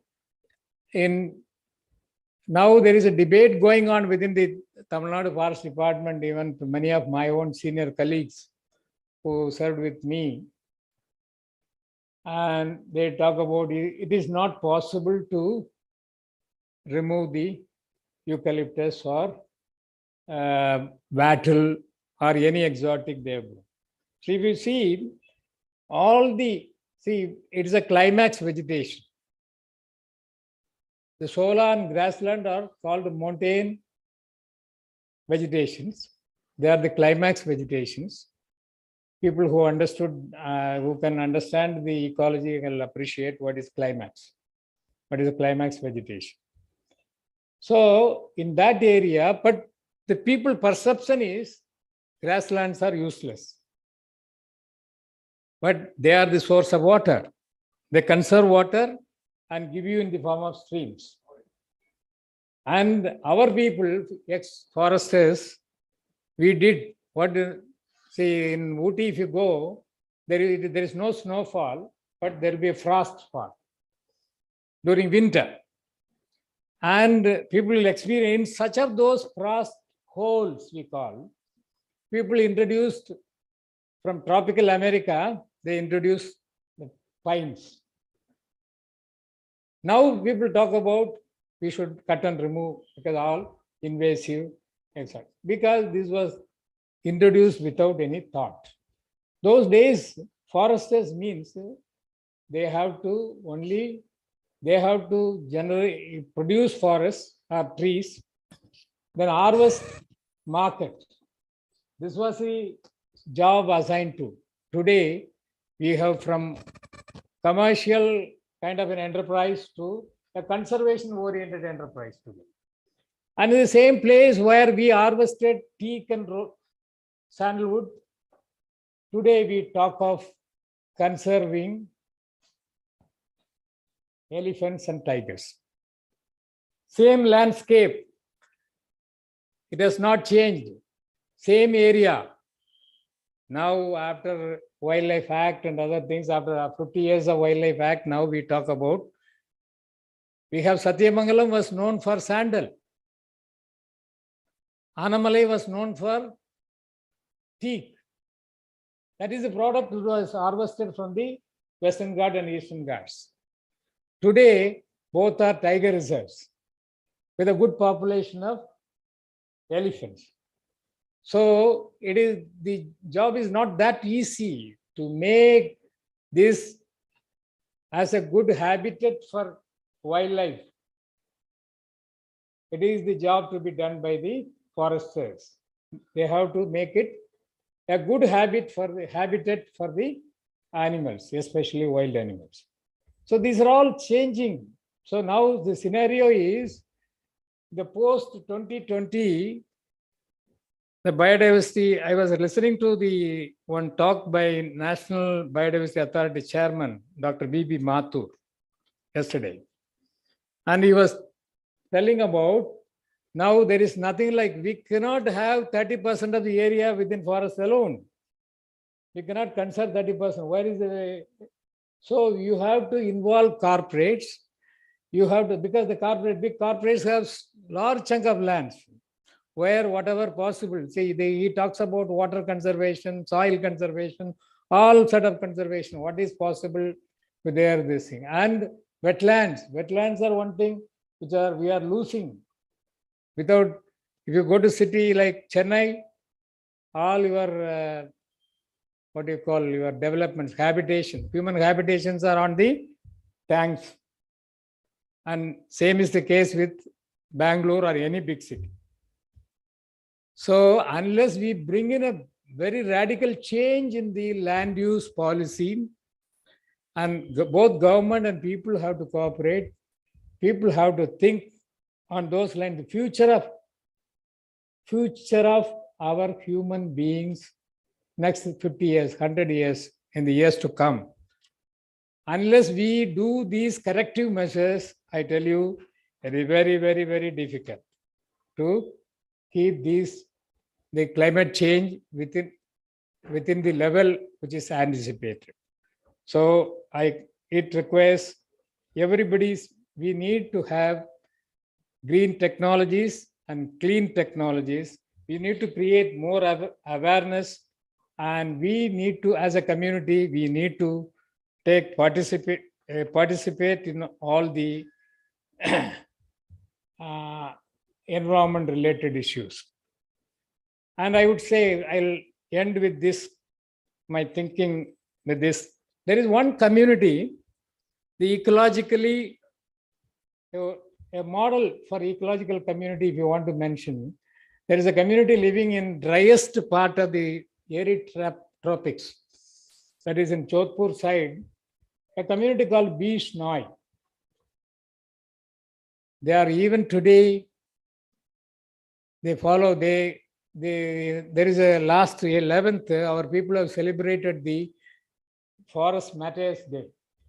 For protecting the trees, one lady gave her life way back in 1440s, some 600 years back. So they follow a religion. It is, I cannot say it is not an accepted religion or anything, I don't know. But that religion prescribed 29 principles. They construct their life around that 29 tenets of that religion. They are pure vegetarian. If I say, quote one incident, you may appreciate that one actor who killed the Salman Khan. Yes. So I tell you, my dear friends, these ladies, even today, they feed the young calf of that particular deer. They call it black buck. They breastfeed the orphan calf. Can you see anywhere in this country a human being feeding an animal, orphan calf? They breastfeed the orphan calf. This is the culture. They are pure 100% vegetarians. And they have a lot of these 29 things. They talk about many things. Probably in the future, we have to be like that. We should be a ecological, we should be a model for ecological conservation. And another, I should quote one person, is a Christian. Don't mistake me if I say Christian. I'm not. J.C. Kumarappa. Have you heard about a great Gandhian economist? Native of, at least from the adjoining Tanjavur only.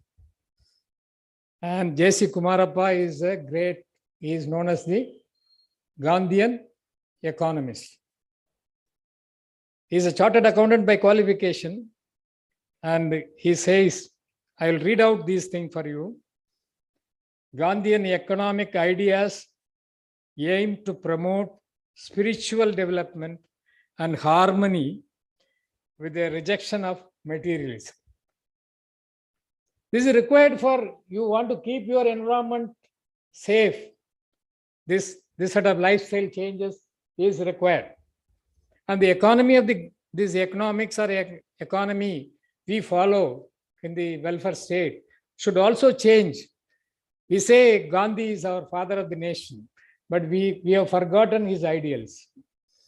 And Gandhian economic order is based on this, I'll read: simplicity, decentralization, self-sufficiency, cooperation, equality, non-violence, human values, self-sufficient village units, and nationalization of basic industries, then Swadeshi and the theory of trusteeship. And he talked about one concept called bread labor. What is bread labor, you know? Bread is there, labor is there. What is bread labor? Unless you work and produce your own food, you are not entitled for food. So we have to work for our bread. Not, I have money, I will purchase. No market play of demand and supply. No, you should produce your food. You should know the value of the labor. So is it possible, sir? You may ask. If you do, fine. Otherwise, you have to make a lot of changes and adjustment in your lifestyle to make this environment safe for your younger generation or future generation. So thank you for listening, and I have taken much of your time, and I have not talked anything unrelated, I hope. Whatever randomly coming to me, my mind, I told you something. If it is of useful, it is something useful, you take it, or otherwise you forgive me for wasting your time. Thank you. Thank you. Thank you, Dr. Ganeshan, sir, for your valuable words of experience and inspiring our young minds. Now, I would like to introduce G. Raghavan, sir, the retired chief engineer of ONGC and an alumni of IIT Madras and IIM Bangalore. So, sir will be offering a small talk on energy and economics, issues related to sustainable living, climate adaptation, and resilience. Over to you, sir. I'm sorry I'm cutting into your lunch hour, so I'll keep it short. But it is energy, economics and energy are the two principal aspects which in many of these areas that have been covered so wonderfully well by all my preceding speakers. So I just wanted to touch on a few. One very simple thing. Okay, just go to the next one. Okay, people need to understand the concept of economics. I'm starting with economics. Okay. Now, economics is basically, on one side we have production, on the other side we have consumption. That's a simple equation. Y is the production or GDP income, if you measure it in money terms. Okay. And then we started, so as human society evolved, we complicated it by adding to the C, we added something called G. G means government. Whoever is in power, they want a cut. And we give them a cut. In the early days, it was, Pari, you give me, otherwise I kill you. I loot. So whoever is the Raja, Sultan, whatever it was grab. Then it became the East India Company. They did it under the guise of commercial. And with that money, they recruited our own people to help them continue that. So our economic outlook started veering away from sustainable living into exploitation under the presumption that Mother Nature will continue to provide. And what was this exploitation all about? It was about two things. It was, one was wealth. So you have wealth, so wealth gives you power. Deep inside, it was all about power and control. Even today, you have the war, Russia versus Ukraine war, and it will still keep on going because there is that aspect of human beings. Okay, that we need power. Now, a psychologist, if there's any psychologist among you, will tell you what this power orientation, achievement, motivation, all these things, you have to excel, you have to know. Sustainable living is not about that. Sustainable living is about living with what we have, and it's about sharing. And if I don't have one of my colleagues is, let's say, blind, I just help him, give him a helping arm. I don't leave him lying on the street, which is why in the most materialistic societies, you've got the widest statistical distribution between the ultra rich, and India is one of the most materialistic. Anybody tells you India is a poor country, that's nonsense. But the point is that infection, once it spreads, all of us are driven by materialism. So I really thank Ganeshan sir for bringing the essence of Gandhiism. Okay, so I won't stick there. Unfortunately, in economics, we call it the Pareto Principle. What it says is, all of us would like to help. All of us would like to also acquire the materialistic impulse. But what is the balance? Can I not give more than, which Dr. Ganeshan did raise the point. I mean, if we can, if possible, give something more than what we get. Now, the Pareto Principle says, I'm prepared to, it is what is known as the fair weather friend. When the weather is fair, I like to help. But when the weather goes rough, sorry, baby, I like to help myself. Like Russia invading Ukraine or any example in any sense. Okay, as long as going is good, I don't mind sharing a little bit. But the moment he earns more, or he's got as much wealth as me, sorry, baby, I won't help you. This is there. Okay, and this is at the heart of, unless our mindset at a deeper level, and this is a problem which is going to face your generation. Where when a poor man asks, nowadays the mindset has become so ingrained. I dig deep into a beggar comes when you're at a traffic stop. It's so deeply ingrained. I fish deep into my pocket and I fish out. Do I have a 1 rupee coin? Oh, heck, I got a 5 rupee coin. Why should I give him $5? What is he asking the money for? To build a castle bigger than yours? He's asking the money because he is not eaten from the previous day. I mean, somewhere that little extra element of thinking has to come in. Okay, that's the reason I started there.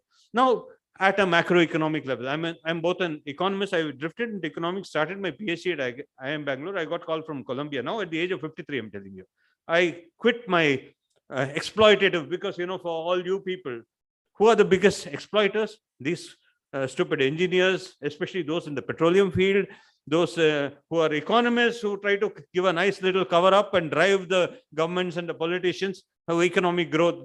So we are the enemy number one. But are we? We take the first one, Y equals C. If consumption is not there, would the production be there? If you say no to cigarette, and is it not possible? Well, the demand for cigarette kept growing. But what happened? By strong action by society and by government, okay, under whatever guise, you say, oh, health reason, this, that. I used to be a smoker. Just now when we were chatting with my colleagues, I said, is there a cup of tea available? I went out in search of it. Okay. Now, as somebody else said, why have we destroyed so many hilltops for the sake of tea cultivation? Okay, I used to drink 7-8 cups of tea, and with that I used to go for a cigarette. So then it becomes a part, it's an addiction. Materialism itself is an addiction. As Sir kindly said, Gandhiism is about, you know, one of his most remarkable things, which is quoted world over, man has God has given man everything that he needs, but not everything to satisfy his greed.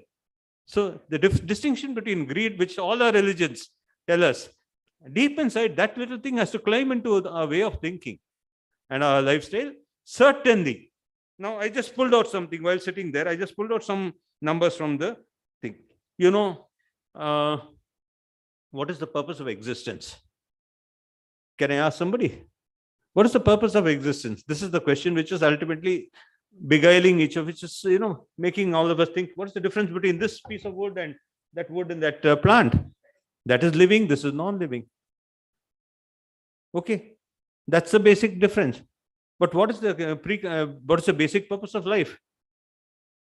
Okay, I'll just put it because I don't want to waste your time. You guys are getting hungry and soon you'll come bash me up. So there are two purposes. One is, I mean, what's the purpose of food? We consume 2 kilograms on average of food, a human being. 1 kilogram in liquid form. As an engineer, I can talk in those terms. 1 kilogram in solid form. Okay. And at the end of the day, unless suddenly that day I've grown super fat, okay, at the end of the day, I'm producing 2 kilograms of waste. That's all. So what is the purpose of that whole food? I mean, there must be a purpose. Otherwise, why would we be doing it? The purpose is very simple. We are harvesting the energy that's available in whatever food. I mean, you could be eating anything. Yeah, you could be eating lamb chops. I could be drinking a cup of tea. It could be anything. But we are harvesting the energy. We are breaking down the bonds of food, for which God has given, and gradually we have evolved as species into the topmost, the pinnacle of the empire of species. Okay. And what is that number I was looking at? This is the number. There are 8.7 million species, and newly discovered in the last 20 years, there's about 350 or 400,000 species. And, you know, we've already lost probably about 3 to 4 million species. Is that trade-off worth it? At this rate, where do you think we're going to? How many more species do we need to lose before? And this is for biology, for you people, student. I mean, you are the guys who are the gods for us. We are, you know, we go after money, materialists, you know, ultimately. Okay. And I worked with ONGC, a petroleum engineer, and I was pursuing a PhD on this area, but then I jumped into another one of the 6 mega refineries in the world, an Aramco refinery. I went jumped into that. Okay, that's a separate thing. Then that was after 14. I said enough of this nonsense. I mean, what do I need all this money for? Okay, so it's a lifestyle. Even in ONGC, I was a bit of a rebel. They dumped me into field as punishment. I said, jolly good, yeah, because they used to flare gas and so on. I'm getting diverted and wasting your time. Okay, so in terms of economics, unless we change the mindset to less of materialism and being more sustainable in our living, follow Gandhiji's principles, maybe follow the principles in the religious text, the good principles. Don't say, oh, I can have 4 wives, or don't say my wife should die in the funeral pyre, or any of those things. Follow the good things. Even something good, I tell you, yeah, we can be casually dressed. It is not necessary that a formal dress has to have a tie.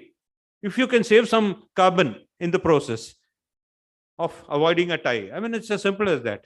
I mean, we have to start looking at it rationally, scientifically, reasonably, take the good for what it's worth. And there is a lot of good available around us. Okay, that's the economics thing. So this is an impossible what is the goal of society? That's the impossible trinity. We want stability, no risk, no war, nothing. So that our price is stable, everybody can keep looking to a fair future. But we also want full employment. Okay, so this is where demographics kicks in. We want full employment. Okay, but then if we keep producing more and more, that by the time we understood it, remember, all this consciousness has come only now at the end of 2 brutal wars. Before that, we were animals. We were no different. I don't blame animals. Sorry, I don't want to insult them. We were the worst kind, more inferior kind of human beings, because this had not at all grown. After 2 gigantic world wars and multiple world wars thereafter, even after World War II, that we start thinking, maybe there's a better way. And still, what happened? It was the NBC threat, nuclear weapons, biological weapons, chemical, nuclear, then chemical, then came no biological. Guys have this foolish race of, he's trying to dominate the other in some fashion by having killer weapons. At some stage, we have to outgrow those things, this desire to control as compared to desire to preserve this one world which has been given. So that is the thing. And growth. On top of this, we say, oh, more population. Okay, feed them more. So we want growth. When you try to inject growth in economics, we follow various models. Okay, so I'll move on to that. The aspect on energy that I wanted to touch. Sorry, this is not come correctly. I didn't even have time, because on the spot I was asked to just speak for 10 minutes. Okay, on energy, what are the technical limitations? As an engineer, I can tell you. If you see, and I'll touch back whether we can do it. All of us are talking about the problems, but can we do it is the question. I'll address that as the last point. Okay, on energy, if you see the last 20 years, from 2001 to, I think my last data is 2019 or 2020. Okay, energy intensity, there's a term called energy intensity of GDP.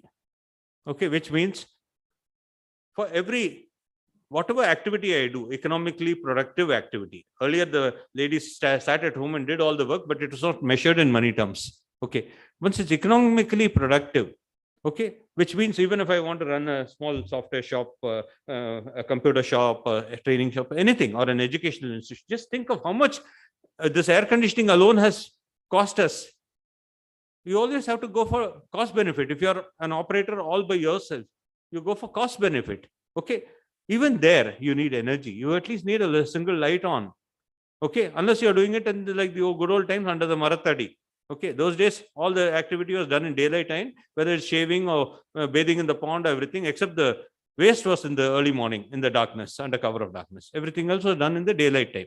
Okay, including the eating of the food in the evening by 5-6 o'clock, because after that the insects would fall into that. Okay, that is one way where you don't need anything, and the ultimate source of energy for all of us is the sun. Okay, so that will continue giving us fresh energy. So that's not thing. The way we have changed to try to fashion it, because I want to sit inside my home. I want to sit at a climate controlled 27 degrees centigrade. All these are the things. Earlier, I mean, like when we walked, Sir said he has walked 25 kilometers. I walked there. I finished my schooling in Dehradun. I walked Dehradun, Mussoorie. We've trekked 14-15 times. Nothing very great. And every day cycling up the hill, 120 meters, and down the hill. I mean, it was a daily school trip was that.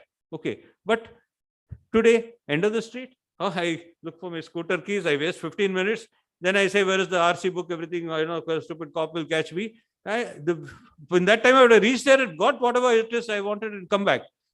These are small things. The point is, energy intensity has, in these 20 years, it has come down from globally from 38% to 18% of the GDP, which means only 18% of your GDP, okay, is economically productive activity. Only a fifth of it is towards energy. And since bulk of our sources, there's another term, carbon intensity of GDP, it has come down from 28% to 14%. Okay, which means already we are moving towards renewables. That is one energy solution we are finding correctly, but that also does not solve the problem of waste. All this e-waste and everything is, as I told you, we are only harvesting the energy, but in the process, we are going to create new categories of waste which are even more indestructible, which have got half-lives running into millions of years. We really have to think. There's a technical problem there. Okay, let's say power. Let's take our main consumption is power and transportation. Let's take the two, and third it's buildings. Okay, like AC and whatnot. Okay, power sector, we've got a problem, technical problem.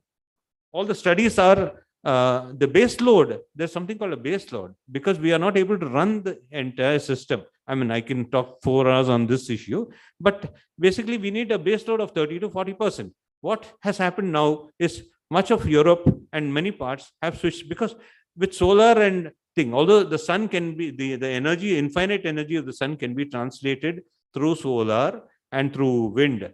They are very interruptible, they are very unpredictable, and managing a grid is a problem. And above all, that energy cannot be stored.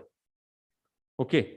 Our problem is, therefore, we are trying to tackle it scientific energy from an engineering perspective by trying to create large-scale batteries. In Australia, there's a huge, gigantic battery thing of the range of almost, I think, 12 or 14 megawatt. That's the first time they're trying to create storage for 3 to 4 hours of 12 to 14 megawatt, which itself you say is gigantic. Water Trichy's consumption is the same, so nothing very big. Storage is the problem there.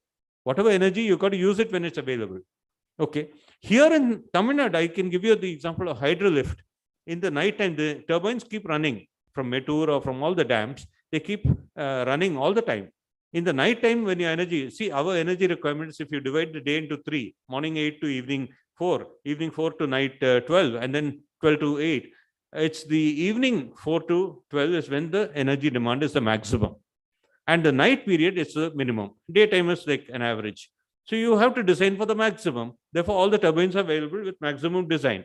In the night time, they continue running. So they consume a part of the energy they produce, but the rest of it they do to lift the water right back to the top. Okay, so that in the morning, they slowly start letting the water down again to the second reservoir at the bottom.